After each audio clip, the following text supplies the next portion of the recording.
FIFA Cup held. 215-263-WMMR is the number, and I will go to Sean, see if we can get an answer. Hi, Sean. Good morning. Good morning, it Presbo and gang. Good morning, it buddy. All right, where was that first FIFA Cup held, please? Uruguay? Uruguay, yeah. Uruguay. It's all good. Hang on, Sean. Close enough. It's a hard one to say. All right. Sean got a 4-pack of tickets to the 12th annual Wildwood Tattoo Beach Bash, Friday through Sunday. I'm just laughing at Casey's laughing. At the Wildwoods Convention Center. 400 of the world's best tattoo artists coming to the Wildwood to tattoo you, and you can visit villainarts.com for tickets. You know, it's right next to Paraguay. Stop it. It's next to Peru. Peru. No, Uruguay and Paraguay. I'm kidding. I'm kidding. They're in the same They are. continent. Peru. Upper Canada. Yes. All right, so we're going to start with this. Obviously, Kathy had in the news, and just like I said, a little stab to the heart when we found out yesterday that Olivia Newton-John passed away after a decades-long battle with breast cancer. Her husband, John Easterling, shared the news via her official Instagram page. He wrote, Dame Olivia Newton-John passed away peacefully at her ranch in Southern California this morning, surrounded by family and friends. We ask that everyone please respect the family's privacy during this very difficult time. He continued saying, Olivia has been a symbol of triumphs and hope for over 30 years, sharing her journey with breast cancer. Her healing inspiration and pioneering experience with plant medicine continues with the Olivia Newton-John Foundation Fund, dedicated to researching plant medicine and cancer. In lieu of flowers, the family asked that any donations be made in her memory to the ONJ Foundation. And that's why she received that damedom, if that's the proper word, was because of her charity work through cancer research. Ton of stuff. Did a lot of great work. I mean, but I mean, she's been a person dealing with cancer for decades, and so that seems such a part of who she was.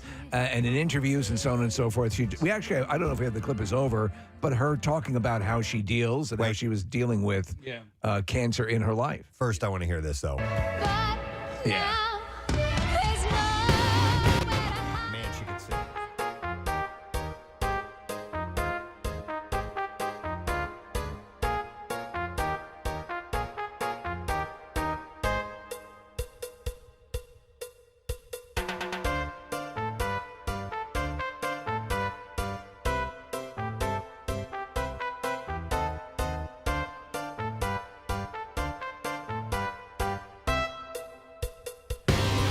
Got home and I caught one or two of us just randomly walking around the house going, there's nowhere to hide. You just get stuck in there. No, it's great. I was at my swim club yesterday and they announced her death and then they played all of her songs for like a good 2 hours. Yeah. And it was good at first. And then at the end, it was like, knock it off. Everyone was like falling asleep. Okay, like I when you get know. into her stuff. Right. And so Once we you were got to, they should have started with physical, right? That's Which, the. by the way, that song was not in the original musical. No. They wrote it for the movie to spotlight her vocal capabilities. They said she needs a solo, she needs a ballad, she needs something big because this woman can sing like nobody's business. And they wrote that for her, and it was a huge hit. What were the other songs they wrote? Grease is the Word, right? That was written for the movie as well. The opening credit theme, that one? Yeah. Yeah. And Barry Gibb wrote that. right. What about Hand Drive? I don't know. Hand Job?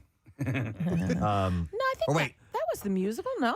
I don't know. What song? Hand Jive? Hand Drive? Oh, I don't know. Blue Moon was not in the musical. I don't know. I've never seen it on stage. It's a lot more Dirty. dirty, yeah. Yeah, It's more coarse. pretty. So in 1992, she had first announced that she had been diagnosed with breast cancer, and in 2017, she shared that it had spread to her sacrum, which is a bone in your lower back. She often referred to herself as a cancer thriver and has been a longtime advocate for cancer awareness research. So let's play that clip. I have it here. We couldn't. I have them down here. Okay, where? On the hotkeys right here. Okay, go ahead and fire that one up if you would, please. Try not to. You have to think about it. I mean, it's part of life. And of course, if you have a cancer diagnosis, your death is kind of there, whereas most people, we don't have a clue when we're going to die. And I could die tomorrow, a tree could fall on me. So it's just that we have that knowledge that we could die. I try not to think about it too much, but I try to meditate and be peaceful about it and know that everyone I love is there. Yeah. So there's something to look forward to.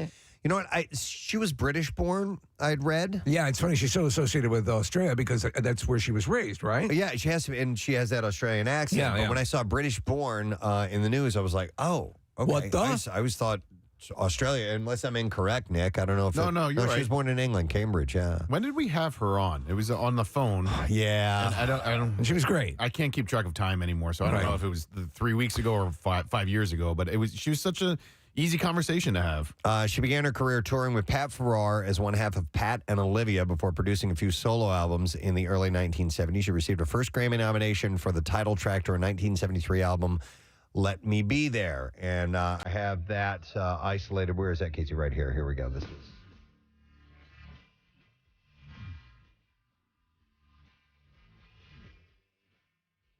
But she had a little country flavor. It was in her definitely music. how she first came on the scene. Yep. Make it right.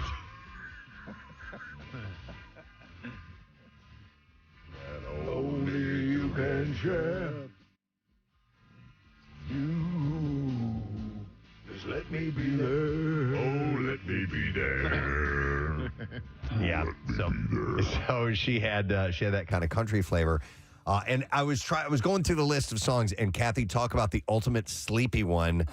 Was I honestly love you. I mean, we purposely didn't put that one on in the car because that might You'd veer into an you'd overpass. fall asleep. Yeah, listening to it. I don't know what they were playing off of, the sound system at the pool, but it got to that towards the end. Like they went through all the Grease music, and then it got to her stuff, and yeah, at the end, it was like it was halfway through one of the songs, and then all of a sudden it changed. Yeah. You're like, yeah, okay, well that was a nice All right, tribute. enough of that. So she was nominated for 12 Grammys throughout the course of her career, and she is a 4-time Grammy winner. wow. In 1978, she starred in Grease, of course, with John Travolta, and other acting credits included Xanadu, Two of a Kind, Glee, A Few Best Men, and the very excellent Mr. Dundee. Xanadu is a guilty pleasure. That's Yeah. with Gene Kelly and Swan from the Warriors. Yeah. It's the ELO music is really good. John Travolta shared his love for her on Instagram on Monday. He wrote, "My dearest Olivia, you made all our lives so much better. Your impact was incredible. I love you so much. We will see you down the road when we will all be together again. Yours from the first moment I saw you and forever. You're Danny, you're John." Oh, He relayed a God. story. It might have been on our show, or maybe I'm just attaching it to our show. But when they would get together fairly frequently, he and his wife, when she was alive, sadly she passed from breast cancer as well. Yeah. But her husband, Olivia Newton-John's husband, had never seen Grease. Oh, that's right. And so they went out into his jet, Yeah. his commercial jet, which is parked outside of his house, got on board and watched the movie in the jet. Wow. That's such sad news, but they leave behind it just an absolute classic of entertainment. Grease is still. Oh my God! My kids. It'll continue to be. It's timeless. It didn't age. I mean, because it's of a time. It's a retro film. It's of a different. There was a tangible Look gasp back. when she came out, and Oh. you learn the valuable lesson. Yeah. If you want to get guys, you got to be a slut. Yeah, you got to be a slut. Come on. You got to give in. Yeah. Give it up freely. My aunt, Sluts get ahead. my aunt didn't like the movie because of that. I know. Just be a slut, Sandy. Look at her. Look at Sandy. She's a slut now. She's going to be successful. Hey, I mean, everybody glosses over the fact that he went like full on like wuss, you Yeah, know? Like yeah. he did the same thing. He became a jock. She finally saw the light. Well, Now she's the slut I always needed. No, he tried to become a jock, but slut wins. Yeah. They eventually I was going to learn stuff in school. No, you remember? No, track he eventually found. Yeah. And that was what he was trying out. But at the very, very end, he was wearing like the Letterman sweater. Oh, yeah. And then he was like, oh, and then she was like all slutted out. He goes, okay, you win. Yeah, exactly. And then Slut he rips it wins. off, and he was a greaser again. All right, well, I have a few other. Sandy, few you're a other- slut. You won my heart. You Yeah. slut. Yeah. Sandy, when did you become a slut? Jeffrey Bezos. Jeffrey Bezos. When did you become Jeffrey Bezos? Sorry. Wow. All right, well, anyway. You started Amazon. I have a few other stories Okay. that we're going to need to get through. All right. All right. After news broke on Friday that Anne Heche crashed her car into a Los Angeles home, rep for the actress shared that she is in critical condition. So she was stable on Saturday. She's obviously taken a downward They said she slide. slipped into a coma. Yeah. Her spokesperson said she had a significant pulmonary injury requiring mechanical ventilation and burns that requires surgical intervention. She is in a coma and has not regained consciousness since shortly after the accident. So she was actually in that car as it was burning, all the smoke and all of that. There's different estimates on how long, but it was a long time. They had to use a sort of jerry-rigged type of way of getting her out of the car. And then there was that, I don't know, we have the clip from yesterday, if it ever made it over, case of the news reporters reacting. She actually sat up on the gurney, like in shock as they were putting her into the ambulance. I don't. It's all right, it's no problem. But it was just wild to hear because you can see she's on the gurney and then she sits up. Police did obtain a warrant to test her blood for drugs and alcohol. A representative for the police said that the info we received this morning was a warrant that was obtained the same day as a traffic collision, which was August 5th. The warrant was to draw blood, and an investigation is ongoing pending the blood test results. If found intoxicated, should be charged with misdemeanor DUI, hit and run. That hasn't been proven yet, but no arrests have been made so far, but they will obviously look into that. So there are multiple camera angles of her driving at an incredible speed. They're like really? doorbell cameras where she passes by, and then you can hear on one of the doorbell cameras the collision with the house. All right, so on to another interesting story. Elton John teased his Tiny Dancer collaboration with Britney Spears on Instagram yesterday.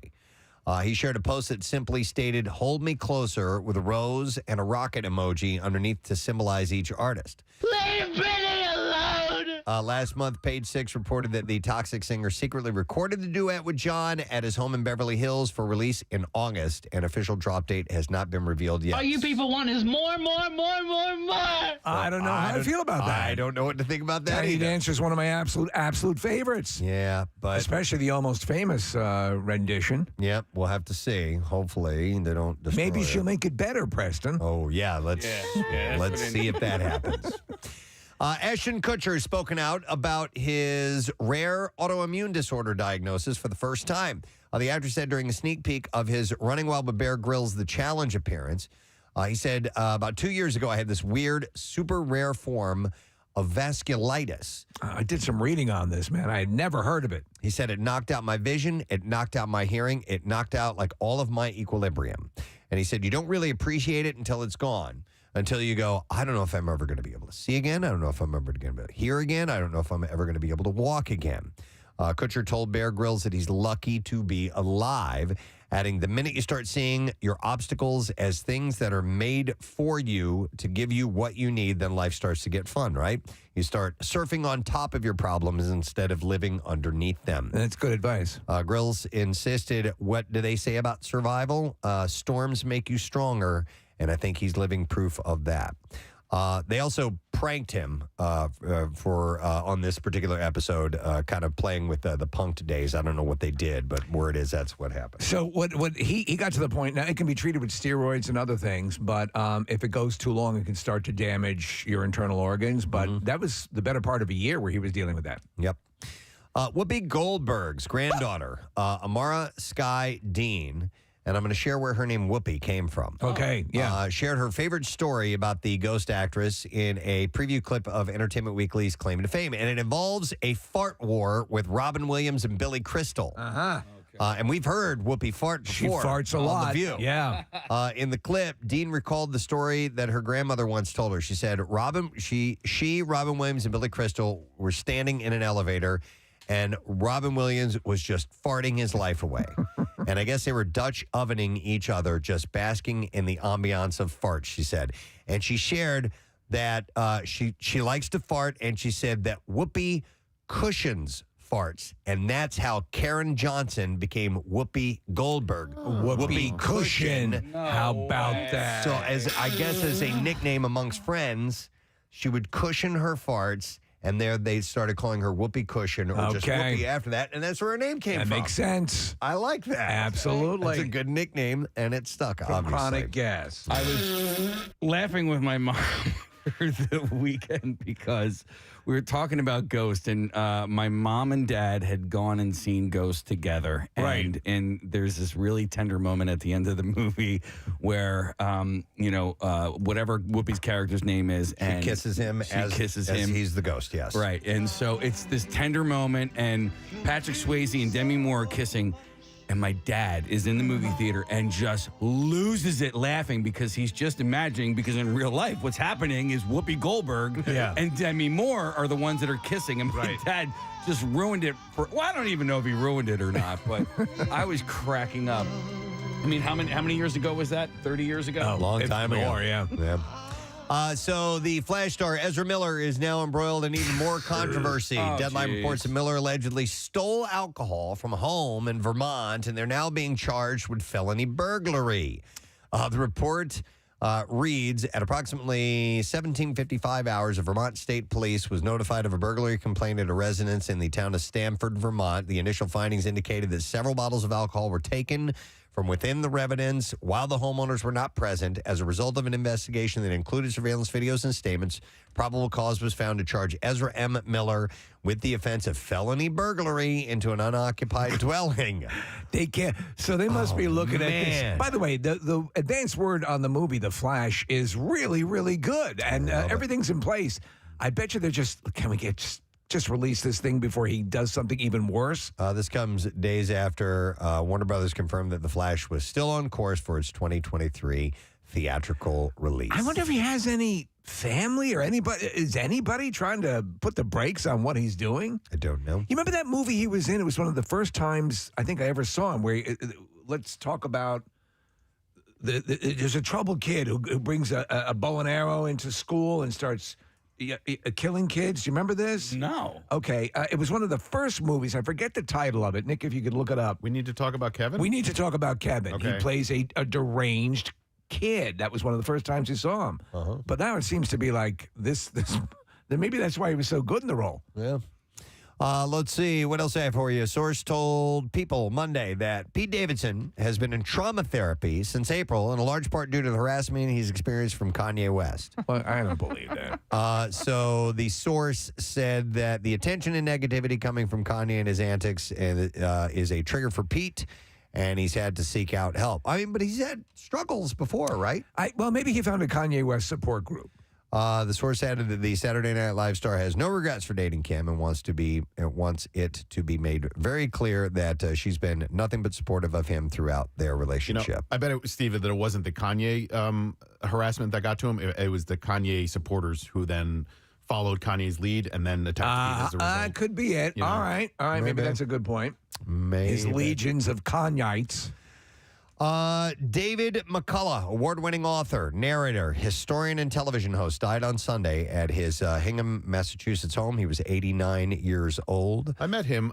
He wrote the John Adams book That's that was correct. turned into the miniseries, and so Tom Hanks and produced it, and they had a premiere of that right here in Philadelphia. And Kathy, it was the time where I asked Tom Hanks about Wilson, the volleyball, but David McCullough was there, and he was such a nice guy, and that's a great book that was turned into a really great miniseries. So he wrote Truman and John Adams, and he notched 2 Pulitzer Prizes in a 10-year span for those two. Yeah. He was, at the time of his death, he was working on the Nick McElwain book.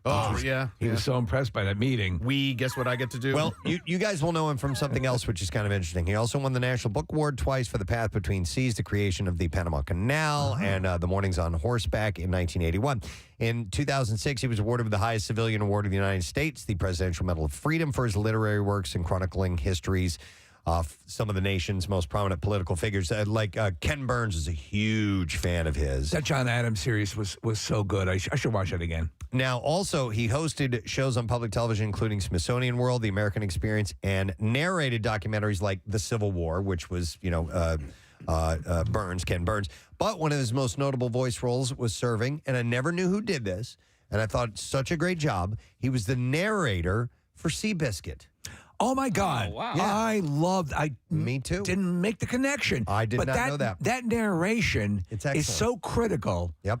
to the heartfelt nature of that beautiful movie. If you've never seen it, it really adds just the absolute perfect visceral touch. Why was there narration in that movie? Well, it was based on a best-selling book, and so they for whatever reason they chose to go with it. It works. Yeah. It works so well. Because some people feel that narration in a movie is sort of a distraction, takes you out of the movie, and it's like a cheat. Yeah, it's a storytelling cheat, and instead of telling it through the acting and the writing, you need a voiceover to tell you what's happening. I disagree because especially when Seabiscuit was out, this was pre. When you could do 10 hours and break up a film and make it into a series like that, it's a shortcut that can get to some of the details rather than doing them dramatically. Basically, here was the way things were back then, and it just kind of lays it out. So I'm a fan of narration. Well, yeah, when it's done right like that. And in Seabiscuit, what happens is that the narration frames it of what people were feeling at that time and the depression and what Seabiscuit meant to them. Yep, exactly. So John Quincy Adams is what to John Adams? Is it his son? Dry cleaner. All right, so it's not his. It's not his grandson. But he got the gig, Steve, because he was his son. I'm J.Q. Adams, and I'll get that stain out. Toot sweet. Because we Martinize. Yeah. The reason I was asking is I was hanging out with a couple of the direct descendants of John Adams. Okay. Because a girl who used to work here, Sophia. She's a little girl in Christmas Vacation? No, that's Ellen Latson. No, Sophia is with John Quincy, and they had a baby together. And so Sophia, you know who Sophia is, right? I absolutely She worked in the do. sales department. Yeah. So her son is John Quincy Adams. So is named John Quincy Adams? Yeah, because it is a direct descendant of that whole Adams clan. That's pretty wild. Excellent. The Adams family. All right, so a gentleman by the name of Ryan Fellows, street racer and cast member of the Discovery series Street Outlaws, fastest in America, died in a car accident on Sunday. Oh, man. He was 41 years old. A Discovery spokesperson said the Street Outlaws family is heartbroken by the accident that led to the tragic death of Ryan Fellows. We extend our deepest sympathy to Ryan's loved ones as they process this sudden and devastating loss. So it wasn't done or didn't occur while they were doing the show? It did. It did. He died while filming for Fastest in America in Vegas. During one of the races scheduled for the show on Sunday morning, his Nissan 240Z lost control near the finish line, rolled over, caught on fire, and they were unable to pull him out of the car. Fastest in America is one of 4 Discovery Channel shows in the Street Outlaws franchise, along with the original show Memphis and No Prep Kings. The franchise, which premiered in 2013, provides an inside look into the world of street racing. Not for anything, but there are so many of these shows and sub shows, like the one where they're like blacksmiths and they make weapons. Yeah. Forged in Fire. Forged in Fire. Yeah. I wonder what I was watching. Fear in the Woods over the weekend. There was a marathon. It was all like Bigfoot sightings. And I'm like, what percentage? What do they consider a success when they air that? You know, what number do they have to hit? And who actually was watching Forged in Fire? Well, so they have Blown Away, which is a glass blowing competition. I've seen that too, yeah. Okay, so I wanted to get your take on that because the writers, they try and do these puns, and they're hard. And if I'm saying they're horrible, right, they're really, really bad. Mm-hmm. And I wasn't sure if you were able to catch any of that. No, I didn't. All I know is there was once a show called Billy the Exterminator. Yeah. Anyone can have a Billy television show. Yeah. All right. Actor Eddie Deason. Obviously, we lost Olivia Newton-John, but Eddie Deason is from the world of Grease. He played Eugene Felsnick. Mm-hmm. He has been found not competent to stand trial. He was arrested in April for allegedly forcing his way into a privately owned nursing facility and refusing to leave. But a commitment order says a mental disorder means that he can't go on trial in relation to the incident. And he's now been transferred to the Maryland Department of Health for treatment. Yeah, he's on a downward slope. He was also in the movie 1941. Do you remember that? I do. Film? He was also in, he's been in a bunch of things. He was in, what was the, Zapped? Zapped. He was in that movie. He was, he's just one of those characters. Casey, he was in The All-Nighter. The Midnight Madness. Yeah. Midnight Madness, yeah. So Spielberg was taught, or at least took a couple of film classes with Jerry Lewis at USC. and he thought Eddie Deason was the next coming of Jerry Lewis. Yeah, he had that kind of vibe about him. You know who always, Steve? He's the know-it-all kid in Polar Express. That's right. Yes. The voice. And he has that. That's very annoying. Yeah. The 65-year-old actor is considered a danger to himself and others around him and will remain in the health department's care until the court deems him no longer posing a threat. He was arrested after forcing his way into a nursing home and ignoring a woman's request for him to leave. The unnamed female told police Eddie had been by her place a number of times before and usually leaves behind items with accompanying notes as well. Security camera footage from a neighbor a few doors down showed the actor also approaching their house the same night and allegedly trying to open a front door. So he's not in his right mind. Who crashes a nursing home? Yeah, but I mean, I think he was going after a particular person. Oh, was he? It sounds like he might be horrible. obsessed with someone. So, but nonetheless, the actor who was shirtless reportedly was reported to have hidden behind a woman in a booth and refused officers' orders to leave and ultimately had to be forcibly removed from a restaurant as well. So that was another thing that he did. So, yeah, he's and apparently. Do you know who I am? I'm Edward Deason. Right. All right, one more quick thing, and then we will move on to the clips. Let's go with this. Just 3 weeks after going public, the Bachelorette alum Tyler Cameron and model Paige Lorenz are now going their separate ways. What? You gotta be kidding me. He doesn't love her. What? That's what he said? No. I don't love you. Yeah, there you go. 3 weeks ago, I loved you. Yeah. But now I don't love you. Life is funny that way. On E's Daily Pop Monday, Cameron said, "We actually had to take a step back. We had to step back. It wasn't the right time. It wasn't good I fell for off us. the balcony. So we're back to not dating anymore." We're back to not being back together.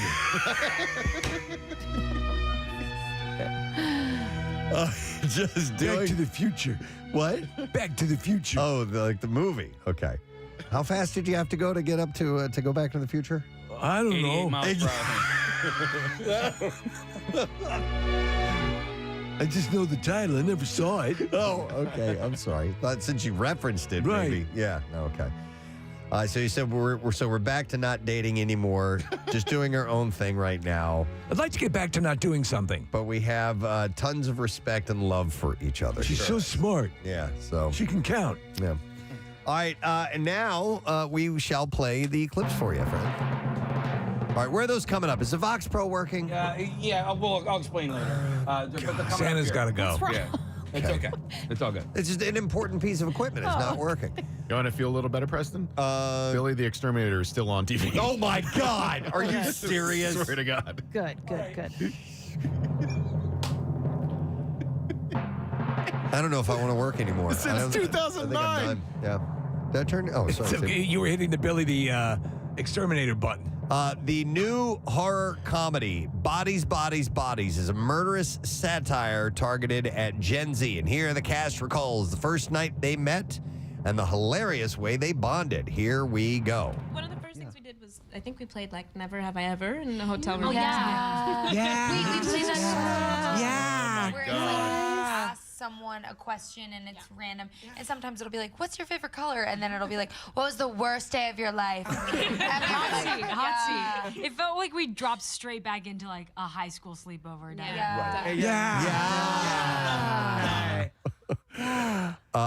Bodies, Bodies, Bodies is in theaters. Yeah. Yeah. Go see it. Yeah. Next clip. Joe Coy's comedy special, Coming In Hot, was unknowingly a stepping stone to landing his first movie role in Easter Sunday. And in this clip, Coy describes how a routine meeting developed into working with a major producer. And here is that clip. And we go in, and literally, it's me and my manager, and it's like every other person that's walking up to you is like, Steven can't stop talking about you. Steven loves your comedy. Steven thinks you're so funny. And like, literally, Steven. And they're like, he's been telling everyone to watch your special, and he loves you, and he wants to make a movie with you, and what movie idea do you have? And I pitched Easter Sunday in the room. They bought it in the room. Easter Sunday is in theaters now. It actually opened in the top 10, which is pretty good. And he just split from Chelsea Handler. Yeah. Oh, that's right. They I were forgot an about item, that. yeah. They were trying it. She was all gaga over him, and then boom, they just turned around like a year later and called it quits. The weird thing is it seems like they're still together, I but know. they say they're not. It's Okay. one of those. All right, that is the entertainment report for you today. We have a lot going on. We're going to give away a Preston and Steve tattoo, courtesy of Floating World Tattoo and Piercing, and also the 12th Annual Wildwood Tattoo Beach Bash, which is this weekend at the Wildwoods Convention Center. You can get tickets at villanars.com, but if you're interested in the Tattoos Day, text the word tattoo to 39333. We'll see if you win. Office fans, listen up. Creed Bratton is going to be on the show today.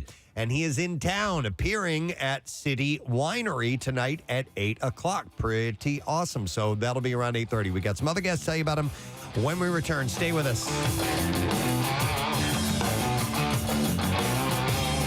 Preston and Steve. Yesterday, I'm going to bring it back to this. They were like, it was so enlightening to hear you guys talk about a female-based product, the menstrual cup, not fart jokes and porn.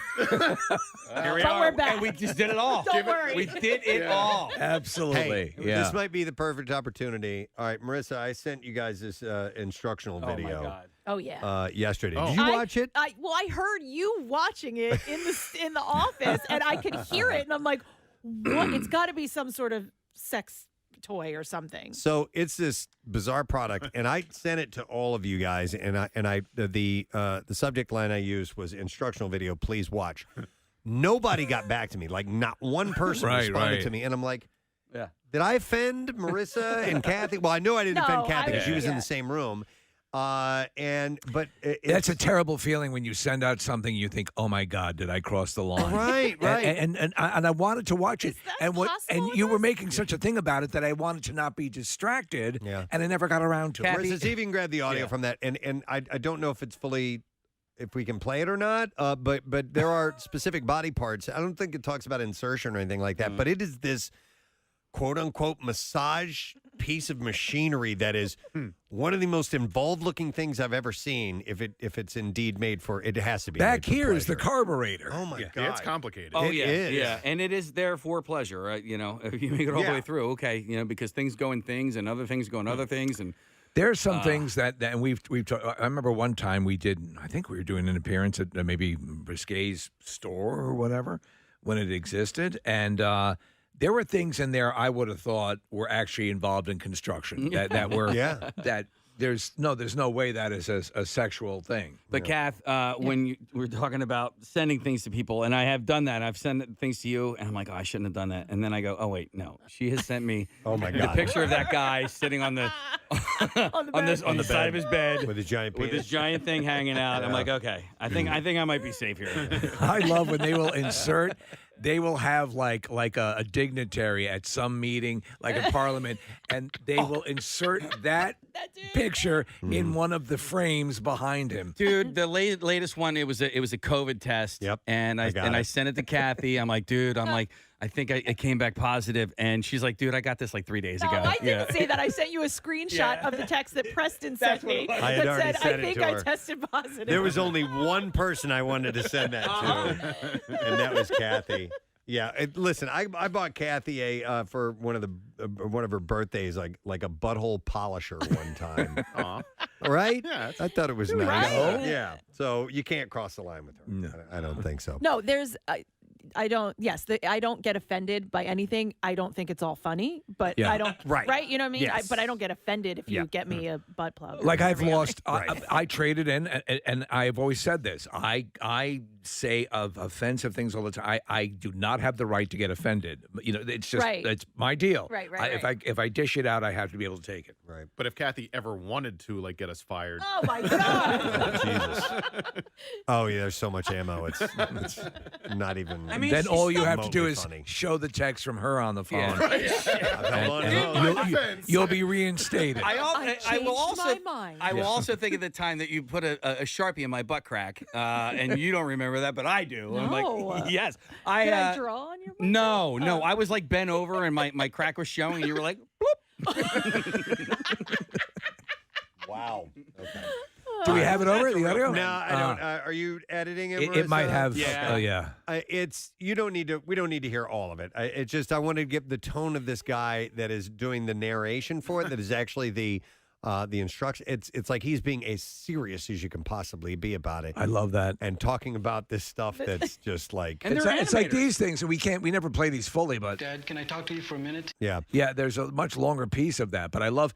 And What is the exact product? I don't It's even like a pleasure know. device. It's something you buy for, and It's got to be extremely expensive because it's super complicated. I was curious as to what the cost was, but it's for the front and the back and the underneath. Simultaneously? Yes. Yeah. Yes. Okay. Yeah. So And is the it thing like, that goes in the a back- Sibian? The thing that goes in the back, no, it's like nothing you've ever seen before. Is it a revolution in home entertainment? Like I can't even explain it. Okay, so remember when we were talking about packing a flounder before? Yes, Okay. So there's essentially this thing that packs a flounder for you, but it's there to stimulate things. Oh. So it, Okay. But it's just wild that, like, Press, you talk about the narration, but like somebody also had to animate this. Yes. Like, There's a professional animator with it too. Here, I'll play some of it. Before using the Shinfly full coverage men's massager, all body parts in contact with the massager and the massager itself shall be fully cleaned.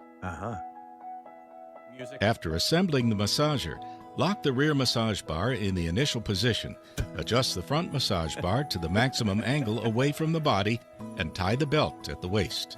There's a belt. Smear Okay. the orange lubricant on the anus and surround. Oh, you got to watch that one. She missed that. She missed that one. It's okay. I would say The anus sensor.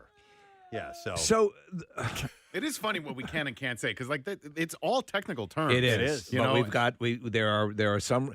We get away with murder in so much. And that the skin. Yeah. The surrounding skin of the perineum, thigh, inside, and all surfaces of massage head in contact with the skin uniformly. Okay, that's all we're going to play. So initially when I saw the picture of it, I thought it was one of those office chairs that you sit in that doesn't have a back to it, but it's actually a device that you wear. You can wear standing up. There's a pin on it like a grenade. I would need the instructions for this device. What the hell? You have seen nothing like this. I want to get one of these in the studio. Do they have a price? No, but I'll bet you it's a few $1,000s. Look at this. So Wait, I'm sorry. See, that wraps around. is that supposed to go over your Johnson? There you and then it goes up and There down. you go. Watching the animation. But what I can't figure out is the seat part of it. The seat looks like a ski boot. It does. It looks like a ski boot. So you sit on a ski boot. Hey, while it. Without looking behind you, Steve, who do you think is in the studio now? Bill? Yes. He just came into the studio. He's shaking his head. He's not happy. He has one of these. It was his birthday on Sunday. He came in to clarify. he's going to let us know the price. What do those things cost, Bill? You should get one that instead of a motorcycle seat. Bill, honestly, have you ever seen anything like this in your life? You know, I'm in my office last night, long after you've gone. Right. I listened to the Kathy Menstrual Cup segment because I missed it live. Right. What'd you think? It's pretty straight ahead, right? No, There was look. It's like, well, I actually looked up. It's been so long since we've talked about FCC and the liability of obscenity and all of that stuff. It hasn't been a conversation. I looked up the definition again, and I think you guys are dancing on that line because it has something to do with sexual or excretory activities and organs, which is what There's nothing sexual about it. I mean, it's all it deals with biological, if anything. It deals with a sexual organ. Right. Yeah, like a Wurlitzer. By my by Kathy's very apt description of what that does. Anyway, and you're doing this today. I'm like, I dumped the lubricant on the thing. Yes, which we would only. I got you. Our agreement with you is always we'll swing for the fences and you excise what you think is appropriate. People are wondering what the name of it was. Again, I'll play the beginning. Just it says the name of this. Before using the Shinfly full coverage men's massager, Shinfly full coverage men's massager. So I need to imagine because so much of this is written and appears to be in Mandarin, right? Yeah, I don't know. It's definitely an Asian product, I believe. But it's got subtitles, which brings us full circle to the conversation we started. Says great for dads and grads. Oh, jeez. Okay. All right. So today's discussion just kind of brought me back to those good old days where we're really working the dump buttons. But good. Yeah. So By the maybe way, Bill, yes, go ahead. Preston and Steve logo in the merch shop, in the rock shop. We could make some money on this. Yes. Right? Yeah. Okay. Slap on there. Again, and you could be the narrator. Bill's a great narrator, by the way. Yeah. He does wonderful narration. I get all. Wait, hang on. Let me All body parts in contact with the massager and the massager itself shall be fully cleaned. I think you're better than this guy. Yeah. You'd be I perfect. don't know what you want from me. Santa's got to go. All right, I'm gonna go. Santa's got to go. All right, so you need to see this thing. You need to do a search on the. Hold on, what was the name of it? I mean, it'd be easier to go out and get a girlfriend. Yes, By far. By just putting this thing far. on, just all the straps and hooks and various things you need to put together to put this thing on your body is more work than going out and trying to get an actual relationship. And what do you think? It's like, you're at the office. Can I come in? No! Before using the Shinfly full coverage men's massager, Shinfly full coverage men's massager. Marissa? We're sharing it on all of our social media Okay. accounts, All right. so You can got to find the see link this there. thing. There's nothing full on graphic No. about Everything the is, animation, but I mean, is it's suggested. It's certainly suggested, but I've never seen anything like this product before. I mean, there has to come a point about 3 minutes into using it where you just feel like the lowest scum on earth. Or you finally found the euphoric. greatest thing Yeah. that's been created by man. Honey, I want a divorce. Wow. Okay. All right. Eddie Vedder is heading out on the road tomorrow night in support of his new solo set, Earthling. Vedder kicks off a 9-date run at New York City's Beacon Theater, although he played a surprise show last night, right, Nick? He did, yeah. He was in a place just outside of New York City, and the Earthlings were with him, and that's Chad Smith and Josh Klinghoffer and a few other guys. And so there's a whole bunch of songs that I've never heard of that he did last night. And then, tomorrow night at the Beacon Theater, and then Friday night at the Beacon Theater. And I will be attending Friday night show. Very cool. Yeah. Nice. While chatting with the New York Times, the Pearl Jam frontman recalled discussing his and the band's career with U2's Bono, who had very specific opinions and advice for Vedder. What do you think about baloney? He does. I like it. He recalled saying, I've had a conversation with Bono back in the day. He was suggesting that we needed to work harder and that you didn't want rock and roll to become a niche. And he said that when U2 makes a record, it's like they've got a racehorse and they don't want the horse to in the race. They want to win the race. And I said, we race the horse and then we let the horse run free. He said, I wasn't trying to be honest, I don't know what you're talking about. He said, I wasn't trying to be clever. That was the truth. And he was frustrated with me. Do me a favor and put this device on. I think you're going to. What is it? This part here goes over your manhood. This thing that looks like a ski boot rests just behind your nutsack. Now do a deep knee bend. Oh, yeah. Oh, yeah. Oh, my God. I see what you mean. Isn't that great? Yeah. His voice gets even shakier. There you go. Wow. That's unbelievable.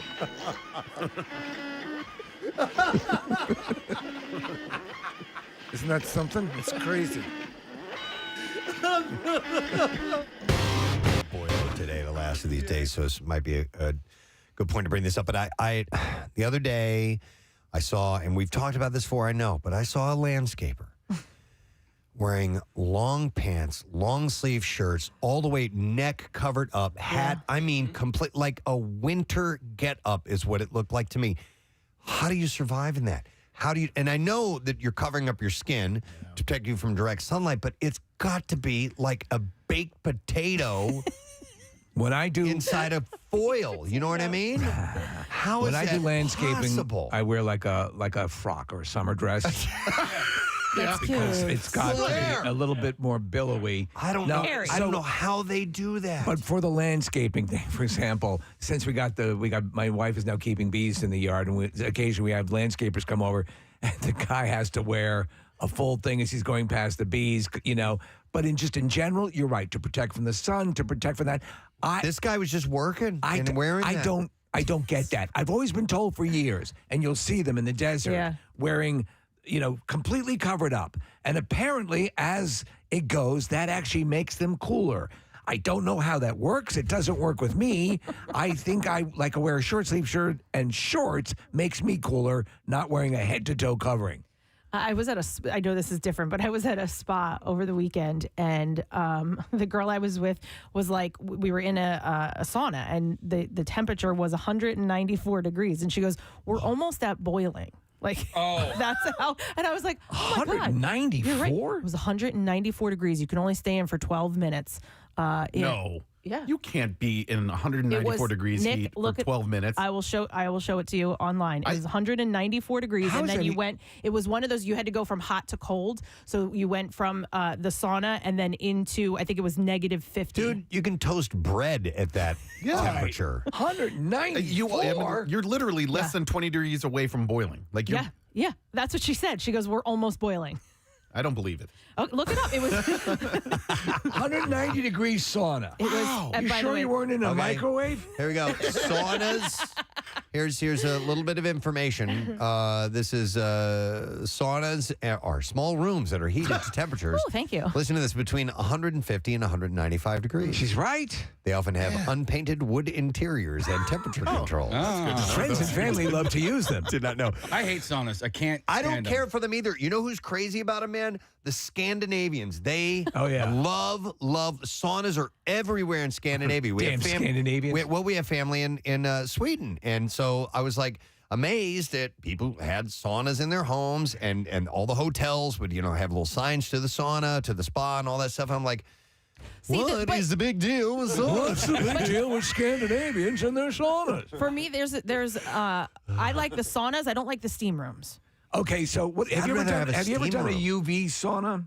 Like a UV? Kathy, they have one at the Orange Cryotherapy place. Oh, yeah. Right. That. Where it's a type of light that heats up. You don't like the just you're in sweating. steam and you can't breathe. Yeah, you almost can't breathe. Right. Like in the sauna. At 194 degrees. It's dry, so it was. I mean, we almost had to tell ourselves to okay, just breathe, relax, get through the 12 minutes, and it really wasn't. Once we calmed down and we actually laid down, and that helped. And we were breathing. It was okay. Were you guys all naked? Look, my bra's made out of steakums. Hey, I got a question. Yeah, Preston, we were naked in the You're all sauna. naked and stuff. Oh my gosh, I'm feeling things I've never felt before. Oh my God, I'm sorry to hold right. on that thought. Being naked. When I was a kid, we belonged to a country club. They had a steam room, and it was nothing but naked men. I hated that. Hated that. When I was out visiting my dad, so there was it's called the Cooper facility, and it's all workout related and so on. They have a hotel there, and I stay there when I go to visit my dad. And Preston, I go into the locker room, and all the guys who are fit are wearing clothes and doing their stuff, or a towel or whatever. The old, saggy dudes are all naked. But in the steam room, I'm like, can't we do this exact same activity wearing a bathing suit? There's nothing that hinders what the purpose of this room is by wearing a bathing suit. And why would you sit? Why would you want it? Yeah. Right. You're ass sitting where sweat. Naked ass and ball sweat has been. Yeah, by the way, I was kidding. I thought you were joking, asking if I was naked. No, we were in bathing suits. You were? Okay. Yeah. All right. Casey, I'm sorry. What were you No, I going was to say? just asking because with COVID, because I've been in a sauna, steam room at my gym, and I'm like, all right, does it do better in here or does it do worse in here as far as spreading? Because they're all enclosed. COVID? Yeah. Is COVID thriving in a steam room? Yes. or are you better off in there? I have no idea how that ends up working because they're always enclosed. There is no air circulation. I would rather have COVID. I'd rather have leprosy than be in a room full of naked 90-year-old guys. Yeah. Wow. It's horrible. But we went from the sauna, which was 195, to what was called the snow room, and it was negative 50. What was that? And you negative 50? Yeah. Yeah. Yes. And we So this did your nipples explode? This extreme temperature jump is part of whatever therapeutic thing Correct. you were doing, right? Yeah, and I'll tell you what, I felt great afterwards. We did it twice in one day, and I My felt. cooter feels like a snow cone. Oh my God! Wow. It's incredibly invigorating. My cooter's, it just feels like a snow cone. Oh my God. Like a peppermint patty. Oh God. Yeah, kind of like that. So did you when you did that after you did the extremes? Because cryo was the big thing for a while. Yeah. So now they pair it with the extreme temperature disparity here. What did you when you did both? What did you immediately feel? Just kind of like energized, and I don't know. I just like my body felt good. Like my muscles felt good. I wasn't like achy or anything like that. And the whole treatment is a half hour? Well, this was So this was part. There were. It's a spa, so Okay. you do it on your own. Okay. That part you do on your own. They just give you the times. Like basically, All right. don't stay in 195 degrees over I do 12 a minutes. slighter different version of that. I do pool, hot tub, pool. Yeah. Oh my God. Cold, Okay. warm, cold. Isn't and that- that's wonderful? Isn't that what killed Stalin? Stalin died in a hot tub. Yeah. No, I heard the shock. There's not. It's too hot. I heard that there was a shock to his system. He ended up having a heart attack from going from the extreme heat. You might be to the right. I cold. don't think it was a sauna based. No, I said hot tub. Hot Yeah. tub. A hot tub? I'm at Great Wolf Lodge. Nick is pulling up his. No, that's death toll, Nick. Yeah, Not, there's not a- his yeah, death. when you look How up many people he killed. When you look up Joseph Stalin and death, the first thing that comes up is not his own. Said he died of a stroke. All right. But what? I don't know. Was it caused by anything? I don't know, Case. I can't. Whippets. Dude was doing whippets, man. And it finally took him. Serenus relax. Death and funeral. Here you go, Nick. Here you go. On March 1st, 1953, Stalin's staff found him semi-conscious on the bedroom floor. He had suffered a cerebral hemorrhage. He was moved onto a couch, remained there for 3 days. He was hand-fed using a spoon, giving various medicines and injections. That's Casey, it. Okay. I don't see anything about, a hot was in a tub. hot tub. It was in a jacuzzi. I was on my Peloton. Yeah. Okay. Was that These are one of those things that I was told in Listen, a conversation. It doesn't seem ridiculous. Yeah. You talk about the temperatures and so on and so forth. He choked on a taco salad. This is just random urban myth. Maybe it was Lenin. I don't know. I got hit in the head with doorknob. All right. Well, if you want to use this as a transition, I would like to. Okay. Okay. So, but I just had to point this out. I don't know how you guys do it, and I know we've talked about the really hottest jobs, and we're not going to go down that path right now. But seeing people outdoors on days like this, working, moving around equipment, and from head to toe, completely covered, other than their face, blows my mind. I don't know how you stay. You lose a lot of water weight. Yeah, Maybe it's like and- a train. It's like a Vision Quest. Somebody was calling in that it's kind of like the sweat stays in the fabric and keeps you cool. I don't know. Remember though, the warning sign when you stop sweating. That's Yeah. an issue. You end up coming up on heat stroke. All right, so Nick had something you wanted to share about Stalin. well, it's funny that Casey made that reference because you heard something at some point, Casey, where that registered with you that made sense, right? Right. And I had a moment over vacation where I was thinking one thing that was very, very true, and it turns out I could not have been more wrong. And it just was a moment where I was like, I am a stone cold moron, and I've been expecting something to happen one way, and I couldn't have been more wrong, right? And I just felt like such an idiot halfway through this experience. So there was a movie that came out last year called House of Gucci. Yes. Yeah. And saw it. I hadn't seen it yet, Steve, so I was like, yeah, it's got some award nominations, and I like all the actors in it. I can't wait to see this movie, and I'd wanted to see it for a while. So I sat down. What? Do you know where I'm going with this? Maybe. All right. So I'm watching this movie, and I'm like, this isn't really what I expect. But Lady Gaga's terrific, and I really like Adam Driver, and I'm enjoying it. And I keep waiting for this thing to happen that doesn't happen at all. Ever I in the can't wait movie. to hear what this is. Well, Preston, in my mind, I thought that the movie was House of Versace. Oh, and I'm waiting for the murder to happen. And I'm like, why has Donatella Versace not shown up in this movie yet? Yeah. I completely, in my brain, confused Gucci with Versace. And I'm thinking Italian fashion houses, and I'm like, well, this is clearly a movie about the murders that happened in South Florida. I knew that the there was some crime involved with the Gucci family. And I got to like 2/3 of the way through the movie. I'm like, oh, this isn't about the Versace's. I could see that though. Steve, Gucci, Versace. I was watching the movie with my girlfriend, and I'm like, when's the murder? Where are the Versace's?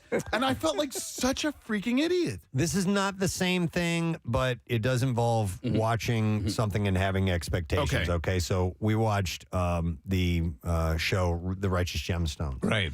And so I'm watching the episodes, and I'm watching this one episode, and it's the next to last episode, and it ends, and I'm like, well, how the hell are they going to follow up that? What is the next episode going to be?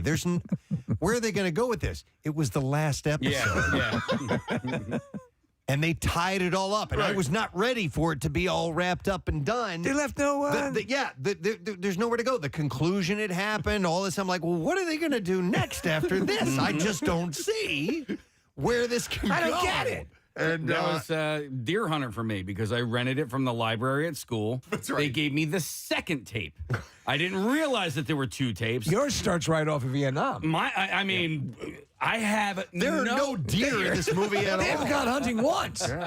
No, and then the thing happens with walk-in and then the movie's over. The Russian roulette sequence. Yeah, I was like, and then I grabbed the videotape. It said 2 of 2. I was like, oh, you got to be kidding me. Let me go back to this, Nick. Have you always kind of accidentally interchanged Gucci and Versace in your mind? I think that I didn't realize that because you're wearing Versace today.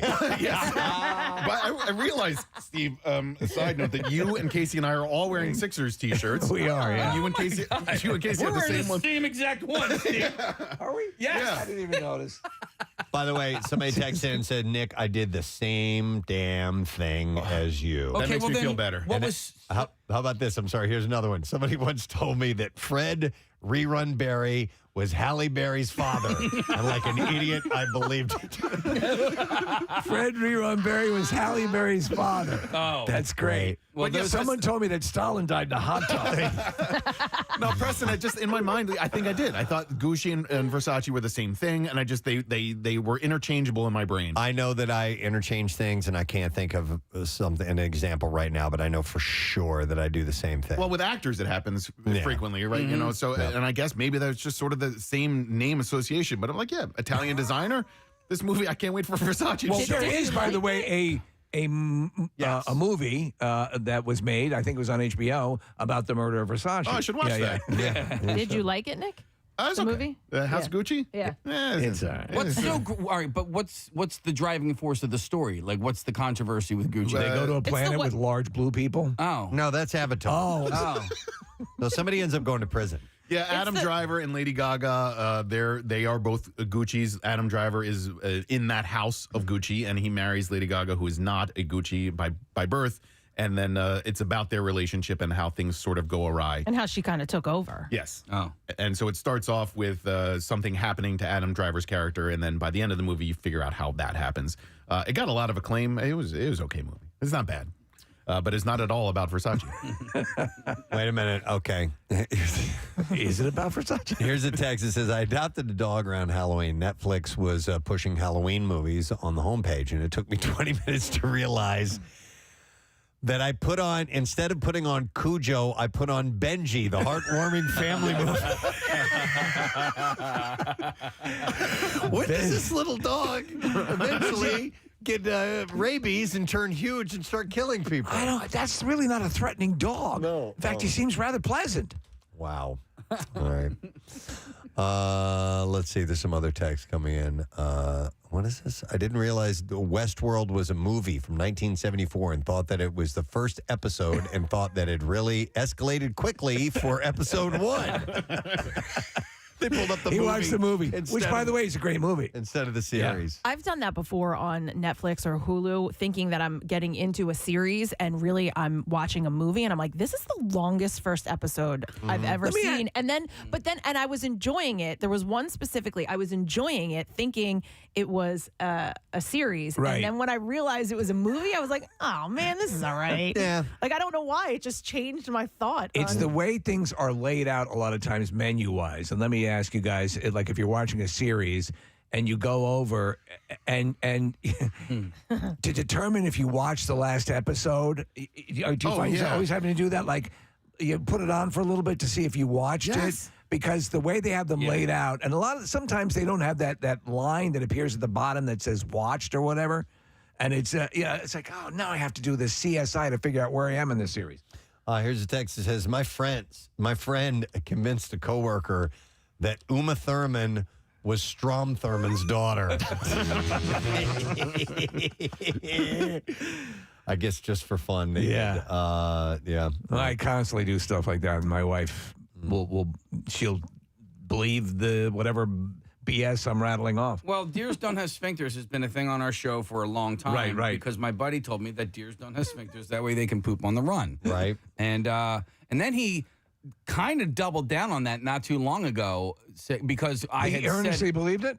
Well, when I told him that I got made fun of on the show for saying that, he's like, I can't believe you actually said that or you would believed it. But then when he and I were talking not that long ago, he kind of said that they don't have like external. They have like, I guess, we usually have like 2 sphincters and that deers, and I didn't look this up, so maybe we could find this out, that they don't have like an external sphincter. That way they can poop on the run. What's an external sphincter? I don't know. I do not know. I think you have like this is too complex for me. I love this text. It says, when I first started listening to the Preston and Steve show, I didn't know that the lesson question of the day was from previous show jokes or comments. I spent a month or so thinking that Abe Lincoln was the first president to coin the phrase cowabunga. Oh, my God. Oh, dear God. I thought it was a real trivia question. My high school teacher had to set me straight. I'm sorry.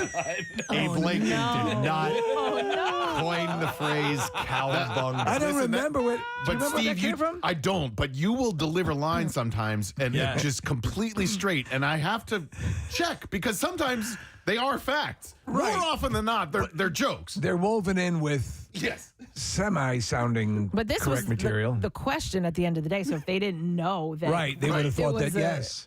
Oh, my God, that Abe Lincoln going cowabunga. And then his teacher had to tell him no. These things are so random. Here's another text that says, I didn't know the sun was a star until I was in college. Wow. Yeah, I can. It's called something different. You know, it's like stars come out at night. Yeah. The sun's out during the day. Right? It's the only You liar. It's the only star that's out during the day. Yeah. Let me see here. What is this? It says, first time at Rock and Roll Hall of Fame, they had John Lennon exhibit. We went to watch the little movie at the start, and it was 2 hour and 10 documentary. I thought it was just going to be a little quick Your intro. little introduction to the museum. My husband convinced his sister that the bubbles in tapioca were goose eggs. She texted him years later.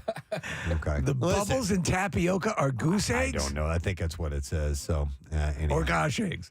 What are gosh eggs? I have no idea. Okay. All right. Well, anyhow. So we all have these moments. We have moments. Yeah. And it's okay to have a moment or two. Yes. It's what we do. It ends up happening. So, nonetheless, but thank you for sharing that, Nick. You're welcome. Appreciate it. Damn Italian designer. And the movie was just okay because I thought about watching it. I really liked it. I Did thought you? it was a great movie. Yeah, I mean, I knew a little bit of the story behind it, but I didn't realize what the wife had done. So I found it very interesting. I think it's okay. Jared Leto's in it, and you do not recognize Oh, my God, him. He's totally done up in a weird way, but it's quirky. It's Ridley Scott, so he's a top director, and it's just not everyone's cup of tea, especially if you're tuning in for the Versace stuff. Right. It's just not going to make any sense. All right, we're going to take a break. We got a bunch of guests on the program. We have Creed Bratton from The Office. Yes. He's a musician as well. A longtime musician. Performing at City Winery on the main stage tonight, 8 o'clock. We will talk to him in a little less than an hour or so. We're also going to talk to Kyle Petty, his new book about Katy Perry. Not really, but he'll be joining us. And our friend Jake Matera is going to be at Punchline Philly tomorrow night, so he's going to be checking in as well. We're going to take a break and be back in a moment. Bizarre File Stories coming up when we return. What we're referring to, but the video is now on our social media if you want to see. I call this part the everlasting bum stopper.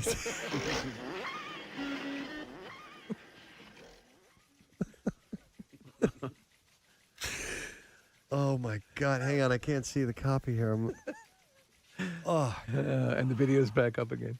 It's just such a clunky looking thing. It is. There's no way to describe it. Okay. No, you may not want to eat for this next segment that we're going to talk about. Oh, man.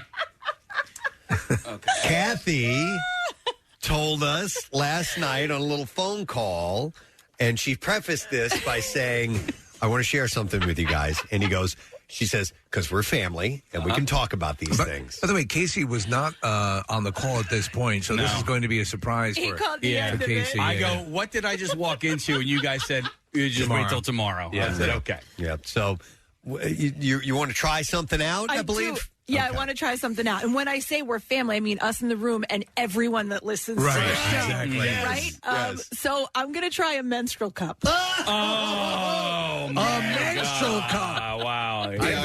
I'm so surprised. A cup. Me too. And in no small part, because your reaction anytime Preston has ever brought this up is just complete revulsion. And That's so, what like, we thought. The fact that you're coming around on it, and I've heard a lot of people rave about it. I'm proud of you. I think that that's like a step in the right direction. Yeah. I didn't even know they still existed. I thought that this was a thing from years ago. Now, listen, I don't know nothing about menstrual and all that. But it seems antiquated to me. Well, so I think it's becoming a little more popular because they're saying that there's benefits to it. It's safer than wearing a tampon. It holds more, so you can go throughout the day, without having to change it. It's better for the environment, things like that. Okay, so when you're saying it holds more, are we talking like a quart or what? Well, Steve, I haven't used it yet, so I don't know, and that's part of my issue. I wanted to. I'm hoping that Mother Nature, the flow, kind of goes along, and I get it on the weekend because I'd love to try it, not having to come to work. Well, isn't that a big? Well, you had mentioned in passing last night that was one of the things they mentioned. Don't take your first cup out for a spin while you're going into work. Yeah, so apparently, yeah. So I'm on a group text with my girlfriends, and the cuppers. I think that 3 out of the 3 out of the 5 of us use it, and they were like raving about it. Go for it. No, you have to. Here's the one I use. Here's the one I use. There's different options out there. And so do they have Yetis? So me and the one girl who don't use it, we were like, okay, well, give us the what should we do? And the suggestions were. Don't try to take it out the first time, at least, or until you get used to it, anywhere but your own home and possibly even the shower. Not at the mall. Right. Well, that's what I'm worried about. I'm like, not on all white Wednesdays. Well, and so my other white Wednesday. My other issue is, how much does it hold? Because again. So as Preston said, we don't know, nothing about this. And I too thought it was something like an antiquated, turn of the last century sort of thing. But so I do understand that it's probably very safe. The purpose is will it stop any flow? Will it? Well, yes. So it basically dams it up, correct? Yeah, it holds it. So when you take it out, it's still there, and you have to clean your cup and stuff like that. But I never see. You don't see ads for these. No. You know what I mean? Like tampon commercials are a regular thing. The cup might be too much for like a television commercial. I know why we were talking about this. I had a bizarre file story of a guy who was drinking tequila out of it. Yeah. He thought it was a shot glass. And it was a menstrual cup, and his girlfriend or wife had posted it online, and that's how we got talking about it. Okay, so I don't know, Kathy. Listen, we don't know nothing about menstrual cycles here, but how many pints will you on a heavy flow day? How many pints? How many gallons? I'm not measuring them. Okay. Case, I don't know. That's the problem because these menstrual cups they're not huge. No. So, I mean, I'm guessing they're made for the average to hold the average woman's. Okay, so in the demonstration we're looking at here, Kathy, the woman dips a tampon down into some, which we assume is actual. I don't think it's actual blood. I think it's probably water. It obviously then it becomes larger, and so it basically serves as a plug. I mean, you would do this every. For how many days during your normal cycle? Like the tampons, like 4 or 5 days. Yeah, I mean, yeah. Excuse me, it depends. And do you pour that into a larger jug that you keep by the front door? But it's so... It's like my belly button lint collection. Ew. I haven't started it. Yeah, yet. good. Thank you. Please talk. The other thing is, and I've watched videos and not graphic videos, like the videos that we're watching here of how to put it in place. Right. And how many guys do you need to Well, have? I know. I mean, might honestly, have my mom come over and help. For the video that we're watching, it's not. They don't have to use a blood red liquid. They could use like a blue liquid. Well, I think they're trying to be accurate. We don't need blue. Just so you know. Yeah. No, you're thinking of the Smurf cup. But like when they do like diaper commercials, they don't like use brown water. You know, they use a blue water. It's a little icky for Casey seeing the red. Do you know what brand you're going to go for, Kath? Well, so here's the thing. I purchased one. I just went to Target and I purchased the one at Target. It's called like a Himalayan salt menstrual cup. However, my girlfriend uses a site called Lola, and this is sort of like environmentally safe, chemical-free type of products for women. So I may order one from here, Nick, and try this one. Because here's the thing. There's different ones, and the one from Target has like Lola. Because what I've also heard is you might have to like dig around a little to get it out. Bad choice of words. Well, somebody texted in, and by the way, we're getting a lot of positive response from women listeners. Yes. Male listeners, not so much. Not as much. I don't think we understand it. But so there, one of the female listeners recommended, Kathy, that there's one with a longer tip at the bottom of it. So that's what I was worried about. That's going to be uncomfortable. Yeah. Also, Casey, there's a great documentary that you should watch. It's called "Period End of Sentence." I feel like I watched it, or no, it won a bunch of I was going to say Grammys, Oscars and stuff, right? Yeah, and I believe one of the producers is local. Oh, really? Yeah, and it's about something that happens to half of the population on the planet. Yeah. And so it really just dives into. I might want to watch it. Period. End of story. Period. End of sentence. Period. End of sentence. Yeah. Are you thinking of the sequel? Yeah, I mean, there's a lot of like. I read this book about this gentleman. No, I know, but this guy tried to live an Orthodox Jewish lifestyle for an entire year. He is Jewish, but he's not Orthodox, and so one of the traditions of Orthodox Jews is that when their spouse is on her period, they don't touch them. Right, and so for the longest time they thought that it was a like kind of the sexist sort of like, oh, gross, get away from me. And it was more, what he found out was more of like a mourning, the loss of the possibility of having a child. Okay. So when you are shedding, yeah. I don't judge. I find that very interesting. In this case, to me, it would seem, because I know there have been issues with stuff like tampons and things of that nature, toxic shock and all those sort of situations. Although this would seem to be, to me, it actually would seem fairly easy. I was watching the demo video. She sort of rolls it up, and which allows for you to place it where it needs to be. And then once you let go of it, it expands to what you need it to be. Right. I'm still worried about putting it in place. No. By the way, so do they have different sizes of them? Do you know? Well, so I didn't know this. You said you're using the Joe Namath brand. No, stop it. God, jeez, Steve. Where did you come up with that? Hi, I'm Joe Namath. I'm not a woman, and I don't even pretend I know what goes on down there.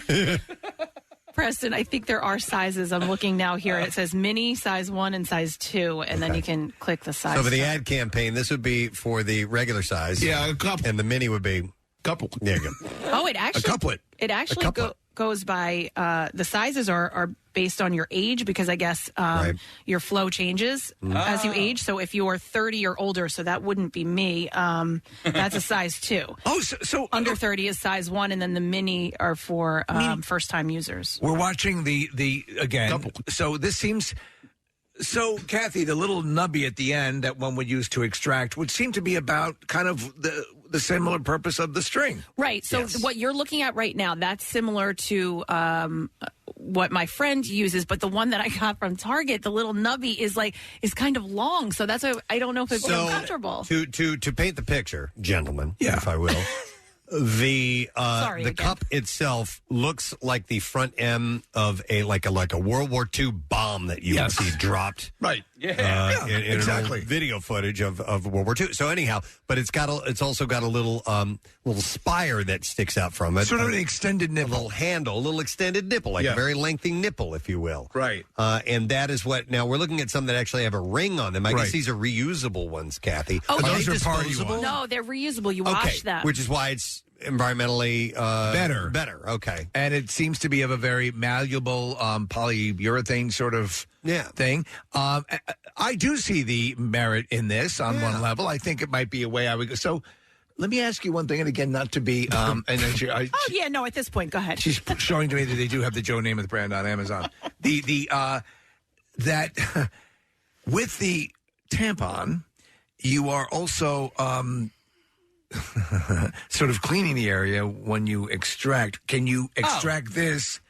Oh, wait, what do you mean? Like cleaning as in you think taking the tampon out is cleaning? It does it? Cotton swab. Okay, No. I don't know. No, because I only wipe my butt. No, think about it. It's like it's saturated, so not so much. No, You're not okay. really All right, that makes cleaning sense. anything. I was just curious if that served a purpose that I was unaware of. On this cup, to describe that little tip again, if you were a guy and you have one of these hands, you would take your finger and flick it and go, and make that noise. Now I know you're okay.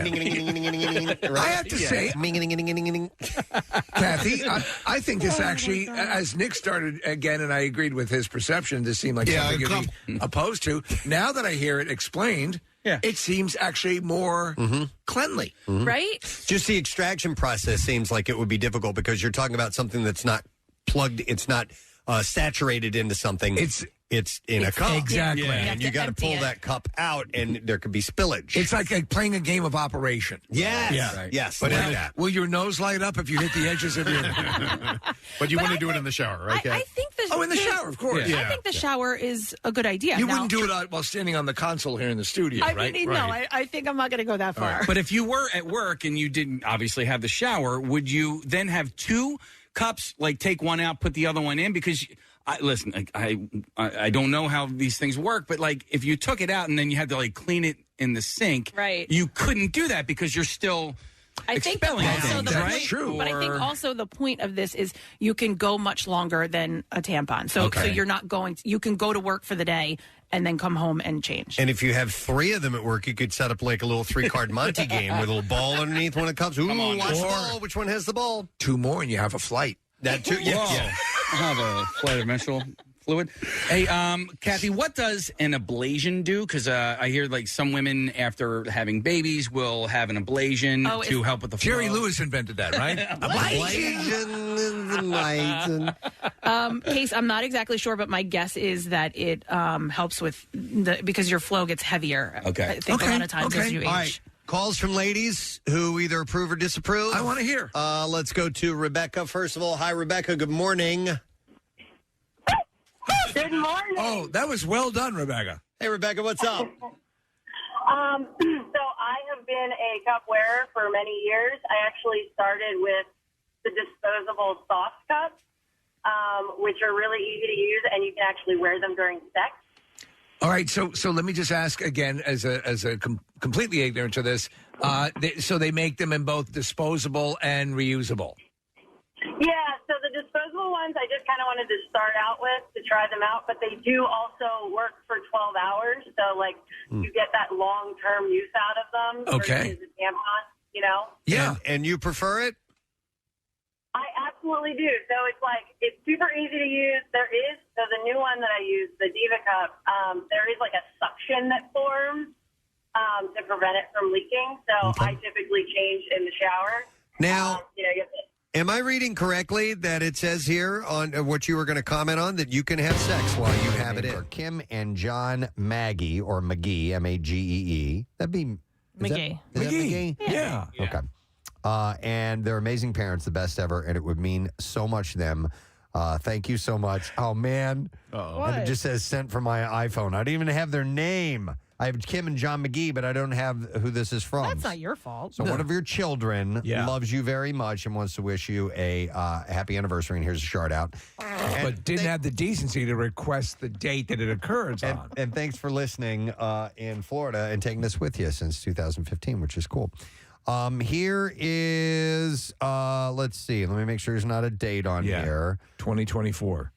No, it says Preston, longtime listener here. From day one, I was a lucky traveler to sit right next to Preston on the mystery trip. And he goes on to explain a lot of things he's done with us throughout the years. He said, fortunate enough to win a Shaun White autographed snowboard when the word of the week was 2 days and the word was yo. I got to stay at the Revel overnight. The Painfully Singles mixer. Went to the broadcast next morning. I got flashed in the flash cab by Alexis Texas, Sonny Leone, and Tegan Presley. And I'm recently retired from my 42-year gig as a union electrician in Philadelphia, and I am off to retire in Florida on July 29th. Wow. So he already headed out of here.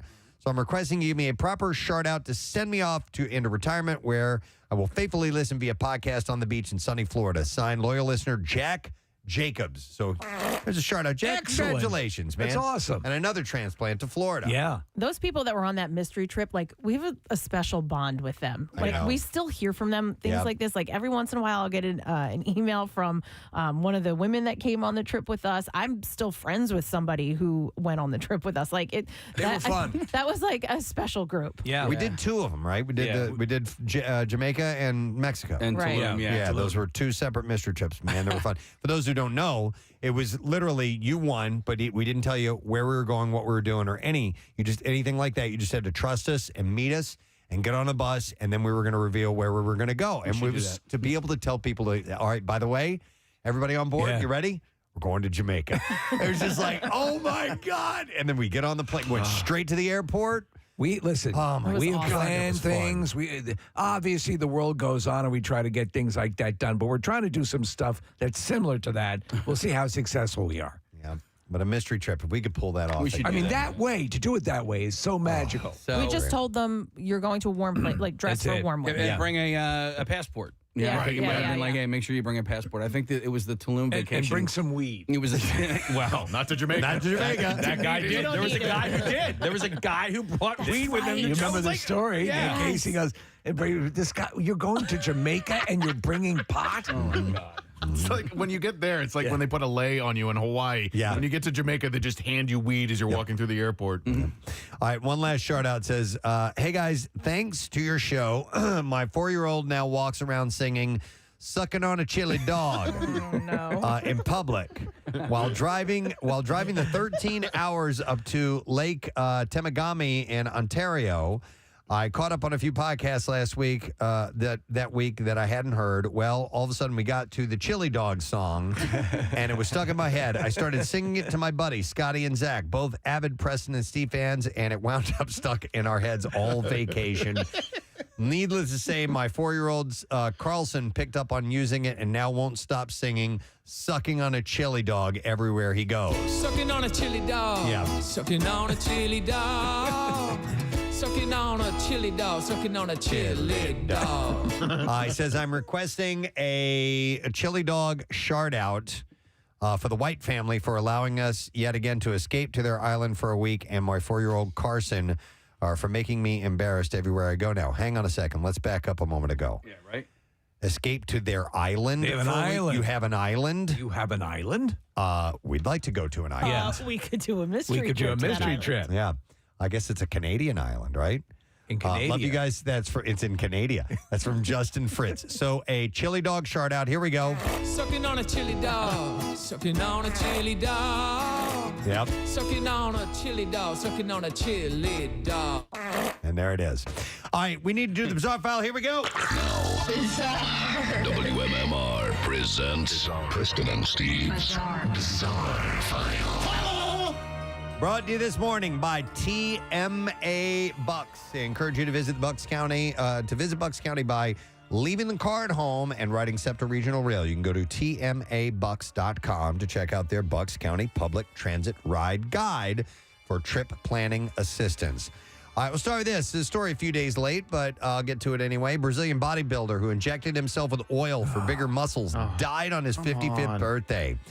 Vladimir Sagato had been using potentially fatal injections of synthol for years. He looked absurd. Risking strokes and infections to get huge biceps, pectorals, and back muscles. It was all just basically this liquid that hung in his body, and they actually looked like he had breasts. It was just an abomination, and of course it eventually killed him. Sagato previously said his inspirations were Arnold Schwarzenegger and the Hulk. They worked out. And the Hulk. He said in 2016, they call me Hulk, Schwarzenegger, and He-Man all the time, and I like that. I've doubled my biceps, but I still want to be bigger. Kathy, here's his picture up in the. So that's all, like his biceps, it's all oil injected into his body. Oh, that's disgusting.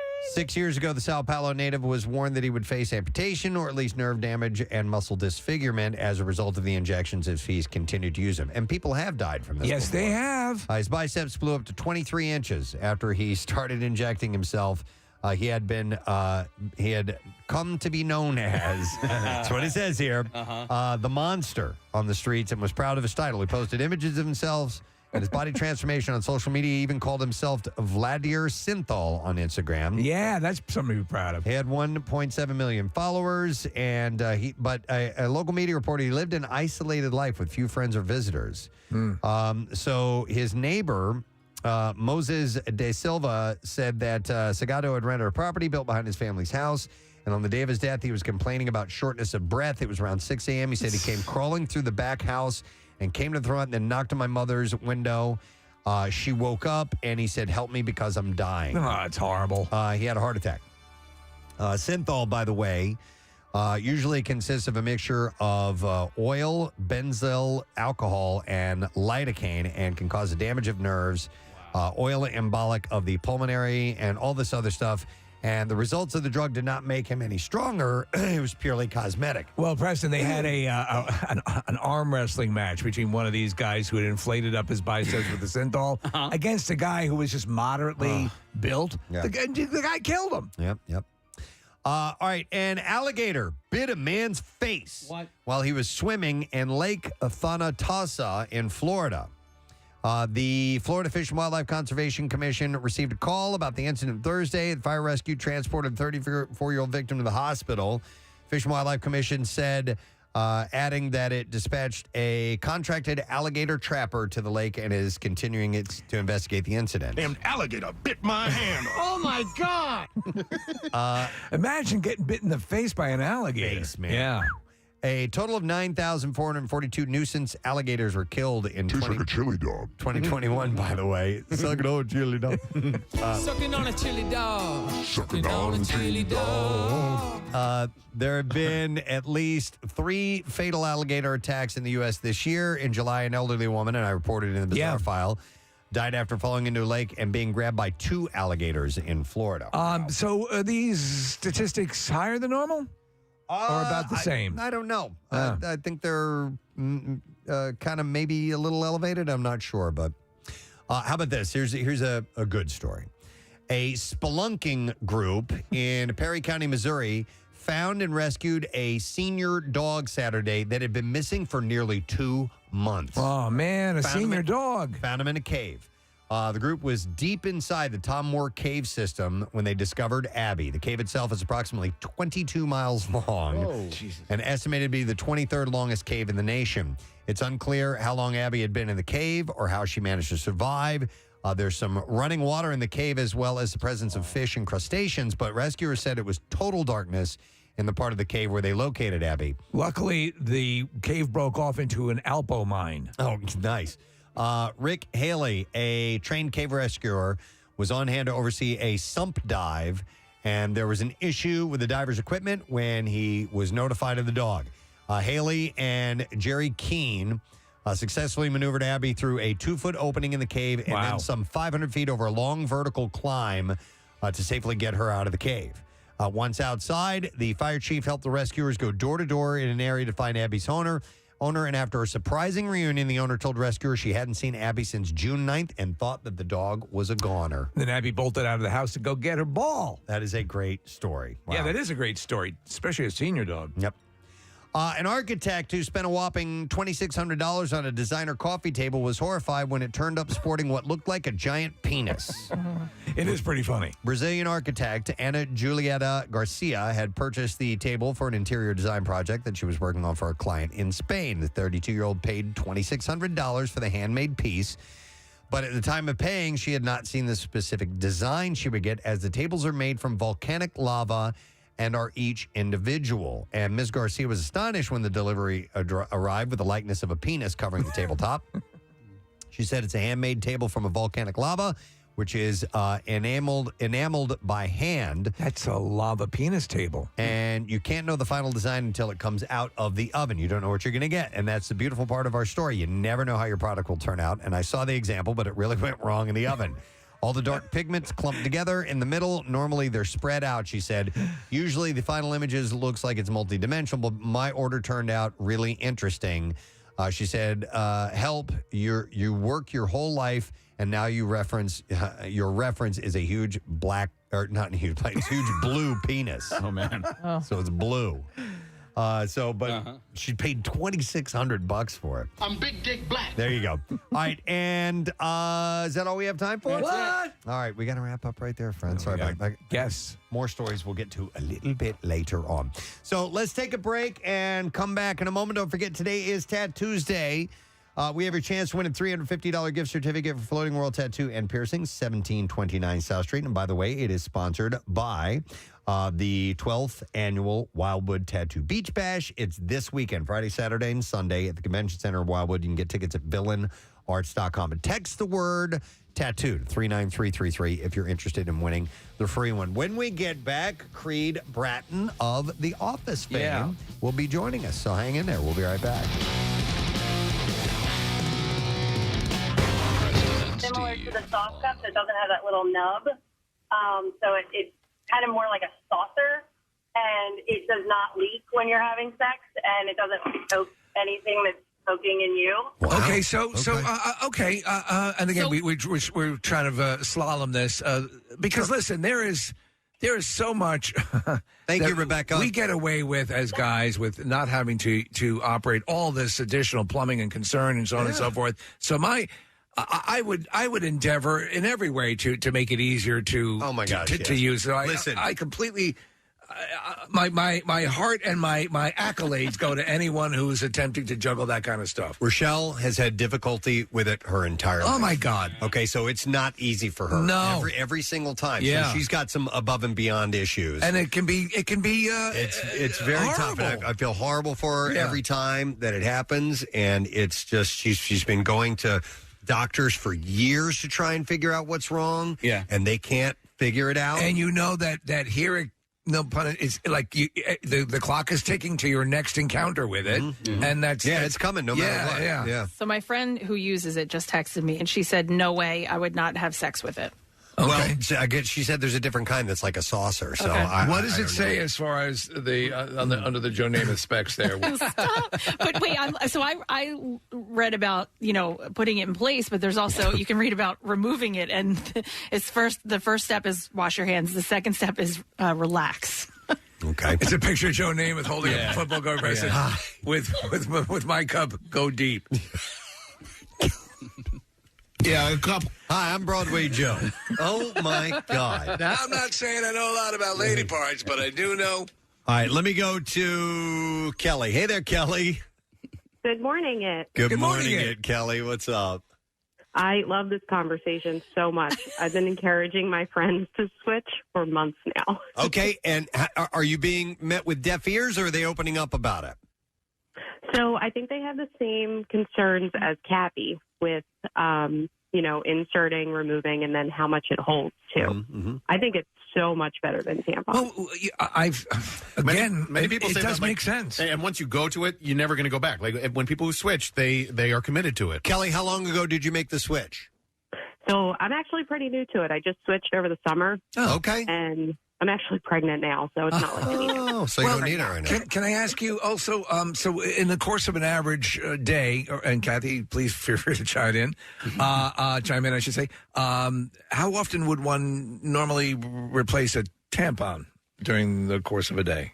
Oh my God. And Kelly, depending on, I assume, what you're used to emitting. And which day. Yeah. I don't know, I would say at least 5 to 6. So right 5 to 6. So you could get away with this for like 12 hours? That's what they say. say. Oh, yeah. I only use it 2 to 3. I probably switch it out 2 to 3 times a day. Oh, I'd be in. That would be to avoid doing that 5-6 times a day to just doing one shot. Oh my God! Yeah, totally. And Kelly, I'm going to do it now. Yeah. Kelly, when you remove it, you wash it and then put the same one back in. Yeah. So I just rinse it out. You boil it. You're supposed to boil it once. Stick 'em in a stew. Cycle. So it's usually Once during a exactly. cycle. Okay. Nice. And Kathy, like, we can buy you these as gifts and stuff, like different colors and things like that. We can get you one that says "World's Best Boss." Yeah, yeah. I'm getting a menstrual cup in the mail now. Yeah.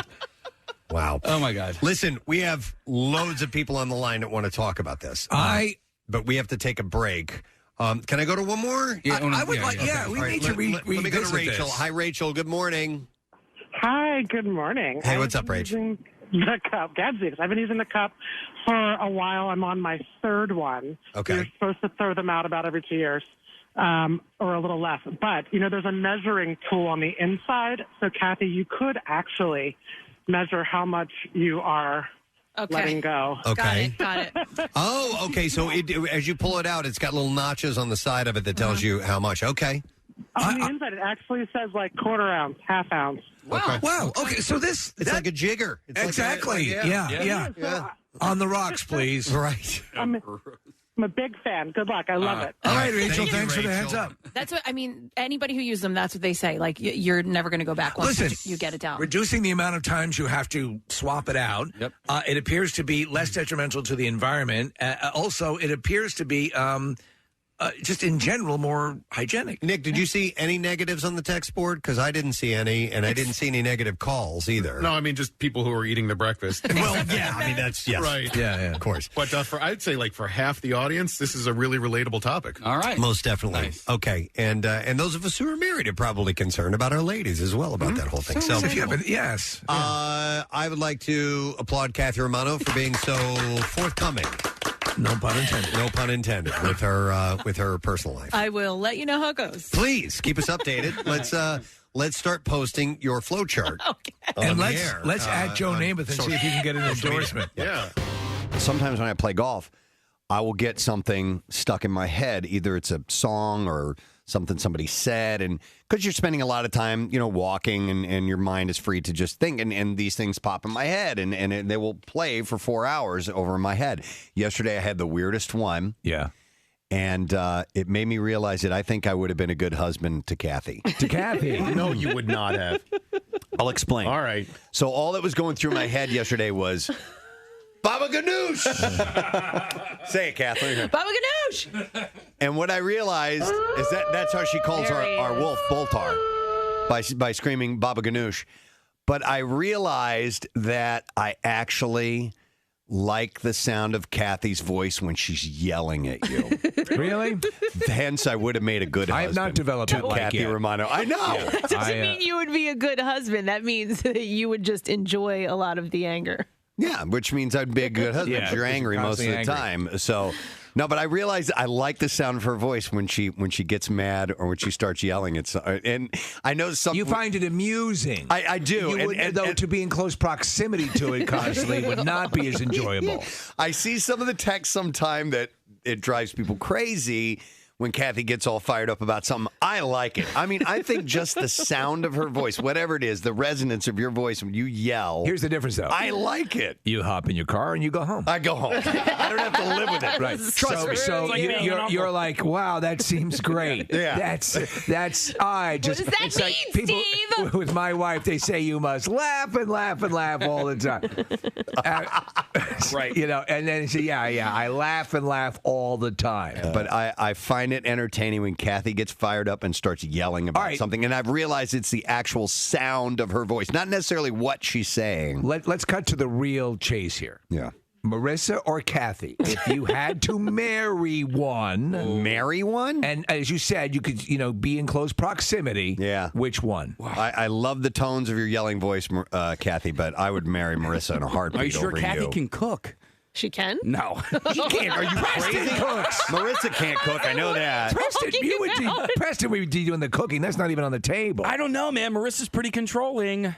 Not as controlling as her. I don't know. All right, wait. All right, Kathy, on the show here of the guys. Oh God. Oh. It's you started it, Preston, with this realization that you're madly in love with Kathy. Who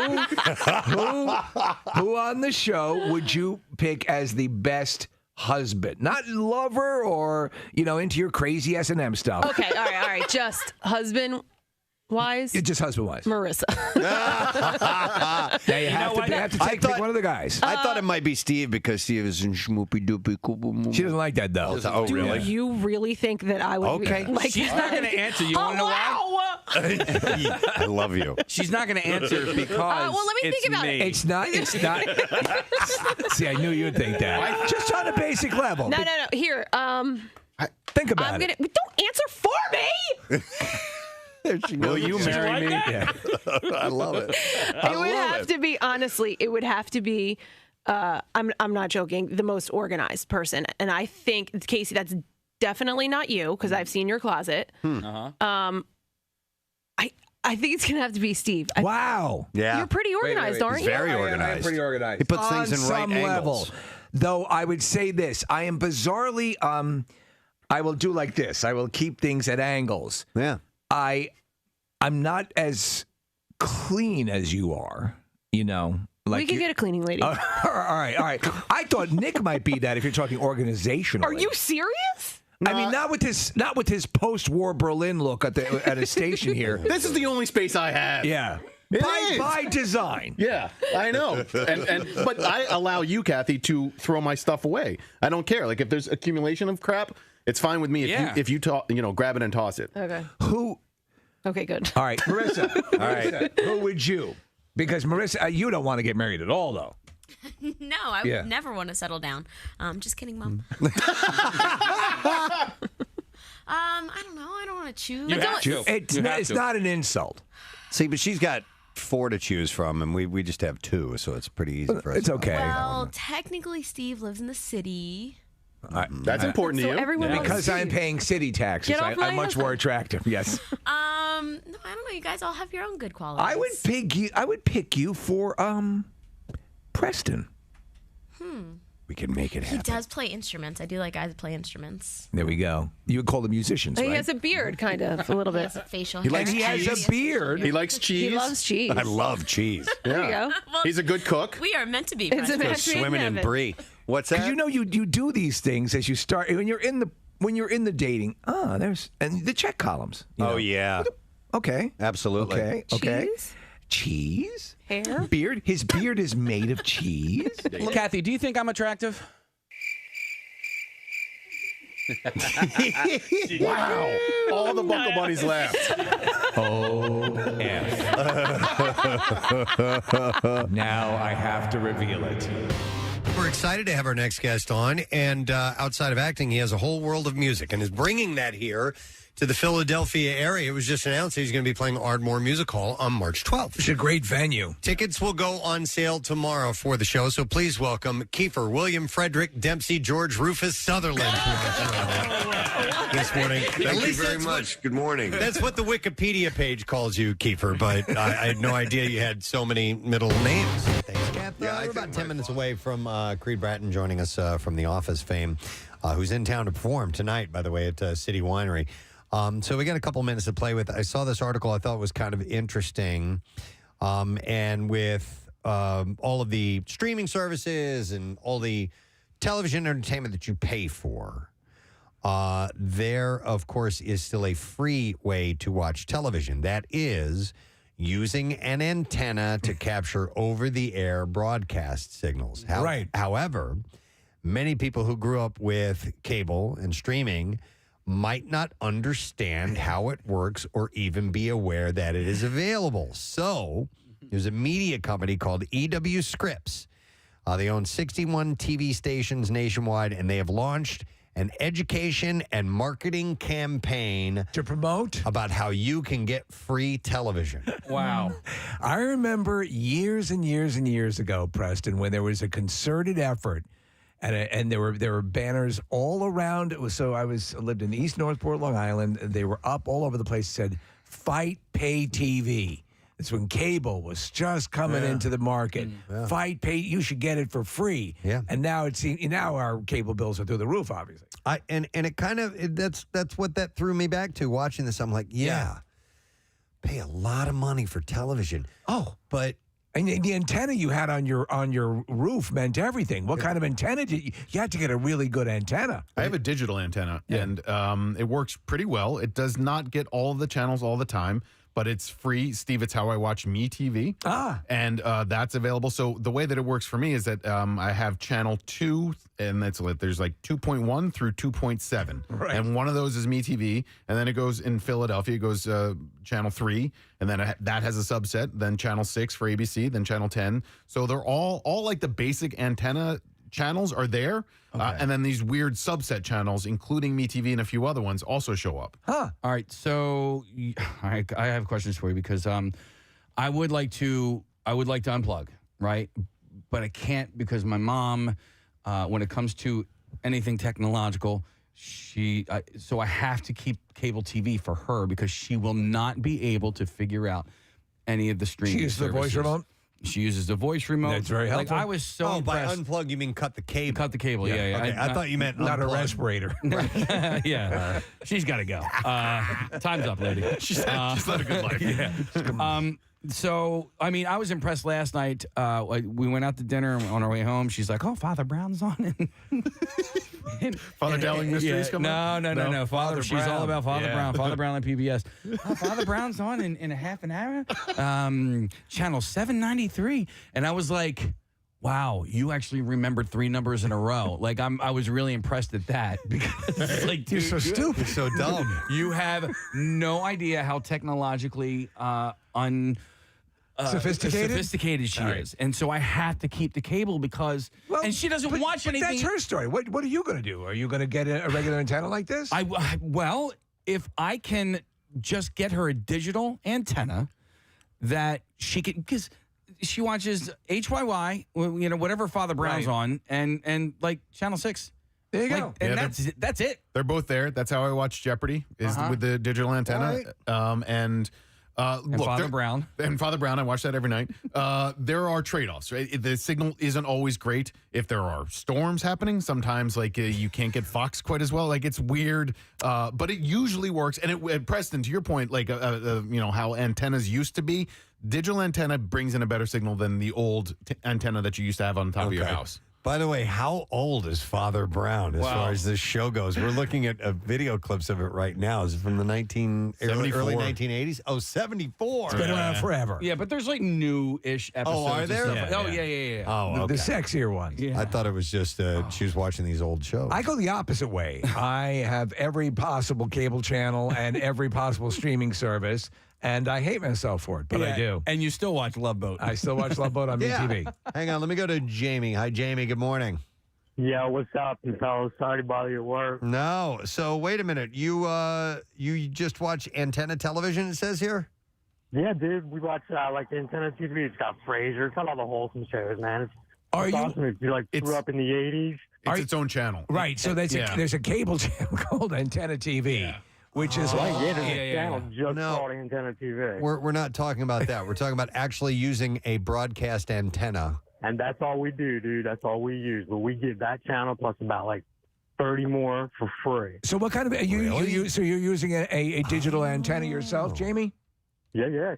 Yeah, so a digital antenna will get you Antenna TV. The channel. And Comet? Will you get Comet? Yes. Okay. Yes, I get that. I thought Antenna TV was like an app. No, it might be that too. All right. Well, then, let me ask you guys this question then. Thank you, Jamie. Because we have later. My mom's down. We have her in a pit in the basement. Can the antenna, the digital antenna, will that work in the basement? It doesn't work as well in the basement as it used to when we had the TV room upstairs, but it still works. You can use an extender. And you have to position it like you used to have to position a regular antenna. You know, like you jiggle it and wiggle it just a little bit. Even like when you let her out to watch TV, which is rare. No, even like the HD is lost on her. Like, you know what I mean? Like, it doesn't even matter if it's There's HD. always trade-offs. I mean, there's a reason why cable is as expensive as it is, but you also get good quality. Have you looked on YouTube, because you turn to YouTube for everything, of, cable television or apps for explaining it to elderly? There might be a way that you haven't thought about. If you were at the dinner table with me the time I tried to teach her how to play Wordle, you would know that it is a futile attempt. Okay. All right. And she's adorable, and she's the best. But you could look into that and see if there's a way that maybe you hadn't considered. Maybe they used puppets or something like that. I don't know. Maybe take a more aggressive. Use a cane. I had to FaceTime her the other day because I needed her to get something that was in our kitchen, and so I have to. So I'm FaceTiming with her, and I needed her to turn the camera around, Steve. So I go, okay, now hit this button. Okay, now touch your nose, right? And I meant to touch her nose on the camera, right, so that the little menu pops up, right? And she's sitting here touching her nose. Own nose. Do you have? And they're fairly inexpensive if you don't. But do you have like dog shock collars? Yeah. Yeah. As a matter of fact, we have them here. Okay. They're not lethal. No, you're right. Just a risk reward type of right. I don't want to mess with her ticker, though. Okay, well, see what determine what's important to you. So Scripps debuted a website this month called thefreetvproject.org, and you can type in your zip code to see what stations you can get for free in your area with an antenna. It also explains how broadcast television works and offers information on what type of antenna works best based on your geographical location. Wasn't that part of the original deal when they went HD, or when they had to make the channels available over an antenna, the HD signal available over an antenna? Yeah, there was like an FCC ruling, right? Right. I remember that a few years ago. These free channels had to exist. I think for like fairness when competition with the cable companies, like the standard broadcast networks had to. Obviously, things that are pay based wouldn't be the same. Scripps also began airing 30-second TV spots in cities where the company owns stations and will place ads on social media sites, billboards, and connected TV streaming platforms. These people don't even remember, Preston, that the roofs of houses used to look like antenna farms. You'd see them all over the place. By the way, more Americans are actually using TV antennas, with the Consumer Technology Association saying 32% of U.S. households own a TV antenna, up from 26% in 2019. Now, you may own a TV and not know it has an antenna on it. It may be something that's just conceivable. Wired into it. Yeah, but these digital antennas, these ones like you have, Nick, that you plug in and they boost the signal, or some of them are just like a square you put on the wall. That's what I have. Yeah. The square that goes on the wall. People old enough to remember using antennas may wrongly believe that there are just a few channels available over the air. The switch to digital signals in 2009 allowed for the creation of over-the-air sub-channels, dozens of which are available in many markets. Dozens in many markets. So TV is a sub-channel for you. That's funny because I have the national app for NBC Sports. Yeah. Because I like watching Flyers games and Sixers games and Phil's games. I can watch Eagles games with the digital antenna because it'll pick up Fox and it'll pick up, the big three. I can't get, with the national app for NBC Sports, local sports. Because they are blacked out. Sure. So you have to have the cable channel if you want to watch Phil's games or Flyers games. So you can do that with Hulu, though. For live sports. Hulu Live, yeah. Yeah, there's so many damn options. Well, and now some of them are folding in on themselves. You know that. I mentioned to you guys yesterday about the HBO Max situation. Yeah. It's now going to be folded in with Discovery Plus. I mean, that sucks. I love HBO Max. I don't know. What do you get on that? All of the HBO premium movies. If you want to watch Game of Thrones, okay, you can go on HBO Max. You can do it, and you can do that on your mobile devices as well if you want to. But will that be? Where will that be available then? We don't know specifically because there's a new muckety muck in town over there. But the basic gist of it is that it will be part of a one super streaming channel that combines all of them. Okay. I will say though, the HBO Max app has the best movies. They like all these old movies, and when I say old, I mean I'm talking like 80s and stuff like that. But I watched 9 to 5 the other day. What a way to make a living! What a way to make a living! It was, but City Slickers. Steve, I had never seen City Slickers, and I was like, oh, and it was on HBO Max. I don't know what HBO Max will look like when it's folded into the new configuration, but yeah, it's crazy. Did you watch all of 9 to 5 from beginning to end? I ended up falling asleep during when they got to Vietnam. No. The smoking pot sequence where they all had their little fantasies about what they would do with the boss. How much is that one a month? HBO Max.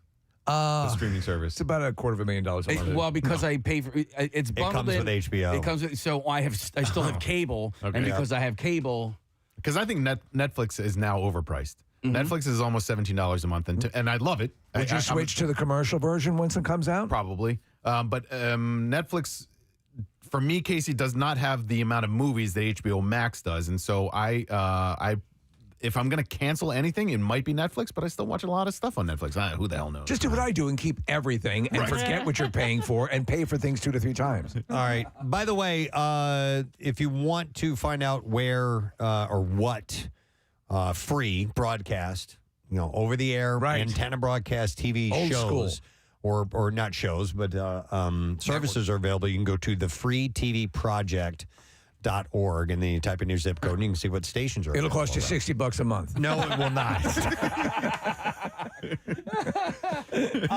great. Our next guest is ready to go. I use the digital antenna to watch his old show. Really? Cozy TV. He is in Philly tonight. He's appearing at the City Winery on the main stage performing.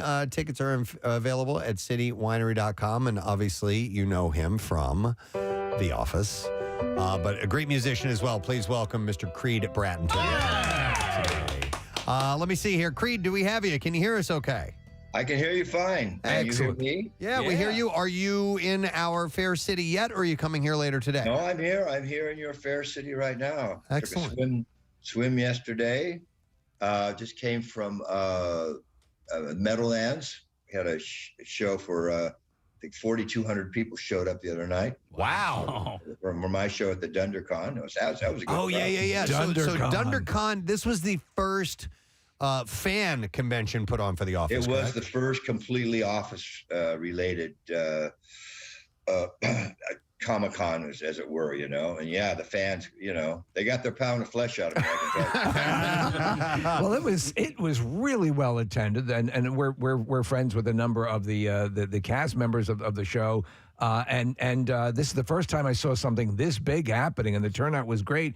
Are people shocked, Creed, that when they discover you have this lengthy music life that they were unaware of prior to the series? I think the zealots of the show have seen the deleted scenes, and they know that I was in the grassroots. And we had all those hit records, I know that people think that my life is really, really lucky and stuff, with being the rock star and things like that, But I was, to be very truthful, guys, I was very reluctant. I was not a big fan of debauchery. Yeah. We were one of the first bands to ever trash a hotel room. Did you do Zeppelin and all those people? Oh yeah, and they would give me. One night, one of the band members going, "Hey Creed," he says, "Throw this TV out the window." And I took it and I went, "Just." You threw it out the window. I didn't get much thrill out of it, Yeah, I never understood the destroying things. Legend has it. I just did it. Yeah. The Eagles, who was it? Joe Walsh would bring a chainsaw with him to hotel rooms. It's I agree with you. It seems a little ridiculous, but you started out. You got to pay for it too. Yeah. Did you? Was John Densmore the best man? Your best man at your wedding? You were that close. The best man at my wedding. Yeah. Wow. So and you actually toured a bit with the Doors? We toured quite a bit with the Doors, Beach Boys. Steppenwolf, Three Dog Night, Grateful Dead, The Rascals, Grateful Dead, Big Brother, Moby Grape. Wow! This goes on and on and on. We were the Chambers Brothers. We were actually that thing. Time. Yeah. We were the Grassroots were in the studio. We're on, our voices are on that time part. Let me ask you, with the Grassroots, which I never quite understood, was that a created band that you guys sort of filled the shoes for? How did that work? Well, the story behind that, and here's what happened. I was touring out of college with this band called the Young Californians. We were all over Europe, and we were in Israel doing this folk festival. And a guy named Warren Entner comes up to me after the show and said, "Hey, you play pretty good guitar, man." He said, I'm a player and I sing. We should think about getting together when you get back to the States. So I called him up, and we started a band called the 13th Floor. And we were playing all over, and we started doing some demos, and we had given a demo to our manager, who gave it to Dunhill. And now they had a band who was called the Bedouins. And Joe Larson was a drummer in that band. And, is he from the Wrecking Crew? No, not from the Wrecking Crew. Anyway, so here, but that band just they went out and they put the lead singer Joe Fulton's vocal on "Where Were You When I Needed You," which had already been recorded by P.S. Sloan and Steve Berry, our producers. We were at the London Fog. We were just on the Strip, just getting ready to move over. We're heading to the whiskey. This was the natural trajectory of the band at this time. And we got a chance to come in and do a demo. So we demoed a song that Warren and I wrote called Beating Around the Bush. And we also cut Live for Today at the same time. And they went, well, there they go. Now Warren and I played with the Wrecking Crew on a lot of that stuff, Wow. But, we didn't play on everything. That's one of the reasons I left the group after about 4 albums. The Wrecking Crew, because I could play and record, and I wanted to do it. I wanted to do more. Well, clearly, we've referenced the Wrecking Crew a number of times. They were the legendary L.A. studio musicians. Right, and we were Hal Blaine and Joe Osborne, and Tommy Tedesco, and Carol Kane, and stuff. Wow. Like that. We were the first band, actually, to not destroy a hotel room. We were the first band to give them credit on our album. We put their names on. In fact, years later, when I was on The Office, I got a call from the Musicians Hall of Fame in Nashville to come and induct the Wrecking Crew. I said, well, I'm flattered. I said, but why? I said, well, you're on The Office, A, and so you're touring. You're still a touring musician, and most importantly, you guys were the first band to put their names on the album. So I think that's kind of that's amazing. We'll take credit for that. Warren and I are the last remaining band. We'll take credit for that. Creed, I remember reading, I read an article, I think it was in the LA Times, about you a couple of years ago, and you were telling this story about like hitchhiking into North Africa and then down into the Sudan. And this was, I think, if I remember correctly, it was back in the 60s. And I remember reading that article. 64, yeah. 64? Okay, so you had led such an interesting, fascinating, deep life. And then flash forward like 40 or 50 years, you're on this show that continues to live on through streaming services and DunderCons and things along those lines. I imagine from your perspective, looking at something like The Office is just another slice of life for you that may have as much impact as being in the Sudan or may not. I'm curious as to what your perspective on The Office is as compared to the rest of your life. When I made the pact with the Dark Lord to get on that show, what? You laugh.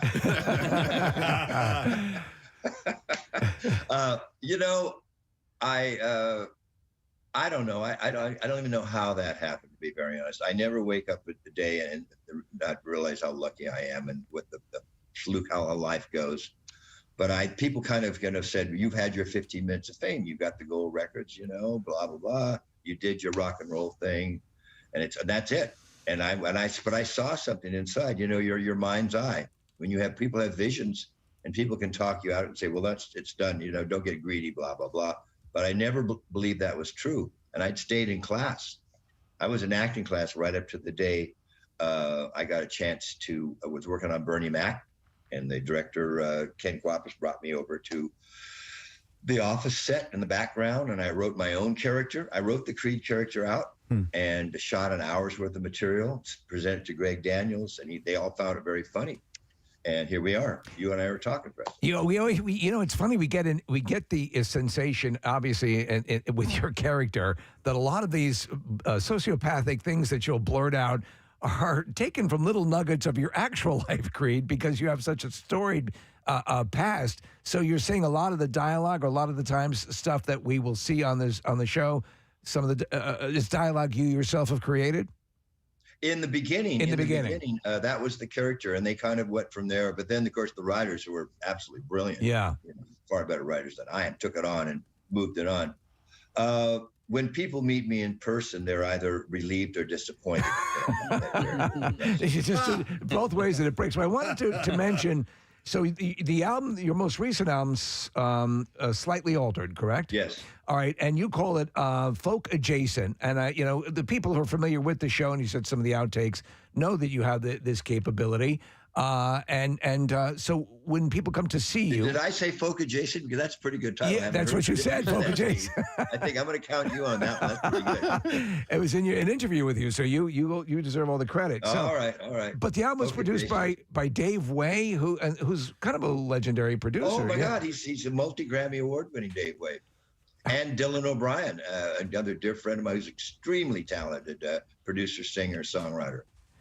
So I've got two people, and then I have the cream of the crop of LA musicians to work with. I work with Dean Parks, for God's sakes, on my albums, So is it a man and a guitar, or do you have an accompanying band with you? No, well, my live show is just I show them the bare bones stuff, Steve. It's just they see the song, just how I present it to them originally I'll come up and I'll blah blah blah blah blah. This is the basic song. Wow. When we record them, we'll sweeten it, of course. Yeah.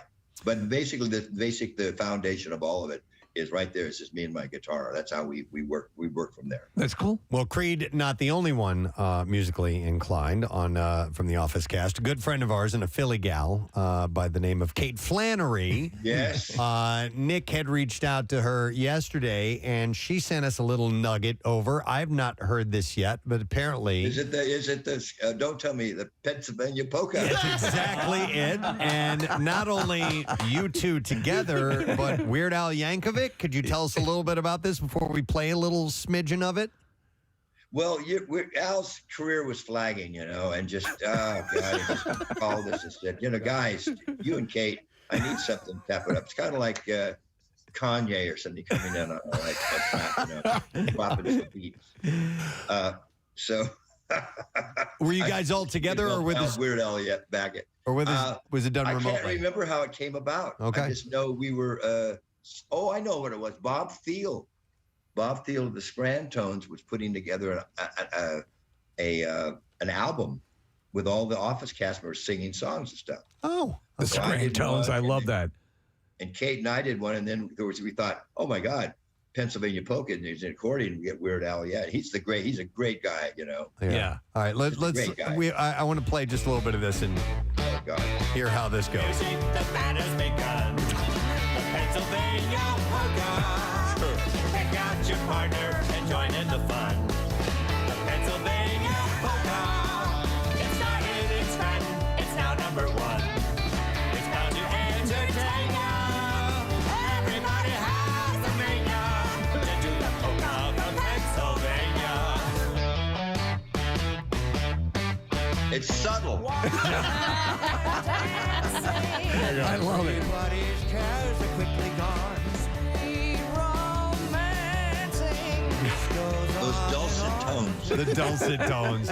I love it. How it's like some adenoidal, holding their nose and singing that. We were doing that we were going for that, all right. You got it. And she... All right, so I got to use a disclaimer for my voice, please. No, all right. We love her to death. She is she's such a good friend of ours. And, oh, my gosh. She's the best. We have you can't see it here, but actually on our mixing console, on the main board here in the studio, we have our dump button is called the Flannery switch because she curses so much when she comes by here. And we are terrestrial radio, and we can't have that. And she's the biggest potty mouth we've ever met. Oh, yeah. She's horrible. We have to around all the time. I love it. Who all was at DunderCon from the cast? Well, Kate and myself and Oscar and Brian and Andy Buckley. Wow. And Linda Pearl, Bob Vance. Wow. Devin Abner. He was just our mystery guest. The guy and he came coming after me because I got him fired on the show. We never forgets. Viewers of TV shows have this bizarre fantasy that everybody's buddies and they hang out all the time and they see each other all the time. But it has to be special when you guys actually get back together face to face. It's got to be beautiful. The reality, guys, is they really didn't like me that much. They knew it was a rock star.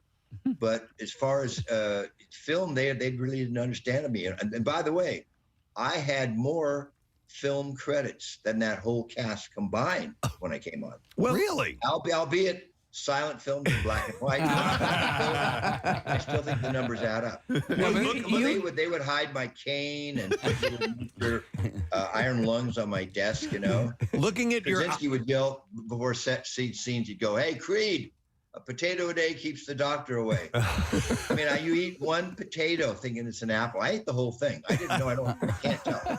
They didn't show that. I just kept on going with the potato. Looking back at your credits, though, you do go back to, you were on the show Quincy with Jack Klugman. I was on Quincy when I was a young man with hair, the Studley guy. Well, you were friends with Bo Bridges. Are you? I was I still am. Yeah. Really? Very dear friend. And he put you in a lot of stuff, right? I auditioned for a play called Instant Foreplay. Yeah. And Say No More. And I sang in that one, and it was really a lot of fun. And then we ended up doing a thing on the Odyssey Theater. And with Jenny Sullivan, who was Jimmy Messina's wife at the time, and Bo's wife, Julie. And this is a three-person show, and it went really well. Oingo Boingo was the opening act. They were there at the theater. It was quite a night. And Jeff and Bo were there, and they were all very supportive of me. So I was falling on hard times, as was going on back then. He took me on as a stand-in. So I worked with him for quite a few years there. And kept putting you in stuff. Are you friends with Jeff as well? Jeff Bridges? Oh, yeah, absolutely. And wow. I don't see Jeff. I certainly don't see Jeff because he's busy all the time. Right. And I want to say I'm very, very happy that he's been in remission and he's back and healthy again. Yeah. One of our great actors. And you know what? As far as singing in Untamed Heart, he was amazing. Oh my God! Is that Crazy Heart or Crazy Heart? Crazy Heart. I'm sorry. Untamed Heart is with. Oh my God! No, Christian Slater. Yeah. He's a legit country singer. Yeah, he's the real deal. Wow. All right. Well, listen. Speaking of legit singer, Creed Bratton tonight at City Winery. Yes. It's good stuff. Tickets available at citywinery.com, and show I believe is at 8:00. What, Terrence? You know what time it is? I think 8 o'clock. Excellent. 8 o'clock. And guess what? We have a pair of tickets to give. Do we? That we do. And we'll take caller number 19, and we will give you those tickets, 215-263 WMMR, and you'll be in for a great night of entertainment, which is really cool. Maybe you'll get lucky, and the Pennsylvania Polka will be on the stage. I can't guarantee any of that. Don't hold your breath. All right, we won't do that. Creed, it was great talking to you. Have a great time in Philadelphia. Great talking to you, Preston. Steve, thanks, guys, for having me. You got Absolutely. it. Creed Bratton, guys, it's here for him. What a life. I know. You know what? I mean, he's done so much. At the point where you had the Doors and all those bands were firing on all cylinders, he was right amongst all that. Yep, and that was a turbulent time. It was an exciting time. Wow. Yeah, he had his issues, obviously, that he fought his way back from. He's doing great now. But Preston, you've seen the show, but if you watch the show over the long term, if there's going to come a money shot, it's going to come from Kate or Creed or one of those where it's just like those moments that are just the fans go nuts for. Because Creed was just a background character, and then they started employing him for these bizarre things, and so his legend was built on that. Love it. All right, well, listen, we are going to take a break. Don't forget, it is Tattoo Tuesday. We have a chance to win a Preston and Steve show-themed tattoo. Text word tattoo to 39333, and you might get a $350 gift certificate from Floating World Tattoo and Piercing. And it's presented by the 12th Annual Wildwood Tattoo Beach Bash, which is this weekend, Friday, Saturday, and Sunday. Wildwoods Convention Center. You can get tickets at villainarts.com. And if you want to see Floating World Tattoos, you can check them out at floatingworldtattoos.com or search for them on Instagram. We'll be back in just a moment. Stay with us. Preston and Steve. Just kept telling people that I'll name my son after you if you forgive the bill. Wow. Well, that's a way to approach it. Plan. Kiefer, so question about the show at Ardmore Music Hall. Is this full band? Is this you and a guitar, acoustic? What kind of show is it going to be? It's going to be acoustic. So part of the show is just going to be me, and then I have two fantastic special guests: Mark Copley, who's an extraordinary guitar player, and Rocco DeLuca, who's going to be playing pedal steel and lap steel. Ooh, it's a cool sound. I beg your pardon? That's a cool sound. The pedal steel. Yeah, it is, and he's a phenomenal player as well. And but what I really enjoy about the show is it's so intimate, and we get to kind of tell some stories about why I think these songs are worth you listening to in the first place, and have a drink and play some songs. And it's just a really nice night to kind of come together, especially after the last 2 years. Yeah. So really, really looking forward to it. As a performer, as a guy who I'm sure, since you're musically inclined, has probably played with bands and so on, you and a guitar, that's pretty naked up on stage. Did it take a little while to get to that point and feel comfortable doing shows like that?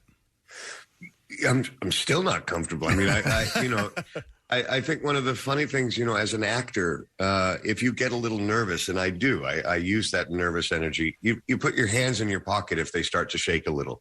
Doesn't work as well for a guitar player. Yeah. And look, if it does, I've always believed very strongly, if it doesn't make you a little nervous, you should probably doing something else. Okay. And so. Yeah, for me now, it just kind of goes away after the first or second chord. But certainly waiting in the wings to go on stage, either as an actor or as a player. Gets my adrenaline going. And, cool. And I hope it will feel like that till the day I die. Well, the album is called Bloor Street, and it's your third.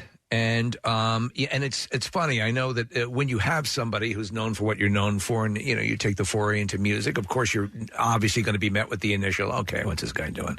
And the truth of the matter is, as I was listening to a lot of the music, it's very good, and it's and also reading about your approach to it and your love of it and how visceral it is to you. You love your acting world as well, and in fact, during the lockdown and pandemic, most of the hardcore stuff, you were still busy. I think you did 2 movies and a limited series. And the question I have for you is, prior to that all happening, you wrote a couple of songs, and then you wrote the bulk of it during the pandemic. Would we be able to discern the songs that were written prior? Do you think? That's a great question. I think you would. I had such a profound kind of reaction to the lockdown. I've been moving at a mile a minute for the last 20 years. I don't think I've been home for more than 3 weeks for the last 10 years. And so all of a sudden, I'm actually sitting in my house, and it's like, oh, wow, I actually like my house. And, oh, cool, I actually like my dog. And I like my girlfriend. And, wow, this is pretty cool. And so I became profoundly grateful. I've been fortunate enough to have a career that people can only really dream of. I've been allowed to do things that I'm interested in, and I know that's not what everybody gets. So a lot of the songs, whether it was songs like So Full of Love, if you had told me 4 years ago that I was going to write that song and write a song that was so positive, I'd have stabbed you in the heart with a pencil. I just wouldn't have believed you. It would be hard. It's hard to wrap your mind around it. Yeah. And there I am sitting in the shower going, so full of love, I can't hold it down. I'm like, who the is this guy? So that was kind of my reaction to the pandemic. And I don't want to minimize how difficult a time this has been for so many people. But I couldn't help but be really grateful for my family and my friends who I wasn't allowed to see like everybody else. And it afforded me time to take stock in my own life and how lucky I have been. Well, I wanted to ask about the title track, Bloor Street, because I don't know at what point that song was written, but, it seems to be a nostalgic look back at a hometown. I get this kind of, Bruce Springsteen, My Hometown, lyrically, Main Street from Bob Seger, something. Bob Seger, one of my favorite songs. Yeah. And I've always loved that type of song. It could be talking about an existence, a place that I have no connection with growing up, but I still get an emotional connection to it. Is this indeed about Toronto, your hometown? Or? It is. Bloor Street is the main thoroughfare through Toronto, going east and west. And we were shooting a television show there called Designated Survivor, and I hadn't been home. We were there for 3 years, and I hadn't been home for that long a period of time since I was maybe 16 years old. And I came upon this kind of main intersection in Toronto, on Bloor Street and Yonge Street, and I realized all of my firsts had happened there. My first job at the food court in the Hudson Bay Center, my first meaningful kiss with a girl in front of the Bloor Street subway. Wow. I think the first fight I ever got in and lost was on that corner. So I just got very nostalgic and just started writing really about how grateful I was that I could grow up in that town, which afforded us a kind of freedom that I certainly know that my kids and my grandkids did not experience. We were on the subway at 11 years old. I mean, who would do that now? Right, right. You're saying so much that's true, because that is, I actually am, it's been a while since I've been back to the town I was raised in. It's been 20 plus years. And I think I'm at that point where I want to go back, because it does mean something. And, those you pick those benchmark moments in your life, and that does mean something. And you need to reconnect. I agree with what Preston was saying about songs that do that. So much of what you write about with this album has a resonance to your experience. Two Stepping in Time is kind of just a real love song, and I assume it's written for your girlfriend, correct? It is. Yeah. It is. And a friend of mine who I was recording with and I was writing a lot of songs. I was being kind of prolific at this moment. And he said, you should really write a waltz. And I started on the guitar, literally sitting around the kitchen island. And I was going through a kind of thing as a writer where I wanted to write about what was in front of me. And I think the very first line of the song is cigarettes in the ashtrays. All in a line, empty glasses of whiskey show the passage of time. And those were the items that were, in fact, right in front of me. I have since quit smoking, the one thing that I can thank the pandemic for. Wow. But yeah, so it's, and then, so the guy was sitting to my right and my girlfriend was sitting a little farther down the kitchen island. I figured I should start writing towards her instead of him if I wanted to have a good evening. Did you? And did you and write I'm sorry. Did you write that song quickly? I was reading. Yes, like 20 minutes, I think. Right. Every once in a while, songs kind of write themselves, and this one was certainly that. It was finished because we were actually having a nice evening. And my friend had kind of put this task in front of me, and I wanted to go back to having our nice evening. So the song got written very quickly. But it's a love song. Again, not something that I spend a lot of time kind of doing. I don't write a lot of love songs. So when something like that happens, that's a great kind of song to put in your pocket and take with you. It was interesting to read that you consider the touring, and you haven't had a chance to do a lot of touring over, obviously, the past couple of years. But I think you run contrary to a lot of people who create music and say that the process of touring is sort of a detriment to creating songs. And you, on the other hand, find it very helpful, and it informs your songwriting. Would that be correct to say that? Oh my gosh, yeah. In the 3 years that we were doing Designated Survivor, we played over 500 shows. Wow. I remember on the second record writing songs that were specifically designed to enhance our set list. The live thing is something that I just caught me by surprise. I wasn't expecting to enjoy it as much as I have. And I think that there's an amazing moment, or possibility at least, when you explain why you wrote a song. And I wrote a song called Saskatchewan about the passing of my mother.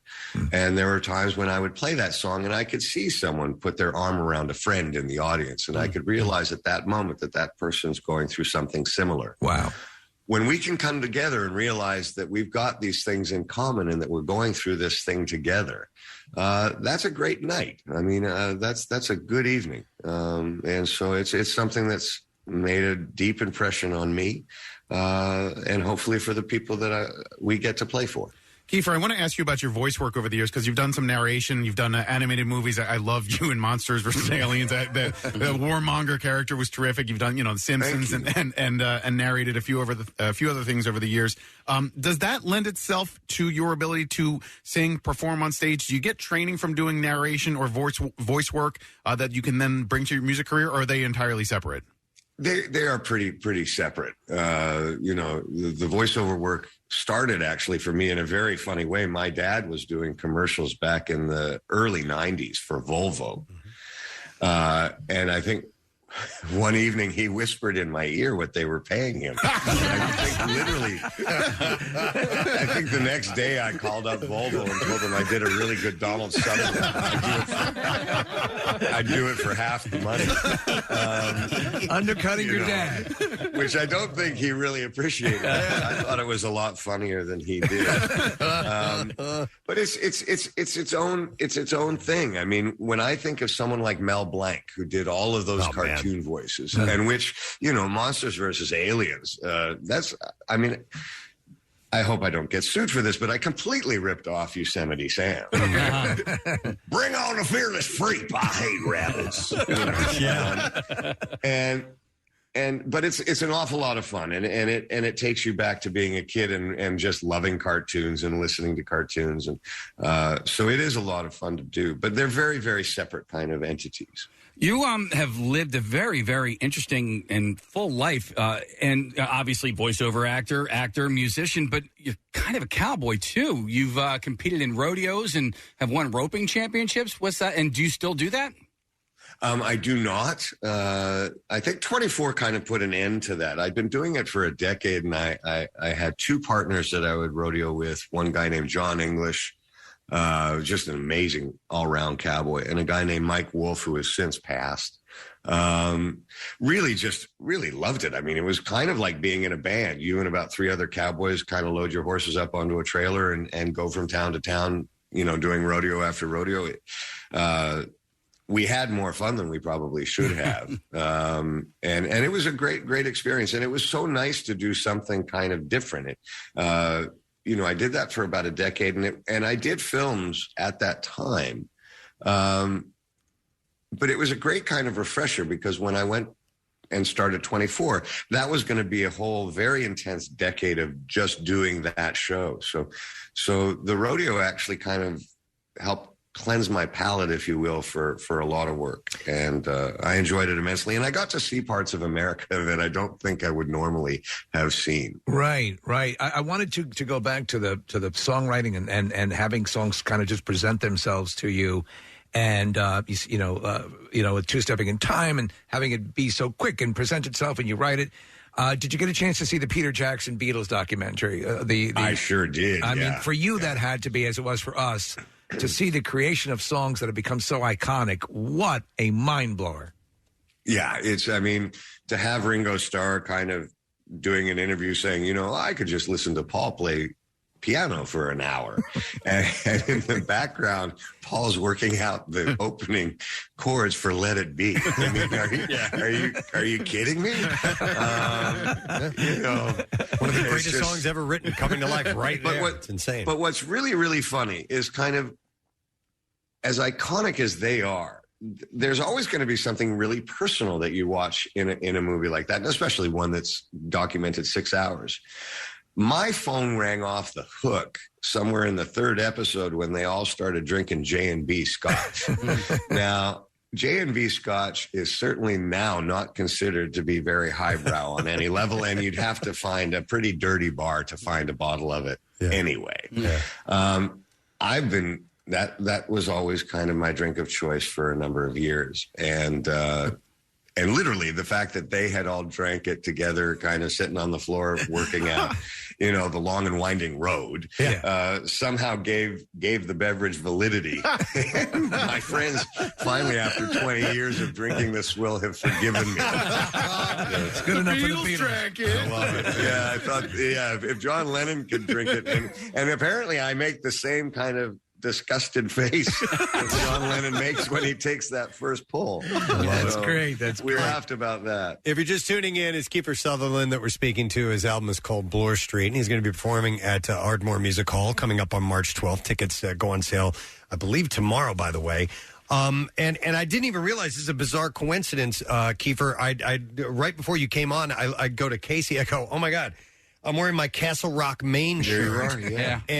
And you were Ace Merrill in Stand By Me, who lived in Castle Rock. It's my favorite movie of all time. It's Casey's favorite movie of all time. And I wanted to ask you about that character and other characters in your acting career, because that one was earlier on in your career, and he was so nasty and so mean. That as you've gone through and formed other characters, if you've ever gone, I think I'll throw a little Ace in there, or do you do that? Do you mix and match and borrow pieces from characters and maybe put them to construct others together? No, they kind of, each character is inspired and informed by the script that you have in front of you and the experiences that you've had as a human being up until that point. The thing that I've always been amazed about with films like Stand By Me that I've been so lucky to be a part of was the seeming... We got a few minutes before our interviews are going to begin, so we got like 5 to play with here for a second. So I did want to pass this along because this is, it's coming up later on this month. There's a bunch of Elvis Presley jewelry.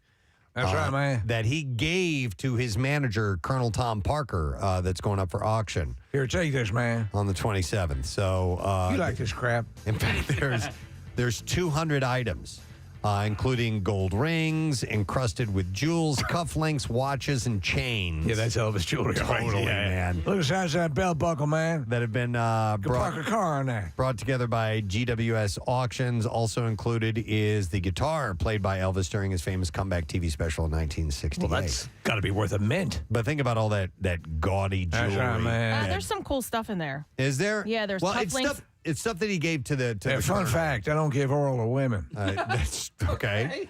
Just want to offer that up. Well, right. Talking jewelry, I figured out. Okay.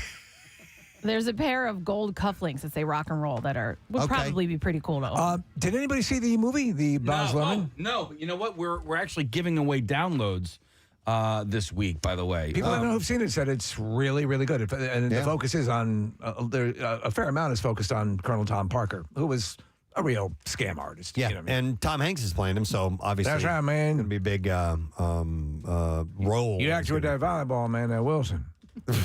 You know, that wouldn't be that'd be Tom Hanks as an actor, his second encounter with Elvis, because as Forrest Gump, he also ran into Elvis. Yeah, that's right, man. Man, you are stupid. You are so stupid, man. Show me this stupid. You're like dance. dangerous and stupid. I don't want you around kids.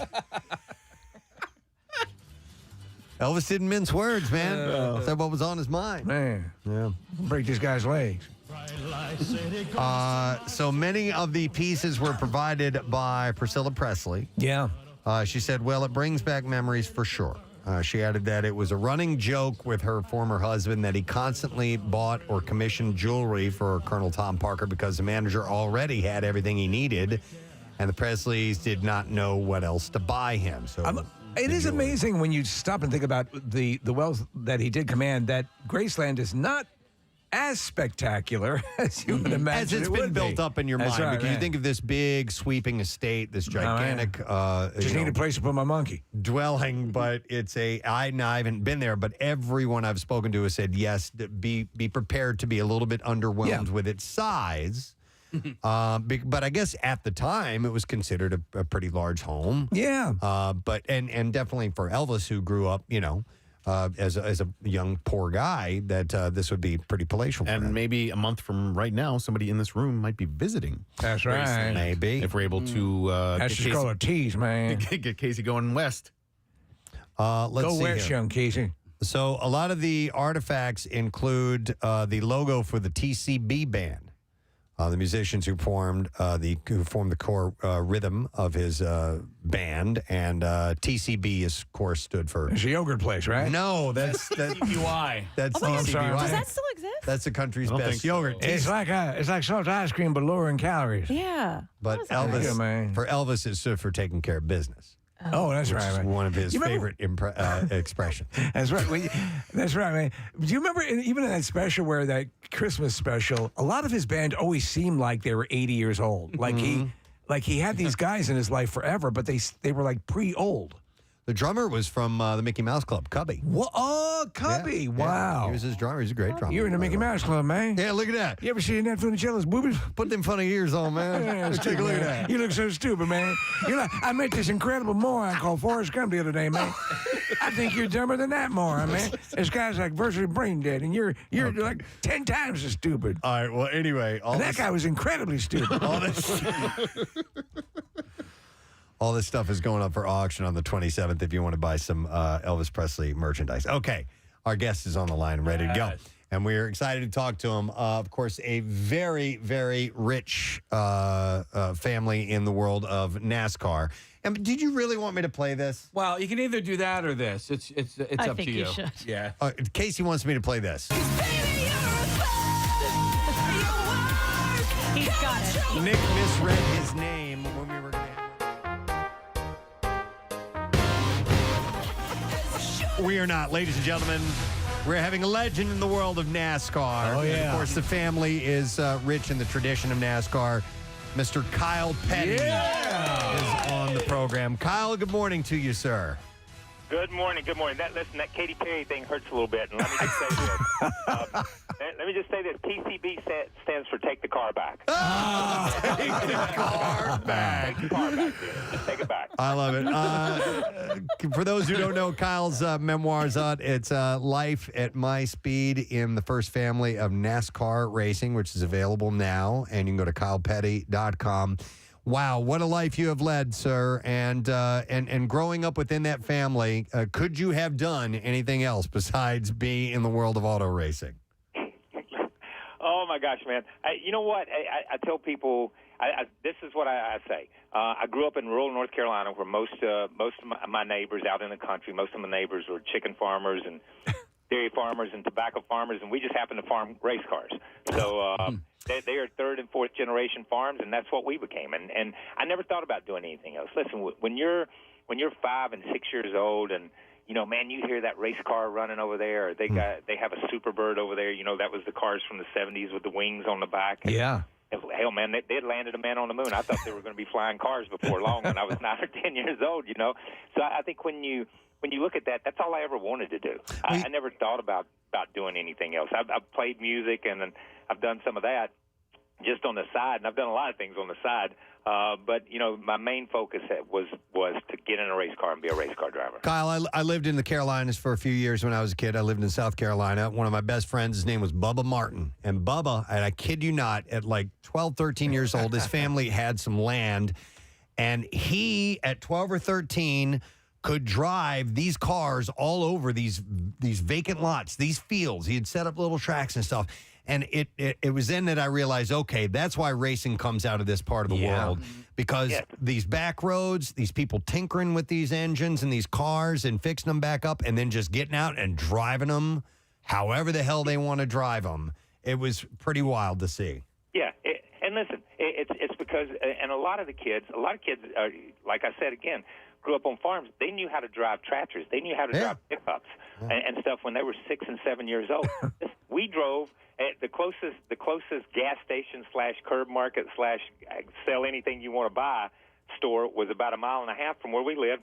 And when I was 7 or 8 years old, my mom thought nothing about handing me a little bit of money and telling me to go buy a case of Coke and just bring it back to the house, buy a loaf of bread, whatever it is, because everybody did it. It's not like the world today where it's this crowded, but everybody in the country drove. And it was just it's one of those things. But we didn't have in the South. When you get to Virginia and head south, we didn't have professional sports teams. We didn't have the NBA. We didn't have Major League Basketball, Major League Football. We didn't have that stuff. Yeah, you know. And for entertainment, guys they cut a path in a field and went out and said, okay, you got a car, I got a car, let's see who's the baddest butt today. And that's kind of the way they did it. You know, it's funny because you look at like the WWE and the way they super serve their fans, and NASCAR and the racers and the celebrity racers are very much the same. They understand, you know, who's paying their salaries essentially. And were you always aware of how important it was, those people sitting in the stands watching, what they meant? Yeah. Listen, it's a site. It's a circle.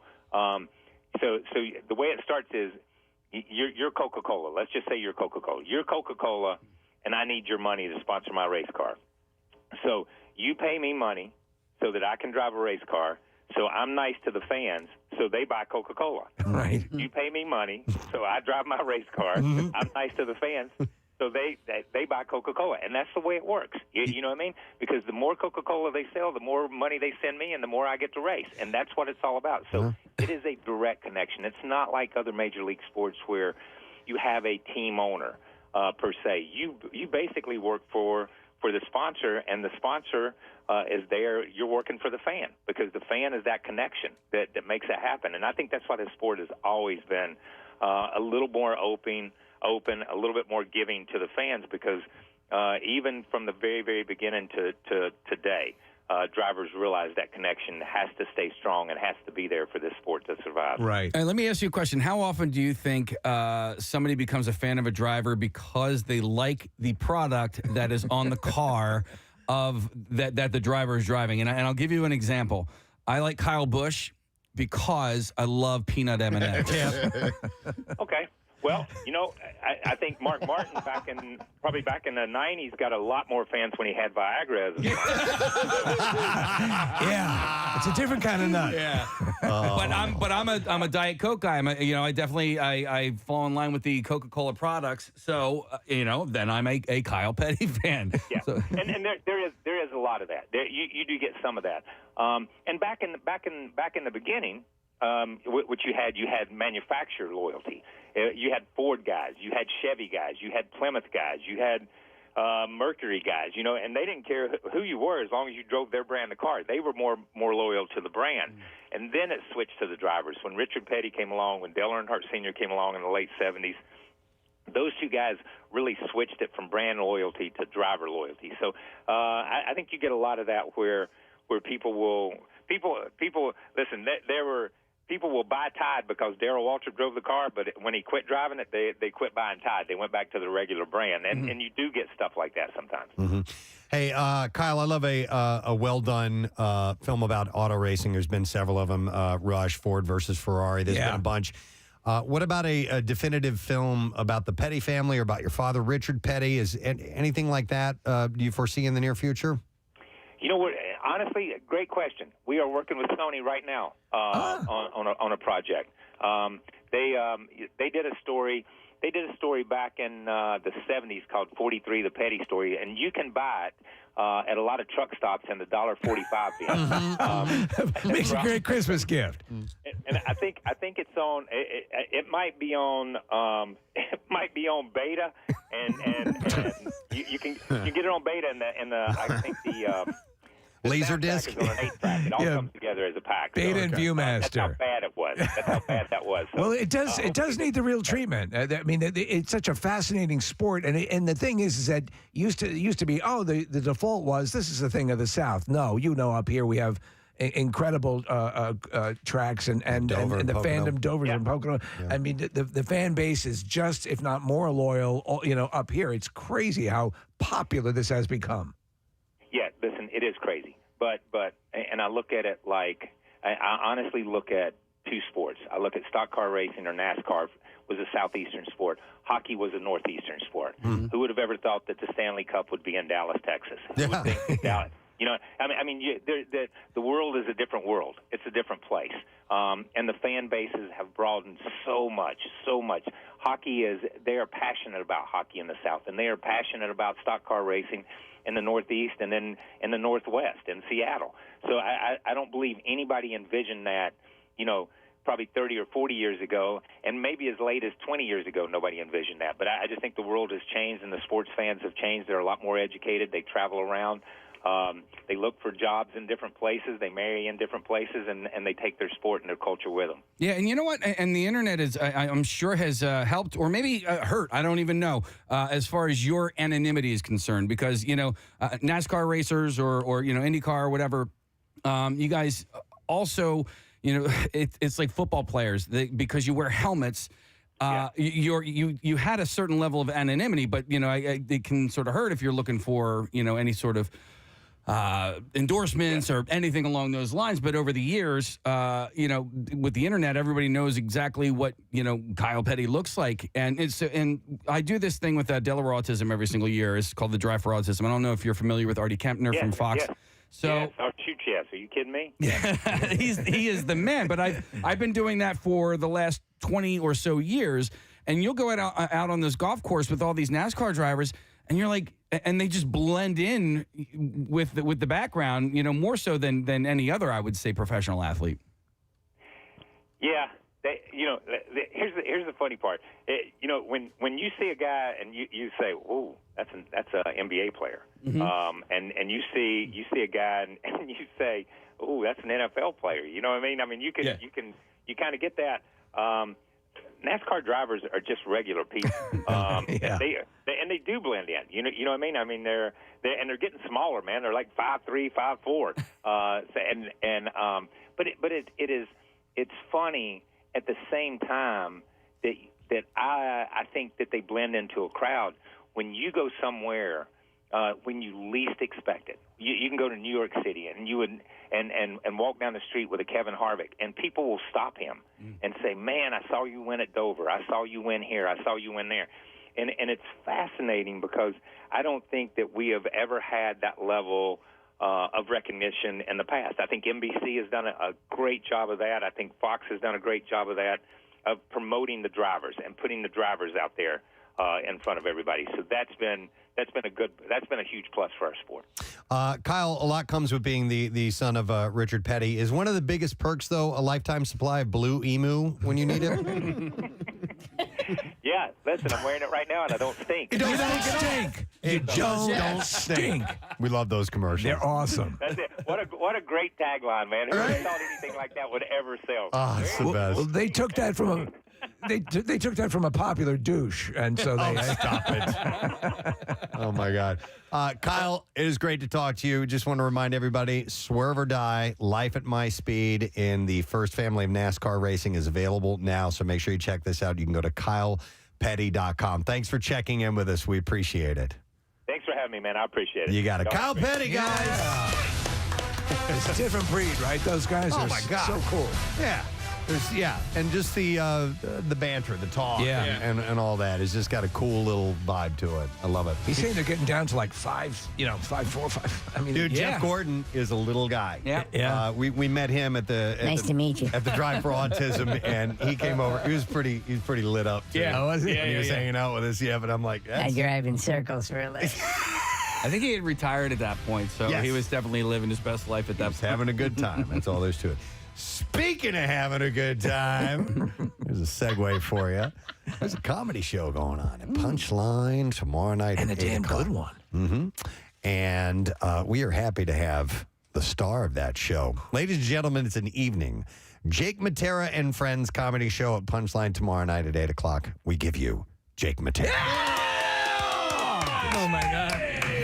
Hi, Jake. Hey, guys. Thank you so much for having me. It's emotional to return back to where you really learned everything. That's right. I'm still wearing the same didiaper from the last stunt you guys sent me on. We have to do that again. I'm here to get changed, actually. Yes. Well, I think you.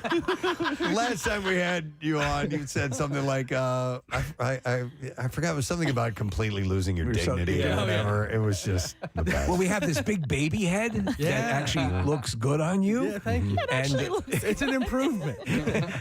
Listen, I'm no prize either. So, but yeah, that's a good reminder. We should do that again now that people are a little bit more comfortable with touching large babies. We're talking about like getting emotional, and one of my favorite memories of you, Jake, is it was after you had interned with us, and we did the comedy night at Xfinity during the Camp Out for Hunger, and you were one of our opening acts. It was on that big stage. Yes, and you crushed it. And you were brand new to comedy, and I give anybody that gets that on the stage, all the credit in the world. But you had gotten out there, you had a huge crowd in front of you, and you absolutely crushed it. And it made you feel so good that when you got down off of the stage, you were like in tears. You were so happy. Yeah. And you've come a long way from then, and you were great then as well. Oh, thank you. Yeah, no, I've definitely I still hang on to that memory. That's all I have, actually. It's just that one time. Yeah. In the more downhill, in the bleaker times. Yeah. I remember. Well, I remember I don't remember what your opening line was, but I remember dying at whatever you came out with at that same show that Casey's talking about, and I was like, wow, okay. Oh man. I want to ask you about a particular joke because I think it's a great joke that you tell, and it's about Dak Prescott, the quarterback for the Cowboys, and you posted it on Instagram, and you got some heat from Cowboys fans. I did. I think that it's a not at all making fun of Cowboys or Cowboys fans or even Dak Prescott, but people are so sensitive that So tell the joke, and then talk about a little bit about what happened in the pushback. You're telling me to tell the joke. Yes, on I'm air. making him tell a joke. Well, the story makes more sense when you tell the joke. So basically, the joke is you'd find it on Instagram at Jake Matera. By the way, boom, got the plug in. It's basically just a joke about how he still texts his mom before every game that he loves her and like wishes she were there to see him play. I said that's sweet, but like when you die, you don't keep your cell phone number. They just reassign it. Right. Yeah. So that means his whole career he's been texting this number, and it's just some guy in Louisiana. That's where he's from, and he's just looking at the phone like, oh, it's Dak again. What should I say? And he's just like, love you too, son. And he just responds, damn it, I did the joke, Nick. Basically, it's all. Thank you so much. I had to go on a #1 morning show just to bomb by retelling my own joke. It's a good joke. But basically, it's just, it's a wrong number text joke. That's all it is. But And they get so offended? People get offended for every freaking thing. So. How dare you talk about Dak's dead mom? I'm like, whoa. That woman worked her fingers to the bone. Yeah. I want to make sure that we mention your podcast, which is very popular, Jake. It's Little Stinkers. That's right. Tell everyone what it's about, because I love this concept. Well, thank you. Thanks for mentioning it. It's Little Stinkers. It's a podcast. It's a true crime podcast for all you crazies out there. It's the biggest thing right now. And it's basically we cover serial killers and just people who have done like weird, famous crimes. We've covered like Phil Spector. Yes. And his son actually commented and like clarified some of the details for us in the comments, which is pretty cool. That's pretty cool. What's the name of it? Lil Stinkers. Stinkers. Yeah. Okay. My buddies Mike Rainey and John Docalo are my co-hosts. They're really funny dudes. And basically Mike's just obsessed with serial killers. It scares me, actually. And he just teaches us all about them. And it's terrifying. But it's fascinating. You guys also bring an appropriate sense of humor to the backstories and a lot of these people, how you could not see these people were going to become like the other day, Mike just decided to drink his own pee on a podcast. Yeah. Well, I've done that. Yes. I've done that live. Not on the podcast, just live on the air. It was that's clarifying moment in my life. Yes. I had also learned something during your act that I actually talked about on this show, and I don't know if it's actually true, but you said that there is a spot basically in this country where anybody can get away with murder. Is that true? That is true. That's in Yellowstone. It's a zone of death. Yep. It's a little sliver of Idaho. It's under no jurisdiction, right? Yeah. So the lawyer found it like 15 years ago. I guess they wrote it in like a thesis, or they just wrote like a paper about it. And it's just an area where you can go, no jurisdiction. And so if you murder someone there, you're, as a defendant, it's your prerogative to be tried in the state and the district of where you commit the crime. And because it's federal land, nobody lives there. Right. So you could just you can go there, get your trial, but then as a defendant, you get to choose between judge and jury. And if you choose jury, there's no one there. So essentially, by default. Yeah. So you could potentially walk. Yeah. And just be murder-free. But you'll murder someone, and there'll be like a retirement village that's put in there. You have no idea. Yeah. But I think what they try to get you on is a conspiracy outside of... Right. Because it would certainly be where all the psychopaths you report on would be heading towards. That's where they dump the bodies in Yellowstone? No, that's where they make the bodies. Yellowstone. All right. That's where they do the killing. Okay. Yeah. I wanted to ask about your personal life, because you got 2 kids now. Yeah. We were just talking about that. One's about to turn 5. Yep. And you have a 10-month-old. That's right. I have James, who's turning 5 on Monday, which is amazing, and Jude, who just turned 10 months Sunday. Okay. So it's awesome. It's a bit of a gap between it's a gap, kids. yeah. But you know what, James is like, he's such a good big brother to Jude. It's so awesome seeing them play together. And he's basically like a second dad. He's waiting for me to just... It allows them to leave you alone. Yes, yeah, exactly. Did you go with Jude because of Beatles, or? I was like, I know Preston's a big Beatles fan. I think this will get his attention. Maybe I can get back on the show. And finally, mission accomplished. It worked. Sorry. Your wife went for it. That's good. Actually, do you guys have the Kate Flannery clip you can play for me right now? Did she send over a clip from... No. Okay. Have you guys singing? We don't have it. Damn. I'm sorry, man. It's all right. You have a beautiful family there. Looking at the picture right now. Yeah. Wonderful. Who's on the bill, by the way, for the show? Thank you for asking. Yes, and this is Saturday. Yes, Wednesday. Wednesday show. Oh, I'm sorry. Wednesday is the new Saturday. It's tomorrow. Tomorrow night. Guys, please come. It's 8:00. I have Chip Chantry on the show, Mike Rainey, who I do Little Stinkers with. Excellent. I have Eric Terrell, who I do a stand-up podcast called Stand Up Guys with. Christian Weckesser and Romy Rosner. So you got some up-and-comers and people that you work with, people who are fans of you, people fans of the podcast. People to carry the load of the show. Right. Because I released an album last year called A Soft One. It's for free on YouTube. You could buy it if you want. I don't care. Just go listen to it, share it, like it, all that crap. And then, I'm just doing a bunch of new material with this show. So I'm going to host the show, do some time in between the comics, and just kind of do like a Bob Hope showcase. All right, that was my question as to what the format was. So you're gonna host the show and then you're gonna do a headline set at the end. I'm just gonna do time in between everybody, and then that allows you to work on material. That's exactly smartly played, sir. Thank you. Yes. And I'm gonna have Chip close it out because he's super strong. And He's great. Yeah. Was Chip all right? So I always get these guys confused. Was Chip ever a school teacher? Yes, he was. You're thinking of Chun Churtwell. No, because he's got a great joke about this little kid comes up and he says, "Hey, so and so called me the C word." Yeah, and that's an old joke. Yeah, that's and it is so good because the C word is not what you think the C word is. Right. And I can never remember what the C word actually was. I don't know if you remember that or not. Yeah. Well, he might. Does he use it? No. It's like 15 years old. This joke. Yeah, I can't remember off the top of my head, but yeah, it's funny. It's very simple and sweet. He's good, man. I wanted to ask, besides the podcast and your comedy career, do you do anything besides that, or is this your full time? Oh man, I do everything. I have What do you do? 6 other jobs. I'm a digital media producer in the day, which they've so graciously allowed me to get out of work. So, come by here. There we go. Very nice. And I've taught stand-up comedy. I do that often. I do a lot of corporate workshops and stuff like that. I crochet. Public speaking and crochet. You crochet. No, I'm big knit head. Come on, money in crochet these days. Yeah, it's okay. On the competitive side, it lets me follow the dead and company. That's what so I'm doing a lot, man. It's fun. Excellent. Yeah. Excellent. Is that hard to juggle all that? Oh stuff? my God. Yeah. How much time do you have, Preston? It's nuts. Yeah, It's got to be. I'm way too disorganized to handle multiple things like that. You're out when you're doing stand up. You're out till all hours, and yet you have your day job, and that it's. But listen, man, everything is going in the right direction for you. I mean, the Little Sinkers is generating some capital for you, correct? Yeah. Very cool. Would you have is there a possibility to tour with the schedule you have, or I set up like little weekends. Like I'll do maybe like 2 weekends away a month.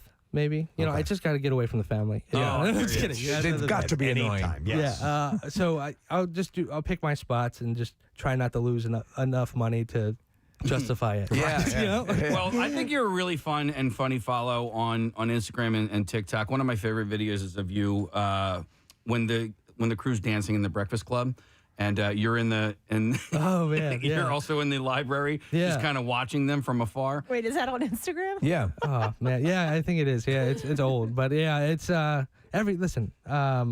I just love the Breakfast Club. All right, if I could just watch you dance from a private corner, I would be happy to do that. It's Preston's favorite movie. My all-time favorite movie. Yeah, it is. It is. It's a great video. It's just me yelling at them for being loud in the library. That's all it is. Kind of getting into it. Yeah. So Jake Matera on Instagram, right? That's right. Yeah. And Matera is spelled Mattera. If you want a great follow, then you need to jump on board. And if you want to go to a great show, it is going to be tomorrow night. And you need to check it out. Yeah, 8 p.m. punchlinephilly.com. And as far as getting the podcast, which is like Steve was saying, really taking off. You go through Spotify or all the platforms. All the platforms. Yeah. And it's called Lil Stinkers.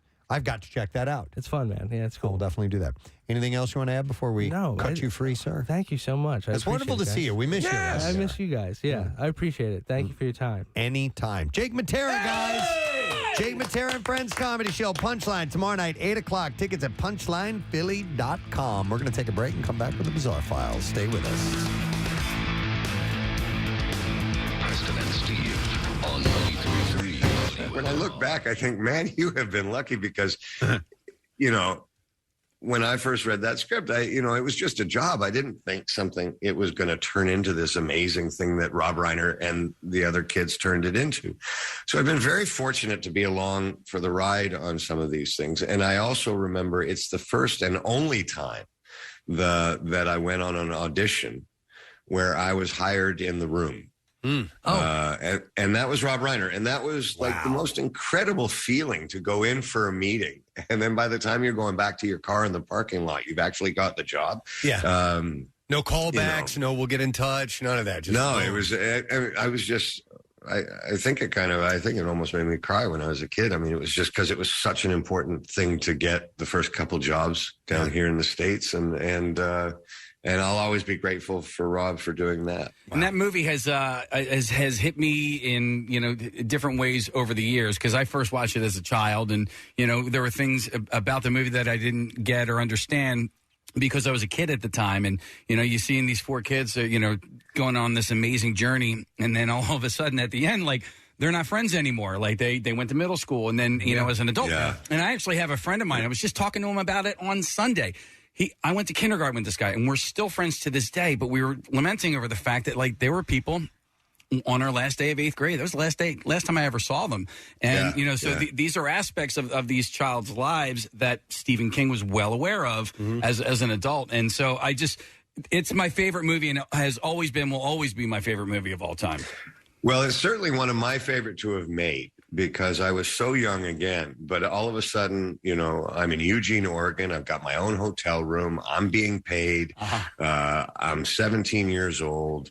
This has nothing to do with my parents. For all of those reasons, again, talking about the firsts that you do in your life. It was an incredibly, incredibly exciting time. As you moved through your career, and I mean, it's an amazing career, on the screen, because you've played William Burroughs and Jack Bauer, which are, as author of The Naked Lunch and one of the great action guys of all time. And I know you have a very good work ethic, and the mindset early on was to just get the role. But as you were able to have some impact and weight and make the selections, what informed what you chose throughout your career? Just whatever moves you. It's not more complicated than someone picking up a book and for whatever reason this book moves them and makes them inspires them more than the other book. So generally, if I'm reading a script and I can't put it down, it's going to be something I'm interested in doing. And having said that, I've made close to 100 films, so I've made mistakes. There are a couple films I'm sure that I read that I didn't understand, and when I see the movie, I'm like, how did you not get that? Is that a liability? And you mentioned you didn't realize what you had with Stand By Me. I would think it'd be hard for an actor who's doing the job to be in it, surrounded by all of this stuff that's going on, and to be very aware, completely aware of how something is turning out. Is that? Yes, I mean, that's a very fair statement. I mean, and there's some people that are clearly must be better at it. Like, I think Tom Hanks must have some inner gene that's like, this is going to be a huge hit because he keeps making them. I wasn't given that gene, and having said that, so many things need to go right for a film or a play to work, or for a song or an album to work. And for instance, 24 was a perfect example. It was my first foray into television. And for those out there that don't know, you make a pilot, you make the first episode, and then if it gets picked up, you then go make the first season. But if it doesn't, you still get paid. Right. And when, I thought the likelihood of 24 getting picked up was pretty minimal. So I thought, I'll go do the pilot. It won't get picked up. I'll still get paid. No one will know. And, it was the luckiest gift I've ever had as an actor, and did it for a decade. So, wow. So I don't know if any of your kids want to get into film, probably the best bet is to not send me the script and ask me what I think. Two real quick things, Kiefer. My mom drinks J&B, so you're not alone. You, my mom, and the Beatles. And you do play a great dick, because in A Few Good Men, you were really not likable at all. And you pulled it off successfully. I think you're a really likable person. I'm loving this conversation with you. But that movie, was it fun to be kind of a villain in that movie? Well, it's those characters, and especially by design, like Ace Merrill and Lieutenant Kendrick and A Few Good Men, they're just designed to be that. There's no real depth to them. There's kind of a black and white character that this is who you're against. Yeah. And so the fact that they are so pointed as characters makes them very fun because all your energy goes into that. There's no complex layering. He's just, as you said on your radio station, he's a dick. So lean into it. Yeah, that makes total sense. So that's fun. Yeah. It's got to be. All right, well, listen, Kiefer, we know you got to run. This has been so much fun to talk to you. We really appreciate it and excited about the fact that you're coming into Philadelphia. Kiefer's show is going to be at the Ardmore Music Hall.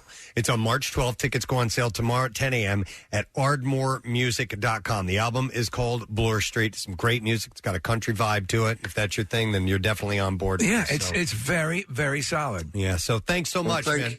Man, thank you guys so much. And Steve, I believe it's your happy birthday. So no, it's Preston. It's Preston, but thank you. Oh, is it Preston's birthday today? Yeah. But I get one. one. Man, I'm so sorry, but happy birthday.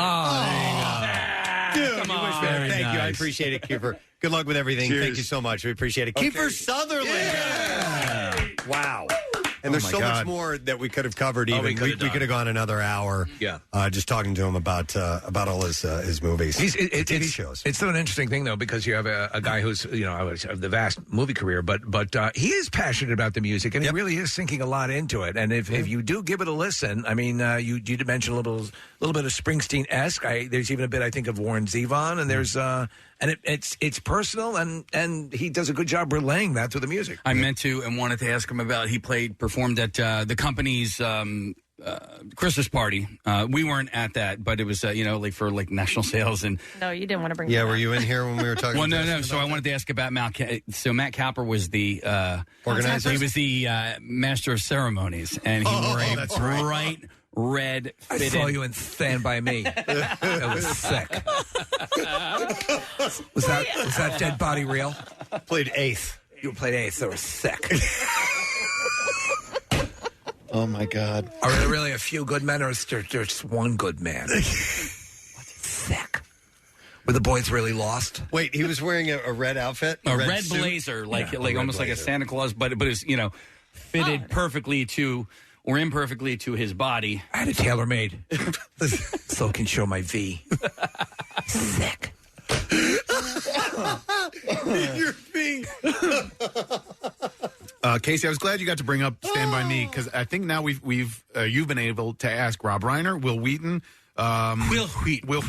Jerry O'Connell. Yep. Now Kiefer, Corey Feldman at some point because we've had him on. We had him in studio back in. I bet you could have asked River Phoenix if he was still alive. Oh, by the way, covered everybody on. I think it's Hulu. Hulu has a series. It's a Vice series, and they touch on there's a whole episode on River Phoenix, the Viper Room. Heard about, I heard it's really good. It's really, really good. I'll tell you the thing about Stand By Me, and there are other movies like that you watch it and you dread almost the end of Stand By Me because it's a wonderful thing and it's the way life works, but the sadness of what you had and the Sandlot, things like that. It's the way things are. Yeah, and it's what's important to you as a kid at that time. I mean, it means everything. They're sitting around the fire, and he goes, "We talked about things that are important to kids at that time. What's your favorite flavor Pez? Or Pez, candy flavor Pez. and stuff like that." And it's just a simpler time that's great to reminisce about, and that's done so lovingly well. In that movie, so it's cool. I'm glad he had noticed. I said, "Yeah, I'm wearing my Castle Rock shirt." He's like, "Yeah, I noticed." Very cool, man. Yeah, awesome. Great guy. Great guest. I'd love to get him on again. Our next guests are here to promote a movie of which the trailer is one that has made me laugh out loud. This morning, I kept watching this part over and over, absolutely cracking up. And we're going to ask these guys about it because I was just dying. And we welcome back a Philly boy to our studios. He's been here before. We love him. He's so great to this city. Kevin Hart is here, and Ice Cube is here as well. Hey, guys. What's your man? How you feeling? Doing great, man. Thank you guys for coming in. Oh, thanks for having us. Kevin, hey, that's my line, homie. You didn't work this out ahead of time? No, man. See the problem I had to deal with? There you go. Something tells me this was a lot of fun to work on the movie Right Along. Yo, it was a lot of fun to work with. As soon as we can get Kevin, into the set, you know what I'm saying, to work, he did a pretty good job, you know what I mean? You have no problems. Getting him out them strip clubs is murder, you know what I'm saying? Picking glitter out his face, it's just not cool. You're not a regular at the Purple Orchid, are you, man? Man, don't listen to this nonsense Cube is talking about. Dude, let me tell you something. Right now, we couldn't be more excited about a movie in our life, man. Me and Cube got the opportunity right now to have a film jump in the same conversations as these other buddy cop movies that have done so much. When you think buddy cop movies, you think 48 Bad Boys, Hours. Rush Hours, 48 Hours. I love them. There's a great dynamic, but the key with any movie like this to work is the chemistry, and it seems like you guys hit the ground running with it. Instant chemistry, and that's kind of weird because, with the other comedians that I've worked with over the years, we've had to build to a cool place, but it was instant with Kevin. The plot conceit here is that you're an actual detective. Yeah. Kevin, you're a pain in the ass. school cop, which you're going to marry your sister, who's your life. You're one connection through to the real world. Yes, my character has taken care of my sister. Our parents are out the picture, and so she's almost like a daughter. You know what I mean? Yeah. And you're very protective. Overprotective, and I'm on a big case. I'm trying to track down the biggest drug dealer in Atlanta. So the last thing I need is this fly in my ear by the name of Ben bugging me trying to marry my sister. And he's just not what I think he should be. Should be, yeah. So you decided to take him on a ride on a couple of old shirts that I sometimes, man, they just this one goes out to Aaron Burr. They get packed up and I lose track of them. So these are old. All right. But I'm not going to get That's to how all we of got them. Angorsky. I know, right? Yeah. What would Angorsky do? Right? Exactly. She would do this. This says, hey, Presbo. There's a new one. Prisbo. Just quick, Prisbo and Presbo. shout out for my wife, Christina, and little girl, Juliana, born on June 27th in Augusta, Georgia. Okay, listen, if they listen with any regularity, they're going to hear this. I've lived all over but grew up in Bucks County. Also, can I get a yoo-hoo for JJ? You guys, Hall of Fame rock. Thanks, says from Steve Bancroft. So, all right. Start out. Yeah. I got to figure out a way to fix that because it overmodulates when you do that. Yeah. But I don't care. Well, I'm operatically trained, so I know. Another one says, good afternoon, Preston. Hey, bitches. It says, my boyfriend, Christian Yanisek, I guess is how you say his last name, is a huge fan of the show. He listens to you guys every morning on his ride to work and will rewatch the show on YouTube when he comes home. Oh, wait. Uh-oh. Right. His birthday is September 8th. Oh, perfect. You're ahead of it. Good job, bud. Ahead of the game. But you've always said, and it's an honest thing, you can't pick a specific time. You'll get to it when you get to it. I tried for a while. It just doesn't work. Sometimes by accident, you get it right on the money. And I was curious if there's any way to give him some sort of shout out or surprise from the show. He's turning 25 this year, and I'm doing a 25-day countdown advent calendar. Surprise! That he gets to open one gift every day until he gets his big gift on his actual birthday. That's really nice. And I think a shout out from you guys would really put his birthday over the top. If not, I totally understand. Thanks so much for your time and reading my email. Much appreciated. Sabrina, right? Did I just ruin her surprise birthday? Doesn't matter. Gift? Doesn't matter. Oh, no. She didn't say don't read this on the air or anything. She would have like said that. She asked for a surprise. This is a surprise for her. It's a surprise for us that we're doing it so early. This is from Sabrina Risley in Newark, Delaware. So here's a shout out. And happy birthday. And but you're being very nice to your boyfriend. That's a wonderful thing to do. I hope he enjoys that advent calendar. It's a cute idea. It is. Here's another one. Says, hey, fun story. This isn't a shout out, just a fun story, it says. Loved to Minnesota. It says loved. I think they mean moved. Yeah. Moved to Minnesota 12 years ago. Did they hire a loving company? Heading home next weekend for some long family visits. I went to a Minnesota United soccer game. I was chatting with my girlfriend when a lady comes up to me with a super thick South Philly accent and asked me, "Are you from Philly?" And I was amazed, shocked, confused. Asked how she knew. She said, "Well, I saw your Preston and Steve tattoo, and I just figured." Gadzooks, they said, my first run-in with someone about my tattoo, and it happened 1,200 miles away. with someone sitting 5 seats away from me. Thought I'd share that. Have a great day. That is a good story. Anthony Garcia. So going in a that's shirt. kind of fun. When is this event? 7 p.m. Okay, yeah, I can mention this. All right, yeah. All right, so this is a butt plug. Says, my name is Larissa. My husband and I own 5 Smooth Stones Family Farm in Warrenton, PA. We sell eggs, honeys, veggies, and other assorted items. The farm, though, isn't the butt plug I'm requesting. Sorry if this gets blabby. It means a lot to me. In our township, there's a park. It's called Lions Pride Park. That is an all-abilities playground. It has the highest wheelchair-accessible slide in the country. And there are also sensory-specific playground sections, braille boards, and even a supported swing for adults. That sounds very cool. My dear friend Mariah has dedicated so much of her time and effort to assisting with the planning, construction, and upkeep of this park. Last summer, the township was brainstorming ideas for fundraising, and Mariah suggested a farmer's market. Warrington has never had one before. So she built one from nothing in under a month and launched midsummer last year. This year, Warrington's Farmers Market is back full force each Friday from 4 to 7 p.m. There are about 40 vendors that set up at Lower Nike Park on Folly Road in Warrington. All vendors' fees go directly to funding Lions Pride Park. This coming Friday, July 1st, Oh, my God. there's a foam party and pony rides, and there's always food trucks and live music. It's a really great activity. But, Kathy, Yeah. Every Friday from 4 to 7 p.m. now through October. There you go. Also, So I it's want to going know on. about her farm, if they do anything there. I'll hand this over to you for fall activities. For activities. That is from Lisa Weiskopf, a longtime listener, occasional texter, first-time emailer, the end. So there's a butt plug, Lower Nike Park, 301 Folly Road in Warrington, now through October. We're looking at a picture of it. It looks pretty amazing. That's excellent. I love it when they do cool, accessible stuff like that for all people. So, Kathy, here you go. Thank you. And the email, and it didn't make it to you. I'm sorry. Way to go. One last shout out, and I have more to make up for, and I will eventually get to them.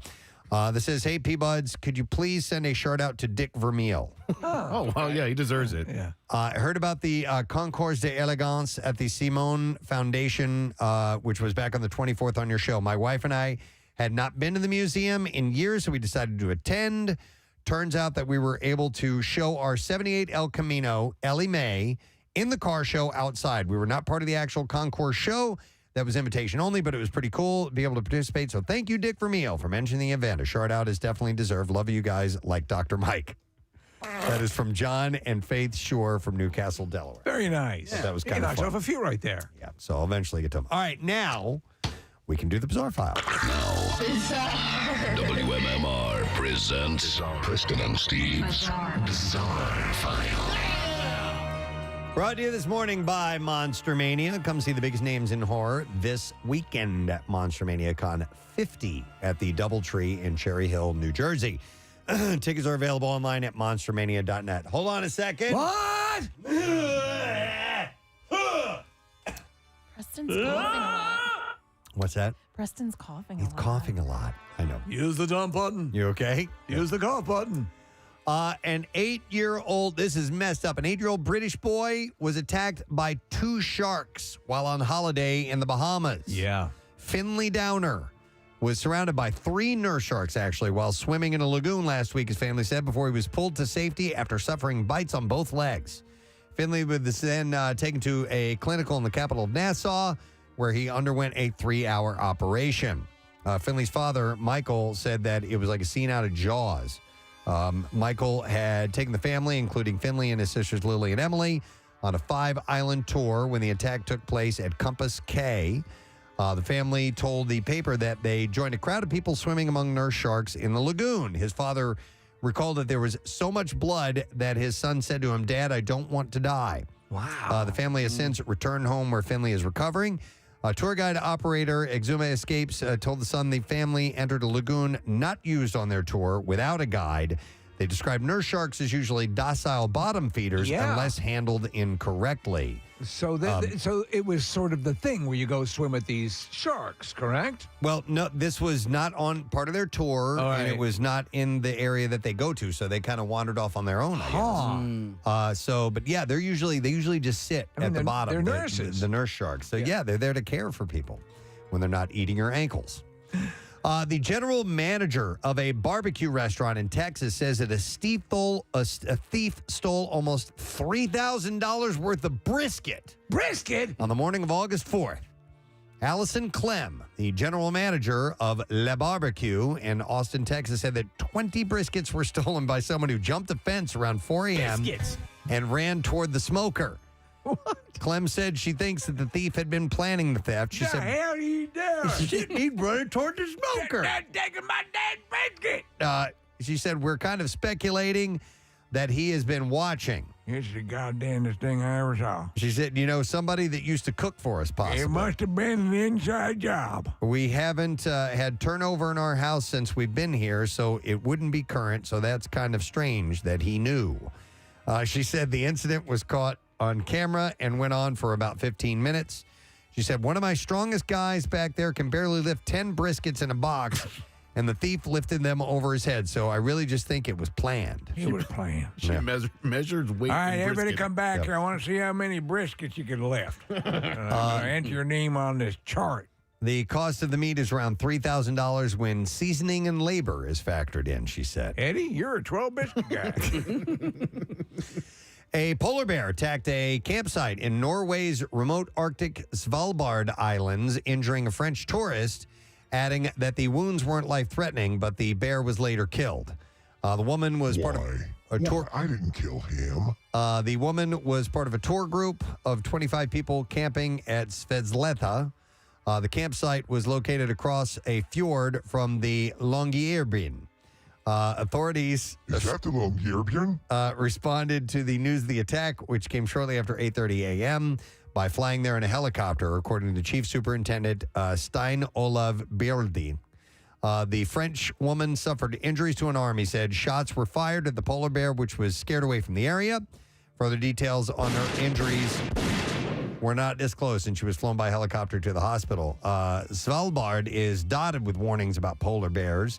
Visitors who choose to sleep outdoors receive stern warnings from authorities that people must carry firearms. At least 5 people have been killed by polar bears since the 1970s. Wow. Get away from me, you disgusting, disgusting beast. A New Jersey couple are the latest to have fallen victim to a notorious ripoff. That wasn't bad. Mykonos restaurant. Did I say Mykonos right? You did. Yeah. All right. After being charged $560 for a platter of oysters and 2 glass boots of beer and 2 cocktails. Yeah. Can you believe that? $560. Theodora McCormick, a 50-year-old lawyer from New Jersey, said she and her husband were slapped with a $557 tab for a dozen oysters and 4 drinks at DK Oyster Bar. McCormick said that they ordered only to be polite while stopping in to call a cab during a vacation at the ritzy Greek island. She said that when they complained about the bill, a gauntlet of hulking male waiters intimidatingly surrounded them until they agreed to swallow the bill. McCormick said she had expected to pay around $250 for the drinks and food, but she is the latest in a long line of hapless tourists to fall victim to the ripoff restaurant in a series of dreadful TripAdvisor reviews warning visitors to Mykonos of its overinflated prices. Now, the account comes a week, and we covered this story, after a young Canadian couple's headline making tab of $410 for 1 beer, 1 cocktail, a dozen oysters at the same restaurant prompted its owner to call the couple wannabe influencers trying to gain attention. So this is what they do. They sucker you in, and then they tourists way overcharge you. Yeah. So, yeah, but they were at it again. And I mean, how much longer can you continue as a restaurant when you have all this global negative press? Yep. All right, and then one last story, and I sent you guys a video of this yesterday. Moose are generally peaceful creatures, though in the fall during mating season, bull moose tend to be more aggressive, and the females may also get aggressive when protecting their young, although they are the largest of the deer family. Moose have nervous dispositions. If something's Why don't you forget the moose? for a moment. If something startles them, it can easily become overwhelmed and stressed out, which could result in aggressive behavior. Bears are not nervous creatures. They actually can take down a full-grown moose. But there's a video that you can see a massive size difference between a moose and a bear, and you can also see how the tables turn when a moose displays aggressive behavior. And in the video, you see a female moose or cow running out of the water, making splashes as she runs. You'll hear some vocalization in the air, and then a bear comes into view running from this shed, and this moose is chasing this bear down. I mean, all around this area, and chases it into the water. And eventually, it comes back out of the water. The moose starts chasing it again. This bear runs towards the building and goes smack into a window. It didn't break the window, but you get an idea of how big those things are. Those moose are, if they really want to go for it. In nature, a bear can, or do they? Is it common for a bear to attack a moose? I wouldn't think that. I don't know. Probably not attack, but I saw a grizzly bear one time eating a moose carcass. Yeah. I think wolves had actually killed the moose, a pack of wolves, right? And then the grizzly bear stole the moose from the pack of wolves. Nature's effed up. Yeah. Yep. So try to forget the moose if you can. For a moment. Why For just don't a you moment, yes. forget the moose for a moment? All right, that's it. That's what I got in the bizarre file for you. Let's take a break. Don't forget, just a little bit more time for you to enter for a Preston and Steve tattoo. Text word tattoo to 39333. Floating World Tattoo and Piercing, our sponsor. But if you've already done that, or you're texting this now and you want a chance to win something else, we have Elvis on digital. This is the one starring Tom Hanks and Austin Butler, directed by Baz Luhrmann. And we will take caller number 16 at 215-263 WMMR. Elvis will take your breath away with stunning sets, beautiful costumes, and everyone's favorite Elvis Presley songs. The film is now on digital, so we can set you up with that. We'll be back in just a moment. Stay with us.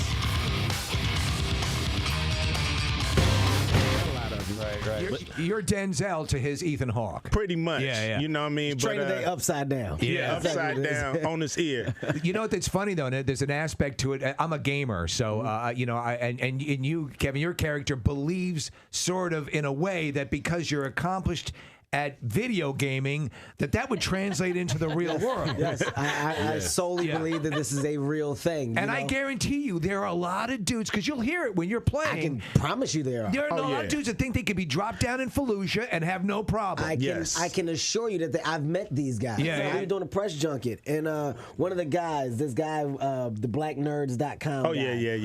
He has a website called blacknerds.com. Right. And he was serious. He was like, I'm basically here for all black nerds. Give us a place to come, and we basically reside here, and we talk about things, But as a gamer, he was talking about himself as a gamer. As a gamer, I'm a different type of person.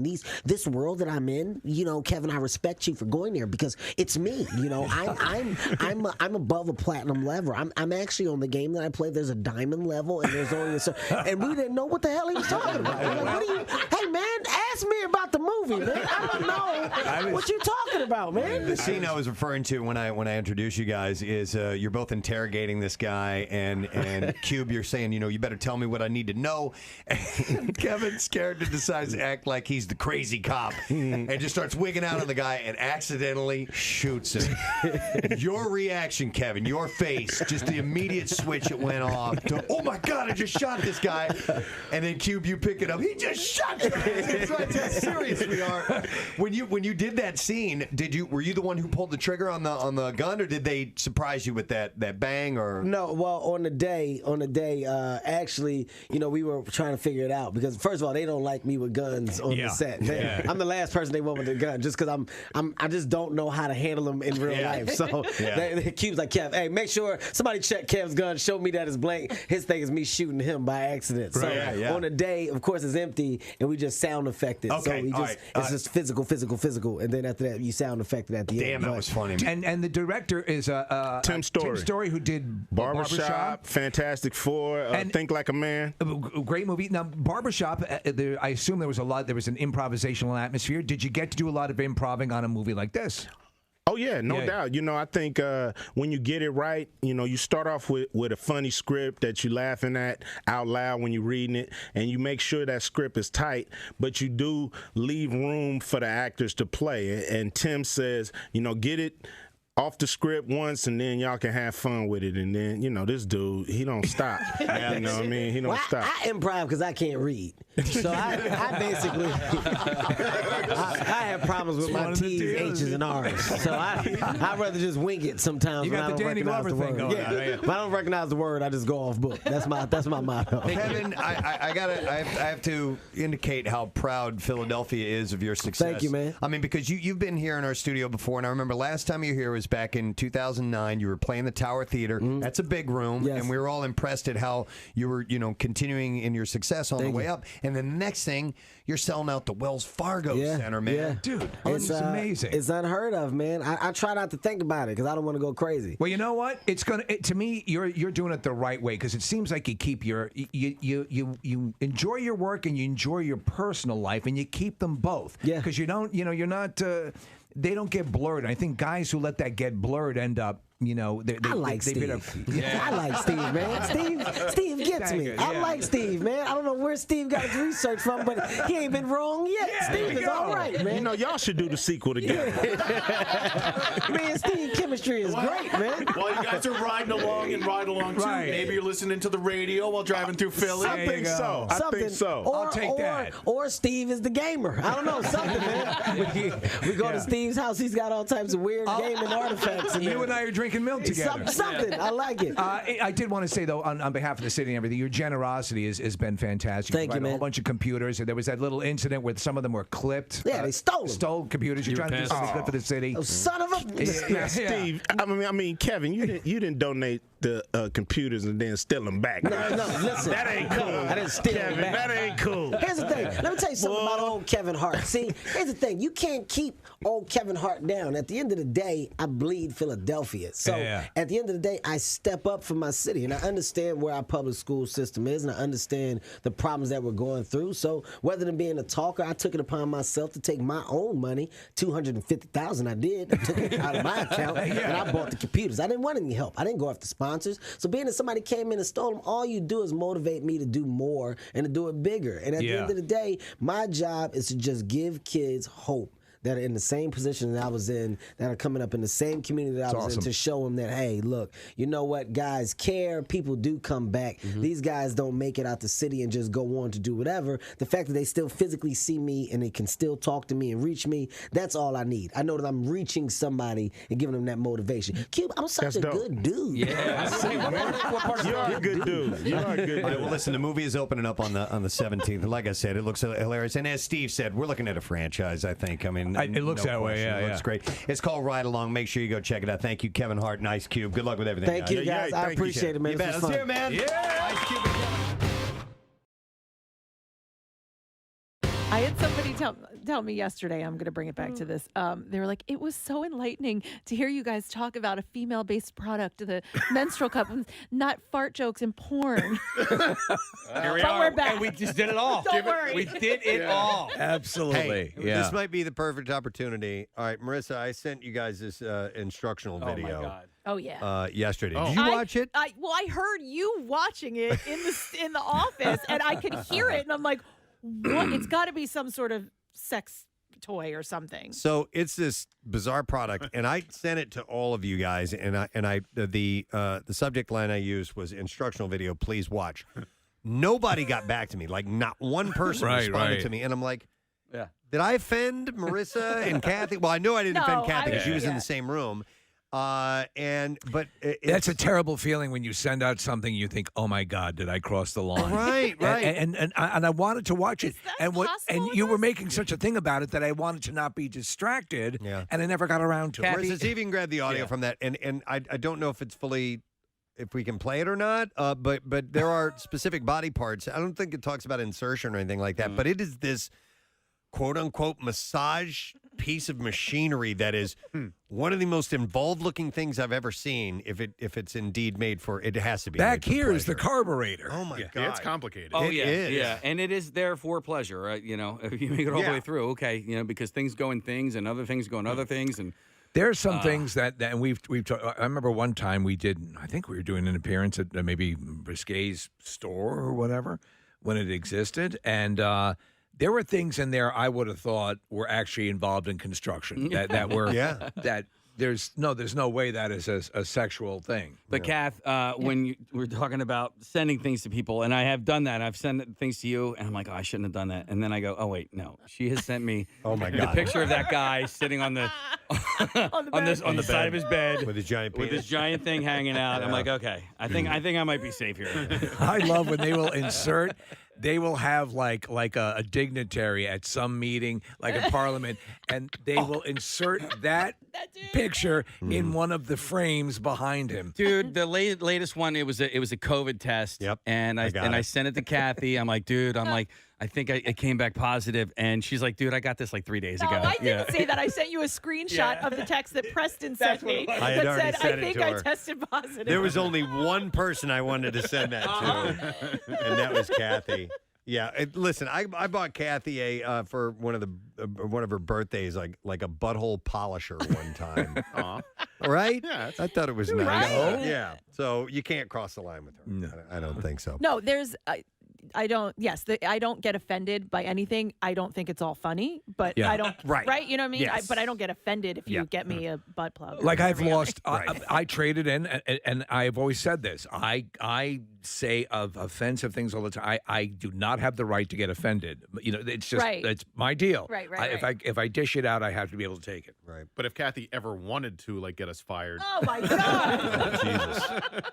Oh yeah, there's so much ammo. It's not even. I mean, Then all you have to do remotely is funny. show the text from her on the phone. Yeah. You'll be reinstated. I will also my mind. I will also think of the time that you put a Sharpie in my butt crack, and you don't remember that, but I do. I'm No. like, yes. Did I draw on your butt? No. I was like bent over, and my crack was showing, and you were like,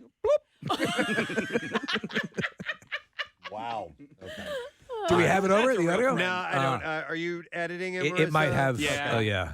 It's you don't need to. We don't need to hear all of it. It's just I want to get the tone of this guy that is doing the narration for it. That is actually the instruction. It's like he's being as serious as you can possibly be about it. I love that. And talking about this stuff that's just like It's like these things. We never play these fully, but Dad, can I talk to you for a minute? yeah. there's a much longer piece of that. But I love.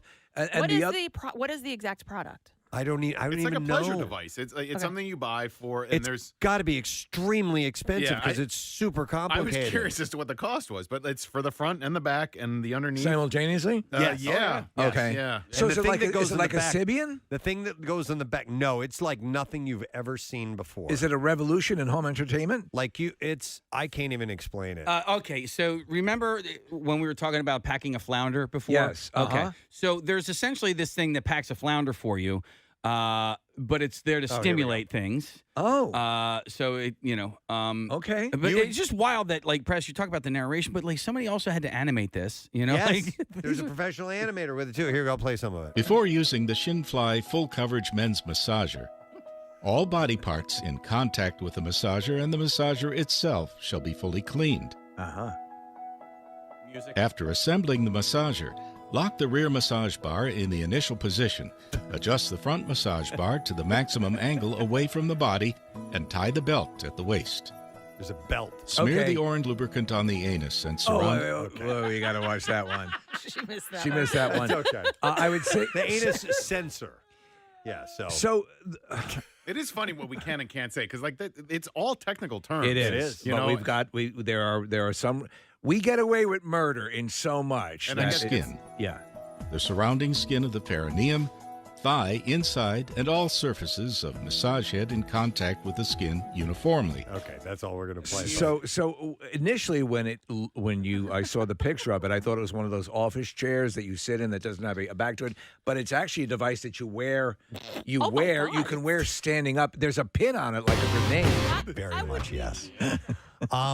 We have a lesson question for today, and we're going to give away a 4-pack of Six Flags tickets. That'd be a good one to go to this Oh my weekend. God, yeah.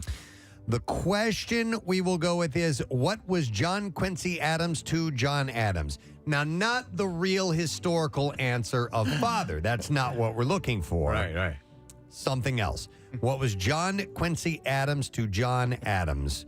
215-263 WMMR. Let's see if you know the answer to that. Was John Quincy Adams was the son of John Adams, Correct, right? yes. Okay, but that's not what we want. And not like Abe Lincoln saying cowabunga. He was the first person to say That's awesome. cowabunga. Wow. Could We're you gonna imagine telling your class that? We're gonna do the trash while you're calling in. Here we go. The trash business is a gold mine. 93.3 WMMR with Preston and Steve's Hollywood Trash. All right, brought to you by Rita's Water Ice. You can stop by Rita's today and grab their newest and sweetest treat. Yeah. Go candy crazy with Rita's new Candy Kapow Ice. Kapow! Yeah, kapow, pow, pow. Kapow, kaboomba! But you can get there. You want to get there as quick as it is available for a limited time only. Pow, pow, pow, pow, pow, pow! Kaboomba! All right, it's up this morning, Steve. Well, Britney Spears calling out a Catholic church in Santa Monica for not allowing her and her now husband to get married there. Spokesman for the church explained that they simply could not bend their rules on topless weddings. Oh my God. While promoting her H&M campaign in a new interview, 84-year-old Jane Fonda revealed the one plastic surgery procedure she is not, quote, proud of. Fonda says that if she had a chance for a do-over, she probably would have skipped the elbow penis. Hey! And finally, Dominic Monaghan telling People magazine that he never watched himself in his cult classic TV series, Lost. Monaghan says he felt no need to since he quickly figured out that they were in purgatory. All right, let's do the lesson question answer. See if somebody knows this. What was John Quincy Adams to John Adams? And we'll go to Dan for the answer. Hi, Dan. Good morning. Yes, I'd like to order massive meaty men, please. Oh, my God. Massive meaty men. That's a great callback. That's a blast from the past. We'll work on that for you, Dan. In the meantime, tell us what John Quincy Adams was to John Adams. He was his dry cleaner. Dry cleaner. Hang on, Dan. Get your info. Going to give you a 4-pack of Six Flags tickets. You can keep the summer vibes rolling at Six Flags' newest festival, Summer Vibes, with 6 uniquely themed areas. Mouth-watering live entertainment plus eye-popping spectacles throughout the park. For best deals, visit sixflags.com. That guy who was jacking it into paper towels in my living room watching Massive Meaty Men has since become a born-again Christian and written off basically every friend in his life. So wow. we don't know where, like, real. I mean, we know where he is, but we don't talk to him. And He wants nothing to do with anybody. And he actually, so Massive Meaty Men broke him. It broke him. Yeah, he had something in his life that happened where friends reached out and just kind of said a kind word, and he basically said thank you and was very nice, but said, pretty much, I'm not going to be friends with you. So okay, I think Massive Meaty Men was rock bottom. It probably was. That was it. Most people will say that Or at least- Massive Meaty Men is definitely on the way down. Or at least being busted for ordering Massive Meaty But Men. when he was busted, he didn't even care. He didn't care. He was like, "Oh yeah, that was me." And No. we were like, "All right then." All right, fair enough. All right, I got music news item. Preston and Steve's Music News on 93.3 WMMR. Hey, Grandmom. Brought to you by Monster Mania. You can come see the biggest names in horror this weekend at Monster Mania Con 50 at the Doubletree in Cherry Hill, New Jersey.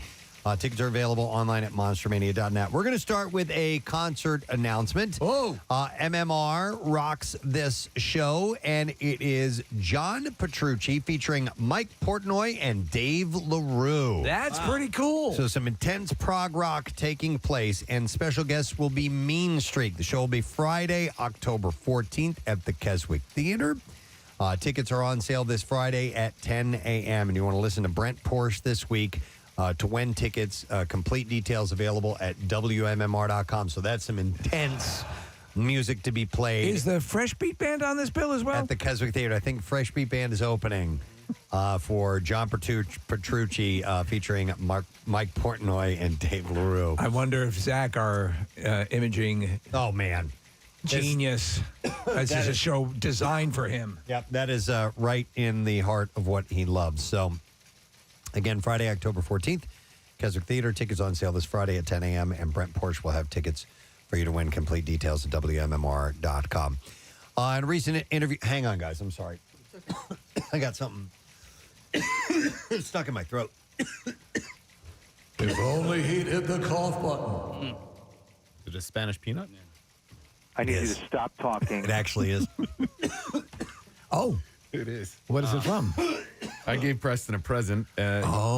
He mentioned this on air a while back. And, Did you try a little bit? I haven't tried it yet. Preston had some, and he found it delicious. But there's heavenly hash. One of the ingredients is a Spanish peanut, and yes, the ice cream that he wanted to have was heavenly hash.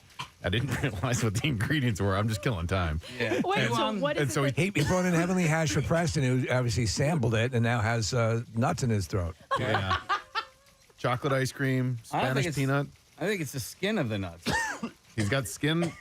Dude, Yeah. I'm not even amping this up. No. It sucks. You want some water? It does suck. I have water. Okay. Do you want some heavenly hash? More ice cream help? That might help because It does, honestly. It's thicker. Yes. Yeah. It's thicker. Oh, no. We're not going to be able to go on.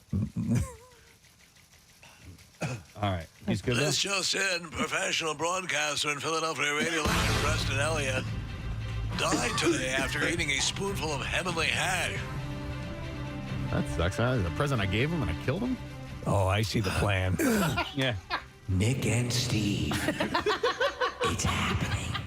I'm going to put Hang on a second. There's like peanuts in there. It's actually been. I've actually been coughing a fair amount lately. Did it go down? It didn't. I didn't think that it did, but it feels like something stuck tickling. Like a baby? No, not getting kicks. It's like tickling. Wouldn't it be That the, sucks. It'd be the Steve and Nick show. Like you'd get first top billing. Oh, listen, I'm very sort of centered and good. I'd be fine with that. All right. Steve and Nick. I'm not an attention whore. I don't know. No, Nick no. and Steve has a better ring to it. You know what I liked was Weston and Steve. I thought that was a good show. No, the thing about Well, you can be guaranteed we'll use our cough buttons. It won't be like this. Right. Not this roughshod sort of crap. What are you going to say? I was going to say. You want a mini Heimlich? Is there a passive Heimlich? No. Steve's name sounds better second simply because of the letter S. It does. I think that it leading with that doesn't quite. You need something a little more punchy. Yeah. Steve and Preston does not work. Preston and Steve. Yeah. Steve. Yes. What if your name was Sam? Then who would go? Sam and Steve. Sam and Steve. Well, Sam Well, and it was Steve. Sam and Dave, so Right. the R&B duo. So maybe it's The Beatles. What does that mean? I love when people come in here and say Steve and Preston. Oh, I profess to be long-time listeners. Yeah, or when it's great is when you're being introduced, like at a big event with tons of people out there, and Preston. then they introduce it that way. My favorite thing Good to was switch it up. We will even stand whenever we are being photographed or there's a video. We stand in the proper Preston Steve. Yeah. Left No, right. somebody just texted and said, "I need you to stop coughing and listen to me." I need you to stop talking and listen to me. So a couple of years ago when Brandon Graham did the Pee Wee Herman dance after he sacked that quarterback from the Jets. Right. He's on camera saying, somebody, I think Fletcher Cox was like, what was up with the Pee Wee Herman dance? He's like, oh man, like I was on with Casey and Steve. Yeah. Really? Yes. Well, for Brandon Graham, that's what it was. Need to gargle. I'm sorry. Do it. Into the mic, though. Do you want me to finish for you, bro? Yeah. Did that sound good, Kathy? Or Yeah, was that disgusting? Does that remind you of Massive Meaty Men?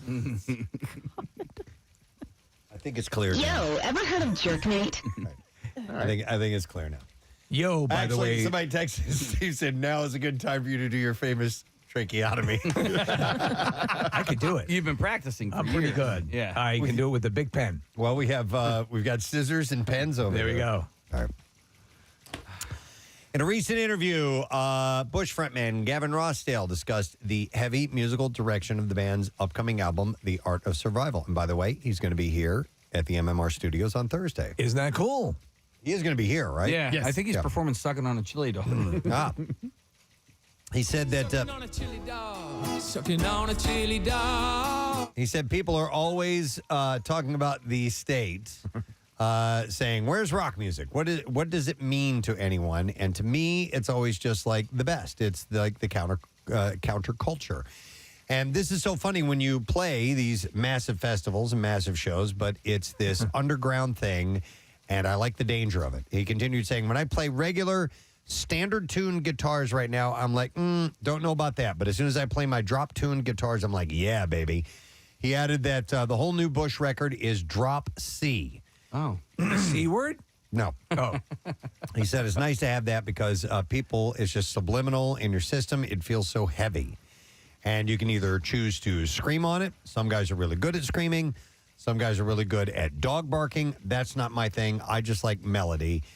I like interesting cultural crashes. What the hell are you talking about? You know, so I remember Bill talking about this yesterday. The plan is not for him to perform, but we may just have this guitar sitting by his side when he joins him. Make sure if he wants it's set play. to drop C. Drop C. We have Zach can do that.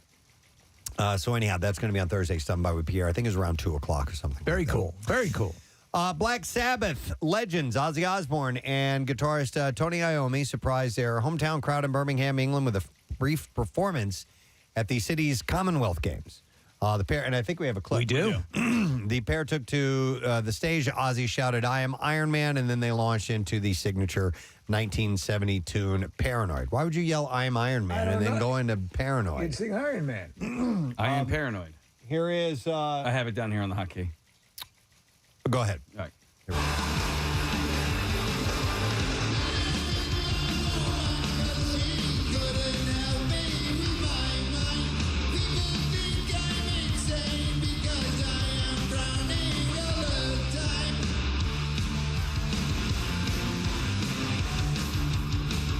Sounds pretty good. It does.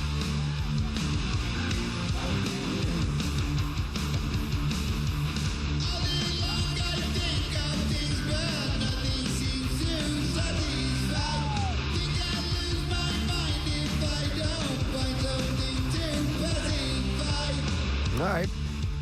Pairing with the group were a pair of musicians who had backed Sabbath on their last tour, bassist keyboardist Adam Wakeman and drummer Tommy Clufetos.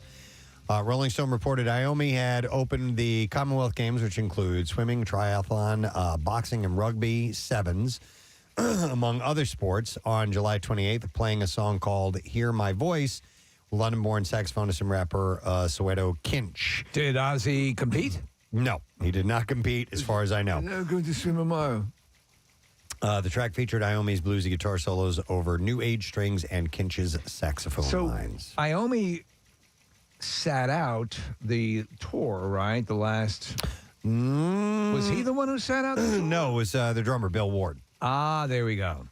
But as far... I mean, yeah, because he was sick or something like that, or has a condition, and they thought it wouldn't be safe. Yet Ozzy can go on tour. Jesus, look at the picture of Ozzy in the ocean there. Yep. Looks like something from Pirates of the Caribbean. Mm-hmm. All right, and then finally, nearly 13 minutes of tape featuring 14-year-old Roger Daltrey entertaining his friends has been unearthed. Tim Bailey, the son of one of Daltrey's friends who recorded the performance on a homemade reel-to-reel recorder, I want to hear this. has taken his father's edit of nearly hour-long tape and posted it to the Who.com message board and on YouTube. So we can grab that. I don't know, Connor, if you can be able to find that. I apologize for not getting to you ahead of time for this, but the original tapes were donated to the British Sound Library around 2015, and the webmasters on the Who's official site have passed the audio on to Daltrey.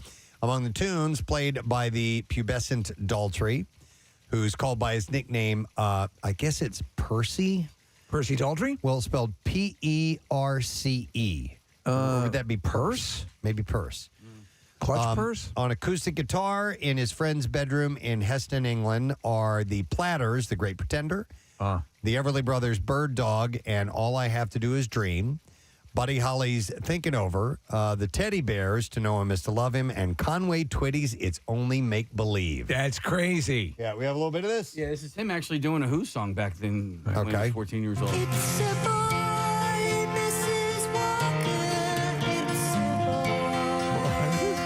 Who is this? I just pitched it up, that's all. It actually sounds really. That sounds like a girl. It sounds like a girl. That just sounds like somebody covering it. Yeah.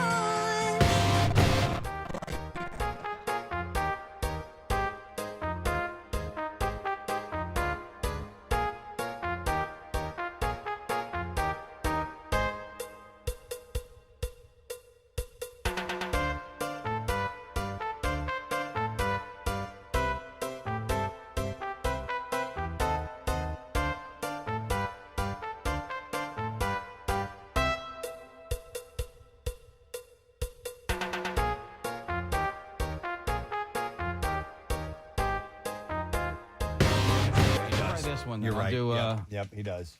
Hang on, give me. We're gonna go through these. Okay. Just a couple. Okay. We're gonna fix them. It's a boy. This way they'll be successful. It's a boy. All right, try this one. This is Who Are You?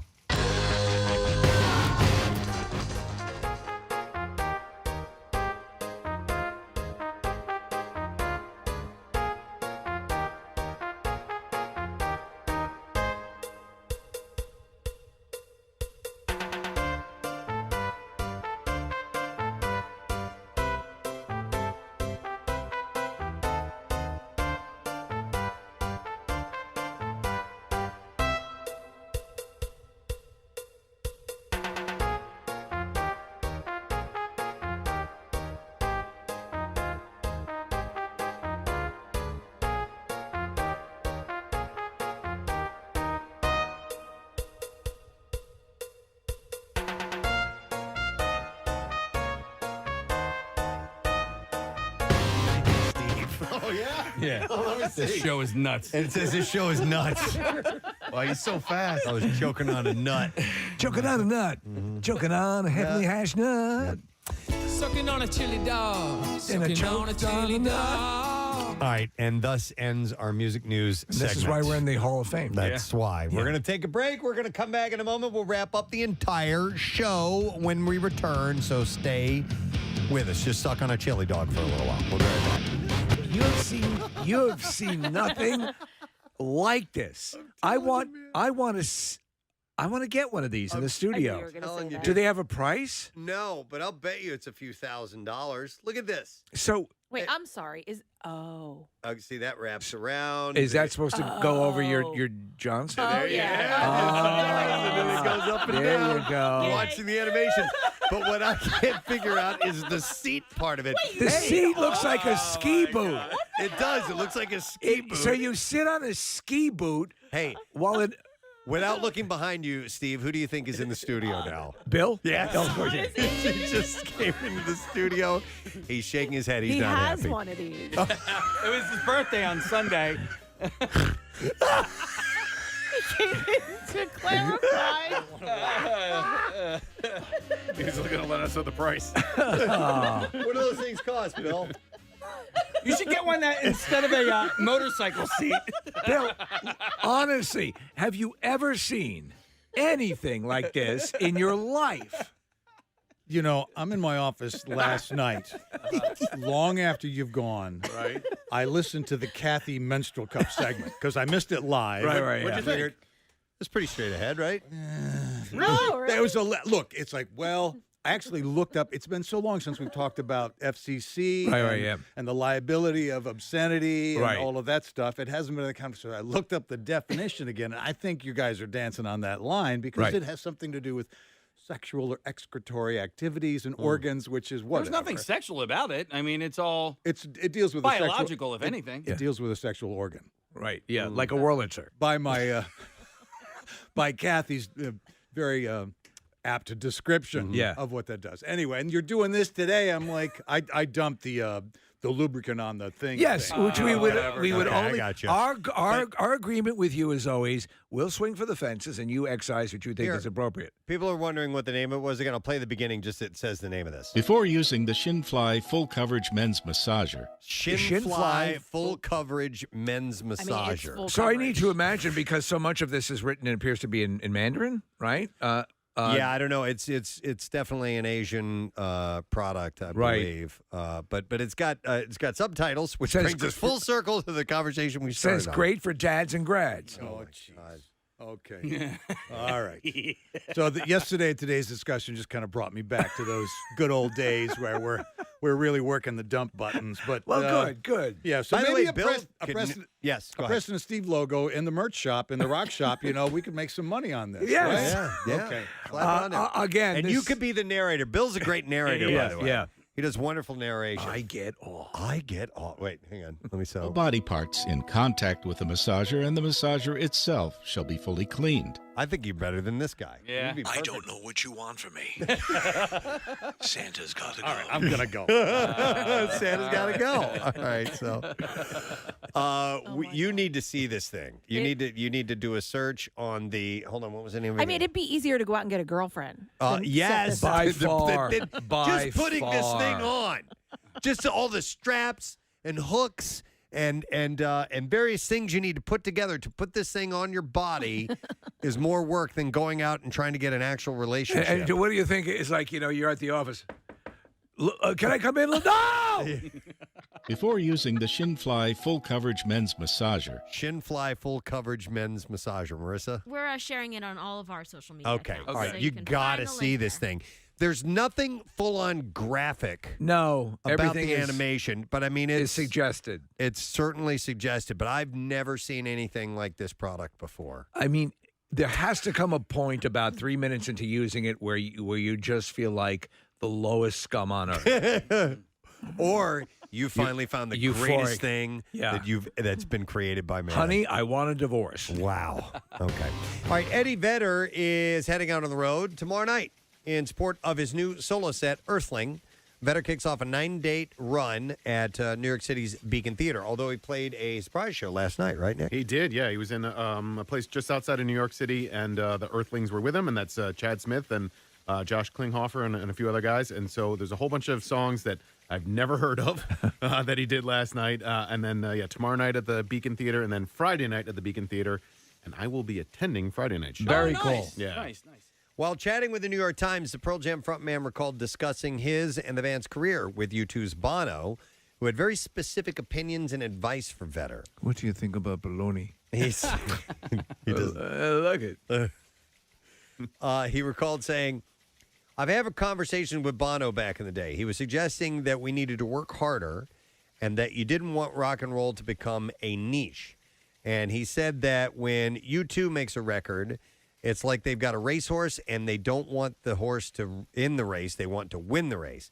And I said, we race the horse and then we let the horse run free. He said, I wasn't trying to be... To be honest, I don't know what you're talking about. He said, I wasn't trying to be clever. That was the truth. And he was frustrated with me. Do me a favor and put this device on. I think you're going to enjoy it. What is it? This part here goes over your manhood. This thing that looks like a ski boot just behind your nutsack. Now do a deep knee bend.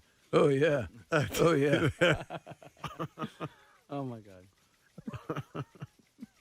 I see what you mean. Isn't that great? Yeah. His voice gets even shakier. There you go. Wow. That's unbelievable.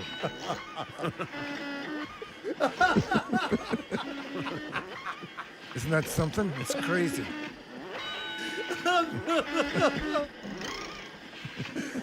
You had to have heard our earlier discussion in order to understand exactly what we're referring to. But the video is now on our social media if you want to see. And call this part the everlasting bum stopper.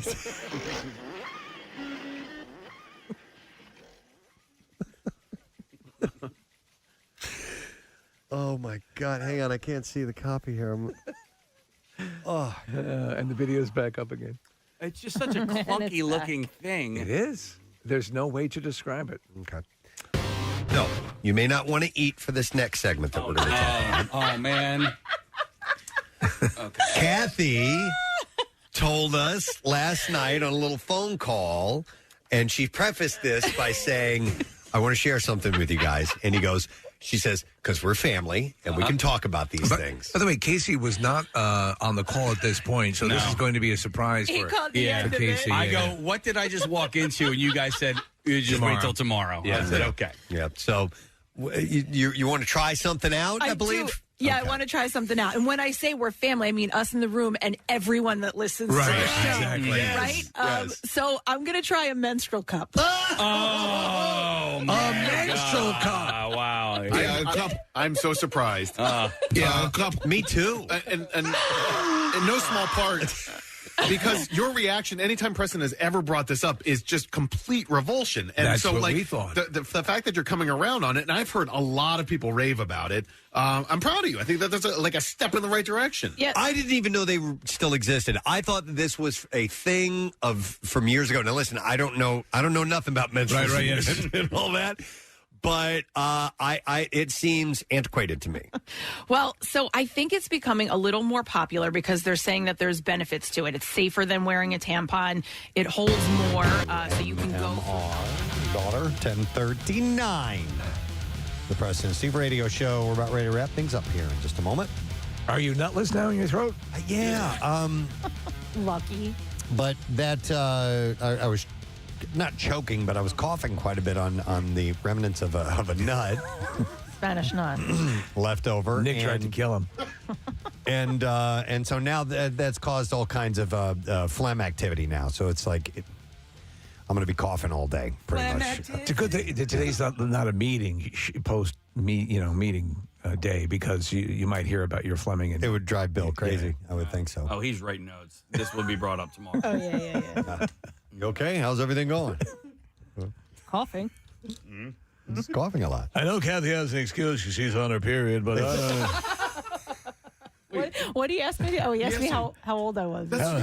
And then he caught himself. He was like, never mind. Then I'll hear, oh, how old are you? This was yesterday? Yeah. I missed that. In the meeting. Because do you pull your panties down all the way when you pee? Can I ask that as your boss? I'm not. Is that overstepping? Filling out some paperwork. No, it was because he so graciously scheduled an hour and a half meeting on my birthday. So he was like, oh, well, how old are you? That's okay. That's that's not fine. inappropriate. And he doesn't ask about your cycle. I make that up. It's all a joke. Let's see. I would like to thank our guests. We had Creed Bratton of The Office on. Also from the band The Grassroots back in the day, and he is a musician, and he is playing City Winery, the main stage, tonight at 8 o'clock. You can go to citywinery.com to get tickets. Thank you to Kyle Petty. Yeah. He was great, man. He really was. Yep, one of the royalty, the Petty family that, in the world of NASCAR, and he's got a book called Kyle Petty, Swerve or Die. That is available now. And then we had our buddy Jake Matera. Yes, it was great. Jake's performing at Punchline tomorrow night. It's Jake Matera and friends. So get tickets at punchlinephilly.com. And it was cool to have everybody on this morning. Let's see. Should we do this? We have a Tattoos Day. Yep, we have a winner. I would like to congratulate our winner, Frank Flaherty. Yay! Who is from Mullica Hill, New Jersey. I love Mullica Hill, New Jersey. Frank is going to get a $350 gift certificate for Floating World Tattoo and Piercing in order to get a Preston and Steve themed tattoo. They're located at 1729 South Street in Philadelphia, online at floatingworldtattoos.com or on Instagram at Floating World Tattoos. And the event, or the Preston and Steve Show Tattoos Day, brought to you by the 12th Annual Wildwood Tattoo Beach Bash. It's this Friday, Saturday, and Sunday at the Wildwoods Convention Center. And you can get tickets at villainarts.com. So we are happy to have them on as a sponsor, which is cool. How you doing today, Pierre? Good. I'm trying to think of the Grassroots song. Is it Midnight Confessions? And That's a good song. To